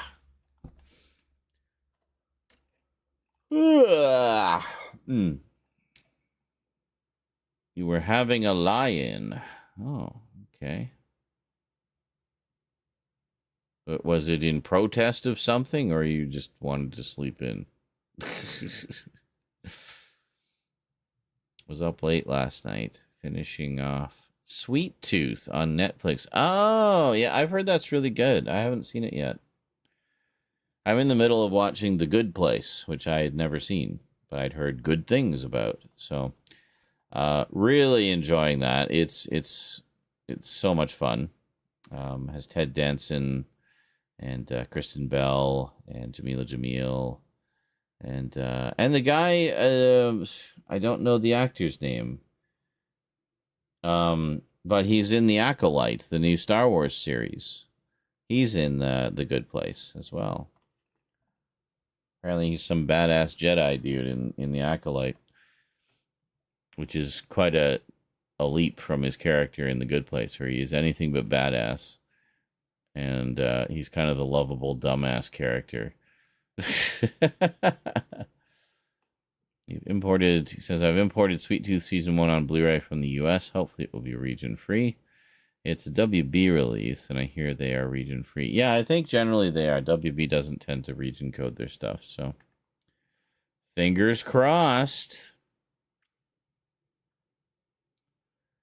So rare for a Netflix show to get a physical release of any kind, especially in the US. Usually it's the other way around. We have to import them from the UK because the US doesn't have them.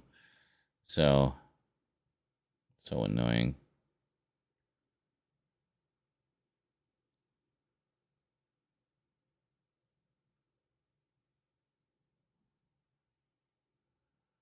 Oh, yeah, there was a subject that came up today I was considering doing a rant video about. I just have to get all my ducks in a row. And that was about the whole thing where this article came out about Sony pulling out of some optical storage disk media, which made me think of you, Duncan, because basically what they're talking about is burnable discs. But the frickin' grifters and hate mongers and rage baiters basically latched onto that and say, Sony pulling out of physical media. Physical media is dead. And just like all of this bullshit. It's like, no, they're not pulling out of physical media. I countered it almost immediately in a tweet for what that's worth. But saying like, no, that's not at all what's happening. They're just, nobody's burning discs anymore other than Duncan. So they're just not going to offer blank discs anymore.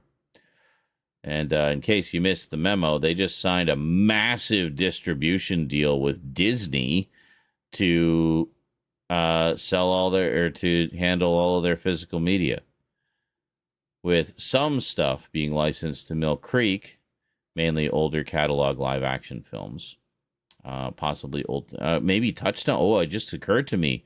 I wonder if Mill Creek is getting some of the old Touchstone stuff. That would be cool. I would love for a Blu-ray of Down and Out in Beverly Hills. Seriously. One of my all-time favorite, like, adult comedies. Probably also because it was one of the first ones I saw. It was, I think, around the same time as RoboCop, actually. But that one I don't think was, that one wasn't rated R, so I think I did see that in the theater. But anyway, that was my introduction to Nick Nolte. I already knew Richard Dreyfuss from some Steven Spielberg films. You buy verbatim discs. Okay. I forget what I used to buy. Verbatim was one of them, for sure. Fuck, might have just been Maxell, honestly.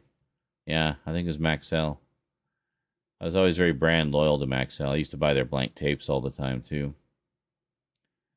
So. But yeah, I never really had any problems with them.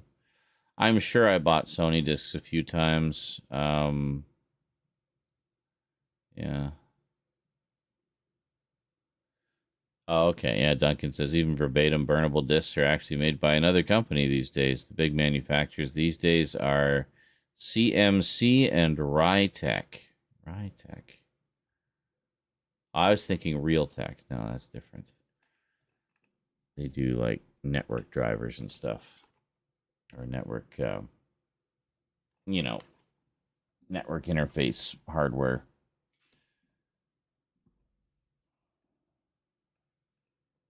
Yeah.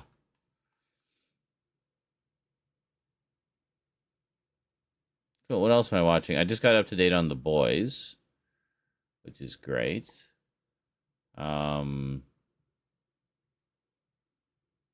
And I started catching up on Invincible, but I haven't yet. Okay, Vermin says he still burns the occasional DVD or CD.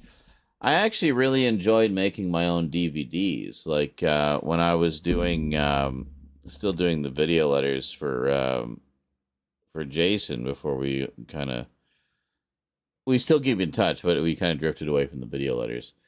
But I enjoyed putting together the menus and hiding some Easter eggs in there and doing commentary tracks just for the fuck of it. And it was fun. And I would put I would film like special footage just for the menus and stuff like that. So, yeah. It's kind of like if anybody who got my Multimedia Chronicles DVDs a while back will know. Especially the retro ones. The retro ones, I packed a lot of goodies on there. But,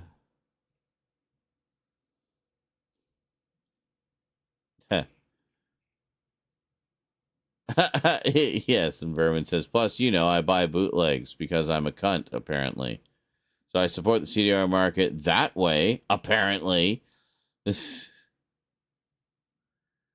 Okay, yeah, I was kind of late to the party, too. Daniel says, Invincible is good. I just finished watching the first couple of seasons a couple months ago.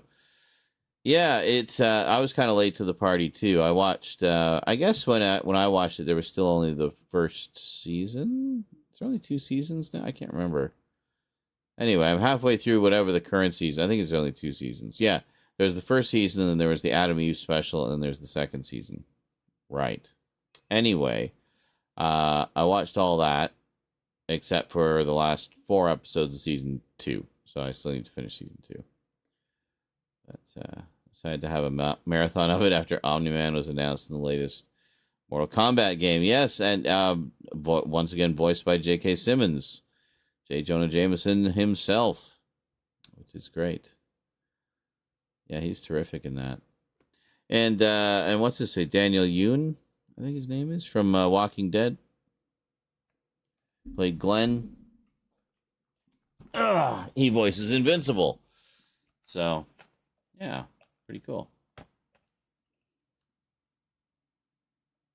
Oh, and Seth Rogen as the Cyclops alien guy. He's always a hoot whenever he shows up, completely screwing up his mission. I just feel so bad for that guy. But, yeah.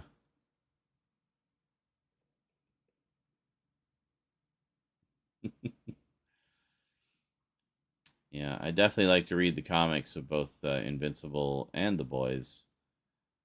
But apparently the comic of The Boys is so much worse, like in terms of like the shocking content than the show. They had to tone it down quite a bit for the show. So if you can imagine, the show is The Boys toned down quite a bit.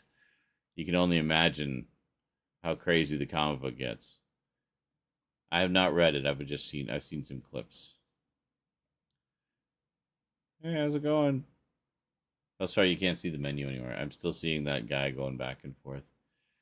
So it's interesting, like looking at that menu. It's like it creates the illusion of activity, but really it's just, 7 fairly low detail models, and not doing a ton of actions. It looks good.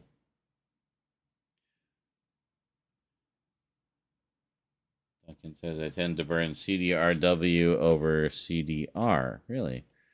I have so many of them. DUD plus R I use for anything TV and VHS, etc., especially when giving copies to family. I mostly burn BD plus R dual layer, 50 gigabytes a disk, for data archival purposes. Okay, there you go. Yeah, if I still did that, I'd probably have a lot more hard drive space. But I would also have a stack of Blu-rays. And I do like the convenience of having all of my files at my fingertips. I just need more storage so I can put the rest of my files at my fingertips. So the ultimate dream is to have like a rack of SSD drives all configured as a RAID array. And then, just have 20 terabytes of space in there or something. And it'll be all good.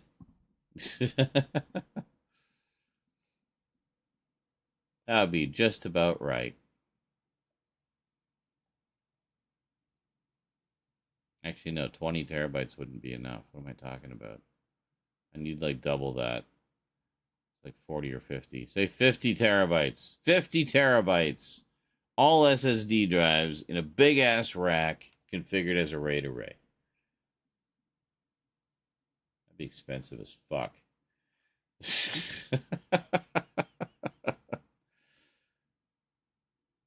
But, your data would be pretty safe. And the access time would be insane.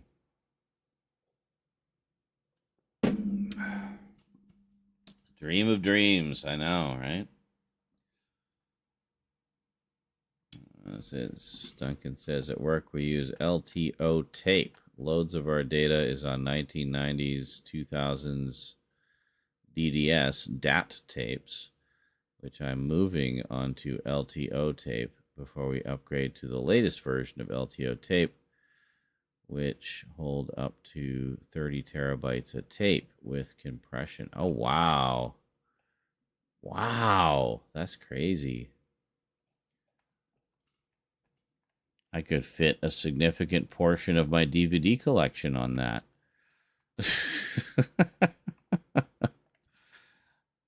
See, that would be the ultimate dream, is to have all my discs burned, or not burned, ripped to disc, so I can just have everything at my fingertips in full quality, no compression. Obviously, we keep all the original quality, and just rip them as is, and just have them all at my fingertips right there on the computer. And I could leave the discs on the shelves, keep them safe, and assured that the data is safe and backed up, and also easily accessible.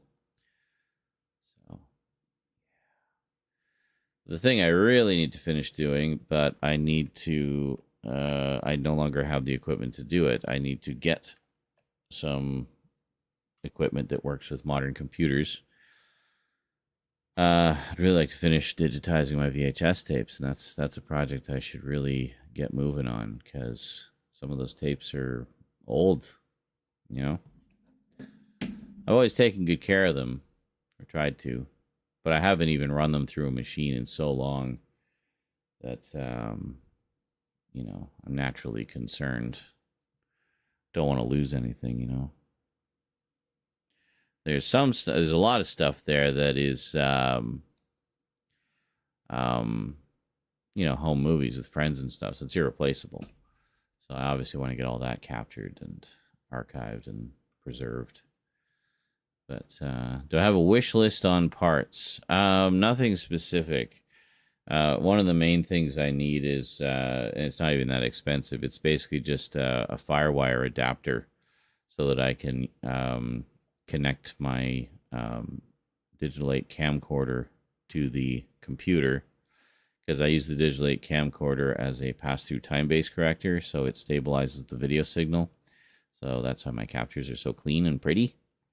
So it takes out all the waviness and fuzziness of an old VHS recording. So as long as the tape itself is in good condition, not too many dropouts, you can get pretty clean captures off of it that way. So, so the thing is, my previous computers had FireWire built in, or there was one I had a card. I had a PCI Express card that had a couple FireWire connectors, so I could use that. And I could do that with this one, except I don't think I have another PCI. Yeah, it's very low on slots. It's really meant more for performance than putting in additional hardware. So I'm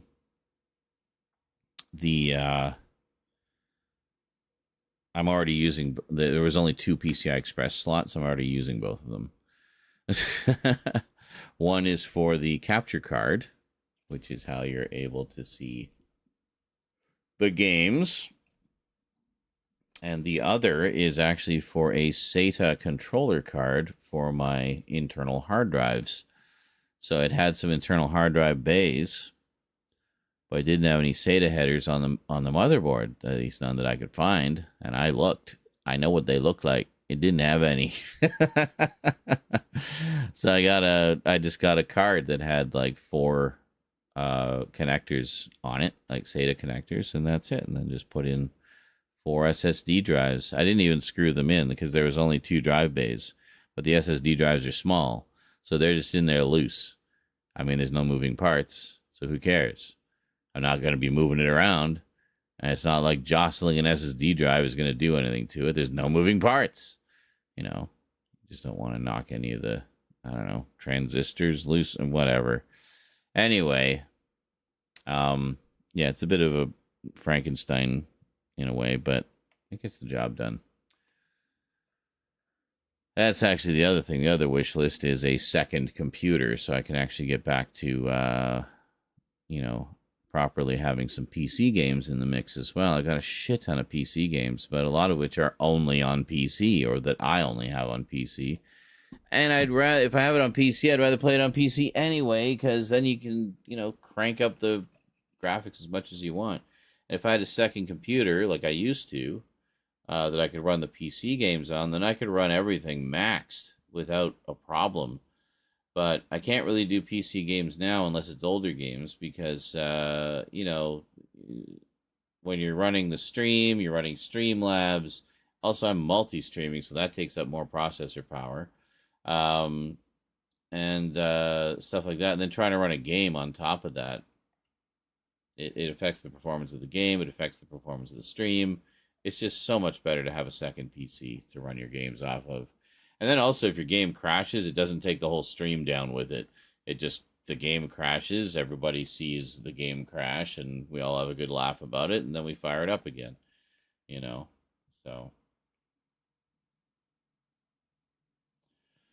So a lot of things. A lot of things. So behind the scenes, there will definitely be some equipment upgrades and replacements over the coming year. I was thinking I might even give this computer to Rose to use as her desktop computer, like her first desktop computer, and then I'll get a pair of computers that are the same. You know, get a pair of like twins and put the capture card in one, or probably a new capture card so I can maybe do 4K stuff, which would be nice. But yeah.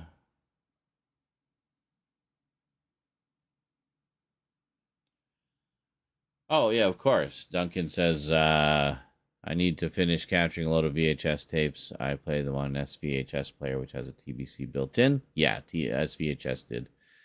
Into a DVD recorder. I burnt a DVD-R or DVD-RW from that and rip it to the PC if I need to edit or make it an MKV. Yeah. And then he says, I also don't deinterlace. No, of course not. You want to match whatever your source is. If it's interlaced, capture it interlaced. The raw recording remains interlaced. Yep. And I usually have the MKV interlaced, as software deinterlacing will get better. So may as well do it when playing back. I'd deinterlace when uploading to YouTube, as I don't trust their backend. No, yeah, absolutely do that. I have uploaded interlaced footage to YouTube and just combing all over the place. Looks awful.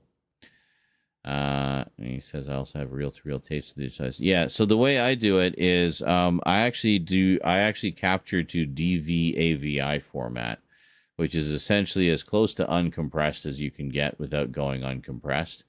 But it's the native file format that DV video records in.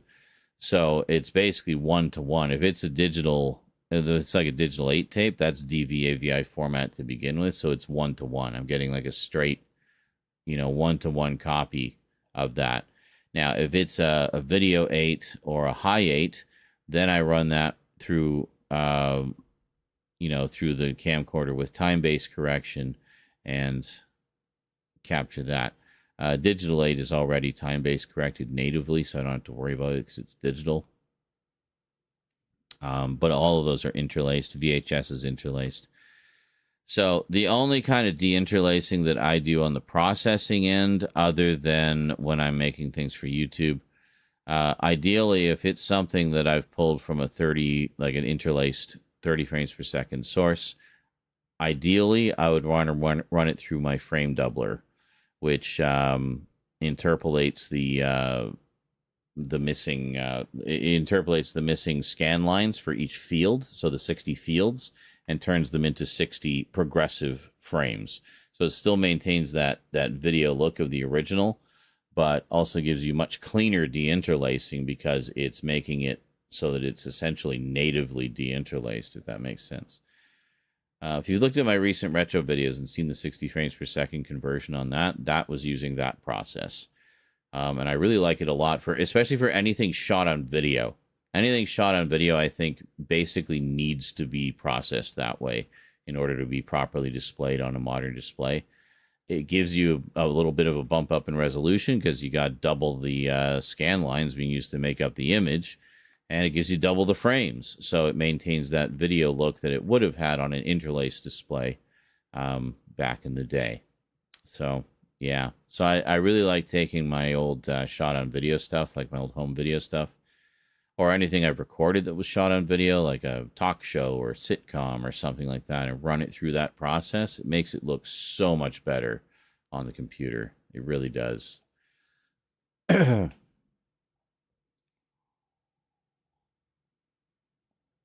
If it's something else, like if it's something that's shot on film, then ideally you don't want to bump that up to 60 frames per second, because then you'll get that weird soap opera effect. No, ideally you want that to be whatever the native film frame rate was. Now, there are tricks you can do to convert it down to that, like to 25 or 24, whatever it happens to be. Typically 24 for film, but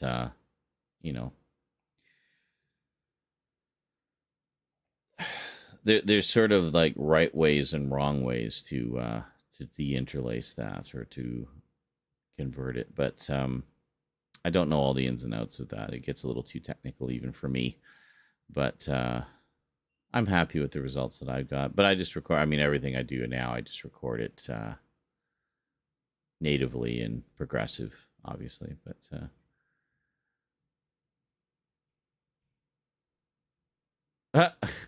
Duncan says the number of times I get downvoted or shouted at on Reddit when I say I don't deinterlace. Well, no, why would you deinterlace your raw captures?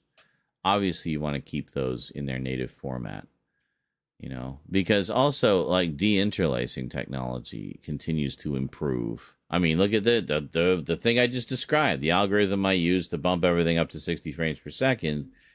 That's new. That's relatively new. And I actually saw it mentioned in some just random discussion boards I stumbled across the other day. So it's nice to see it getting a little more recognition, because it really works well.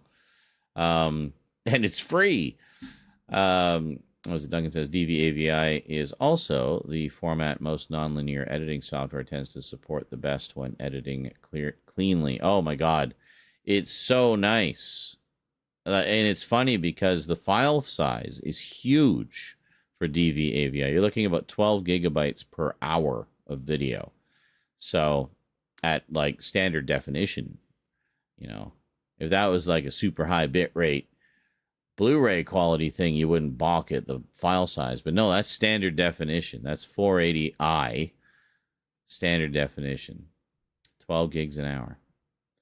But that was one thing I noticed as well. And when I was working in standard definition resolutions, I always, even if it was something that I'd ripped from a DVD, I would actually convert it to DVAVI for editing purposes, because it edited so much cleaner than MPEG. And also just in the workflow, it would scrub so much with so much less fuss.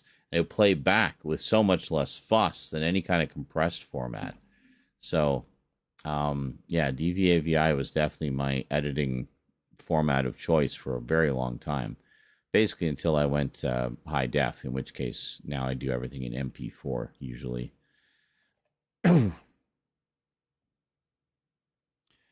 MP4, and if it's 4K, I use the X265 codec, which yeah.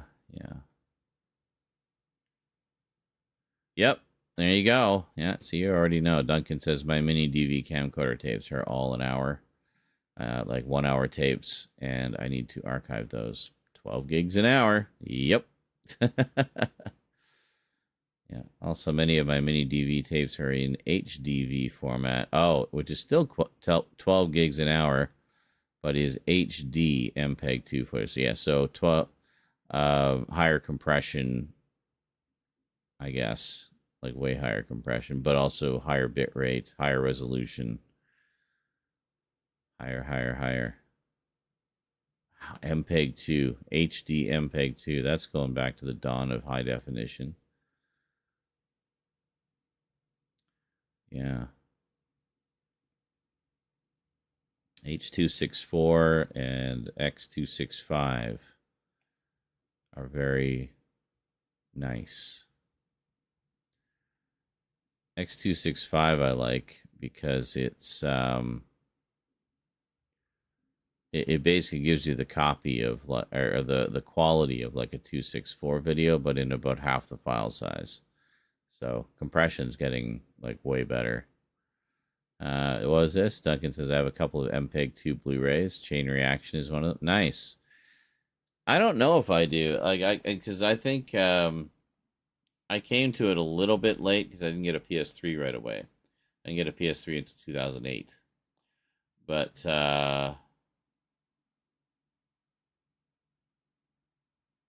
yeah. So I don't know if I got any MPEG-2 ones. I know I have a few VC1 from the early days of Blu-ray. But everybody seems to use H.264 now. Which I think makes sense. I always felt it was a better codec. Just in terms of the picture quality. I found VC1 was always a little soft. 264 seemed to be much crisper. Or AVC. Yeah, VC1 Blu-rays. Warner really liked VC1 when it first came out. But then I remember they went and they kind of switched to H.264 after a while. Or AVC.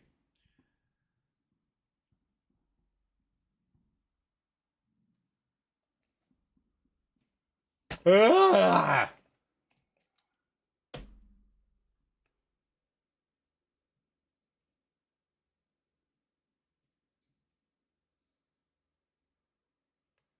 Yeah, this one doesn't even tell me. It's 1990, The Bronx Warriors, if anyone was wondering. Comes with a DVD and Blu-ray. Yeah, that's from 2015, that Blu-ray release.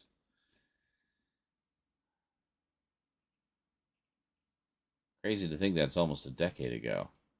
The hell does the time go? Yeah, I was watching rewatching the ones I'd seen before. So Bronx Warriors, Escape from the Bronx. And then this one I've never seen, The New Barbarians, which is sort of the third one, kind of.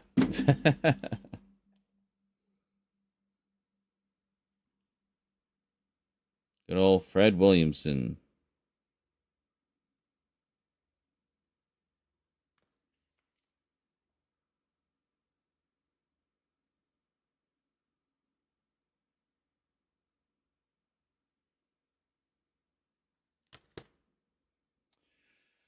Yeah, so I'm probably going to finish watching this tonight. Maybe watch a little more Good Place, nibble on some chicken. Yeah. But Rose and I finished watching the Mad Max movies the other night, so I was just kind of in the mood for more of the same. So I thought, well, I've got some of the better knockoffs, like the, Bronx Warriors, and also got Exterminators of the Year 3000. Which I also have on VHS, I think. No, that's Warlords of the 21st Century. That one I have on VHS. I still need to get some kind of disc version of that. I don't even know if it's on Blu-ray. But yeah, I know I used to have this one on VHS because I recognize the people on the cover, which you can't really see.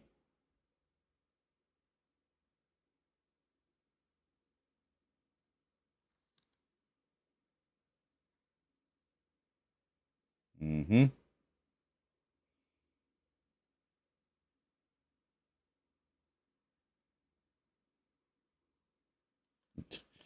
This description is ridiculous.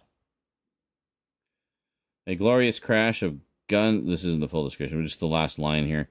A glorious crash of guns, nuclear fallout, and synthesizers make this a must-see for anyone who's been longing for the day in which they can finally get beyond Thunderdome. Really? Who the fuck wrote that copy? That's awful. What an awful, trying to make a tenuous connection to Mad Max. That's just awful. Yeah, that was Scream Factory. Should be ashamed. Anyway. Yeah, there's a lot more in that genre that I'd like to get. And a lot of which have had Blu-ray releases in recent years, and some of which are probably out of print now. What's going on? What? what that is. Says your chance to win a pair of Logitech G-Fits is here. What is that? Headphones? Oh my god, those look awful. Why would I want those? I hate those fucking wireless earbud things. No, I don't want to win one of those. I don't want them. Do not want. Right, R2? Tweet, tweet, tweet. See, R2 agrees. You heard him. Put him back here. I figured because we're playing Star Wars, to bring R2 out. See, I go above and beyond. That's gotta be worth a few bucks, right? No? Okay.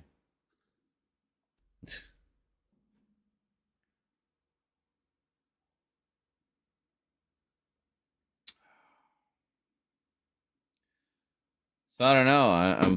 I'm wondering, like, are marathons just done?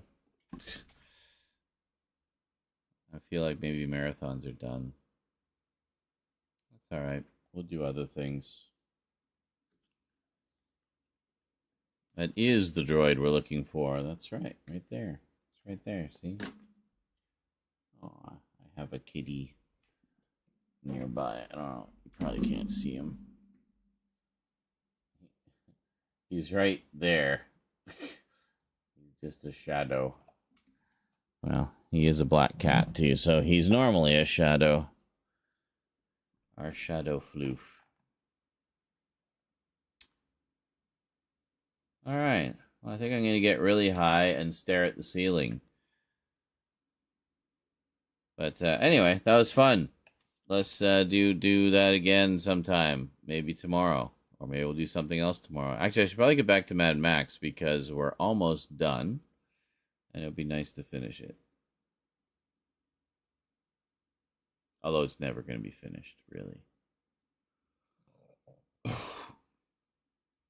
Where are we in Mad Max? We'd almost finished the death runs, actually.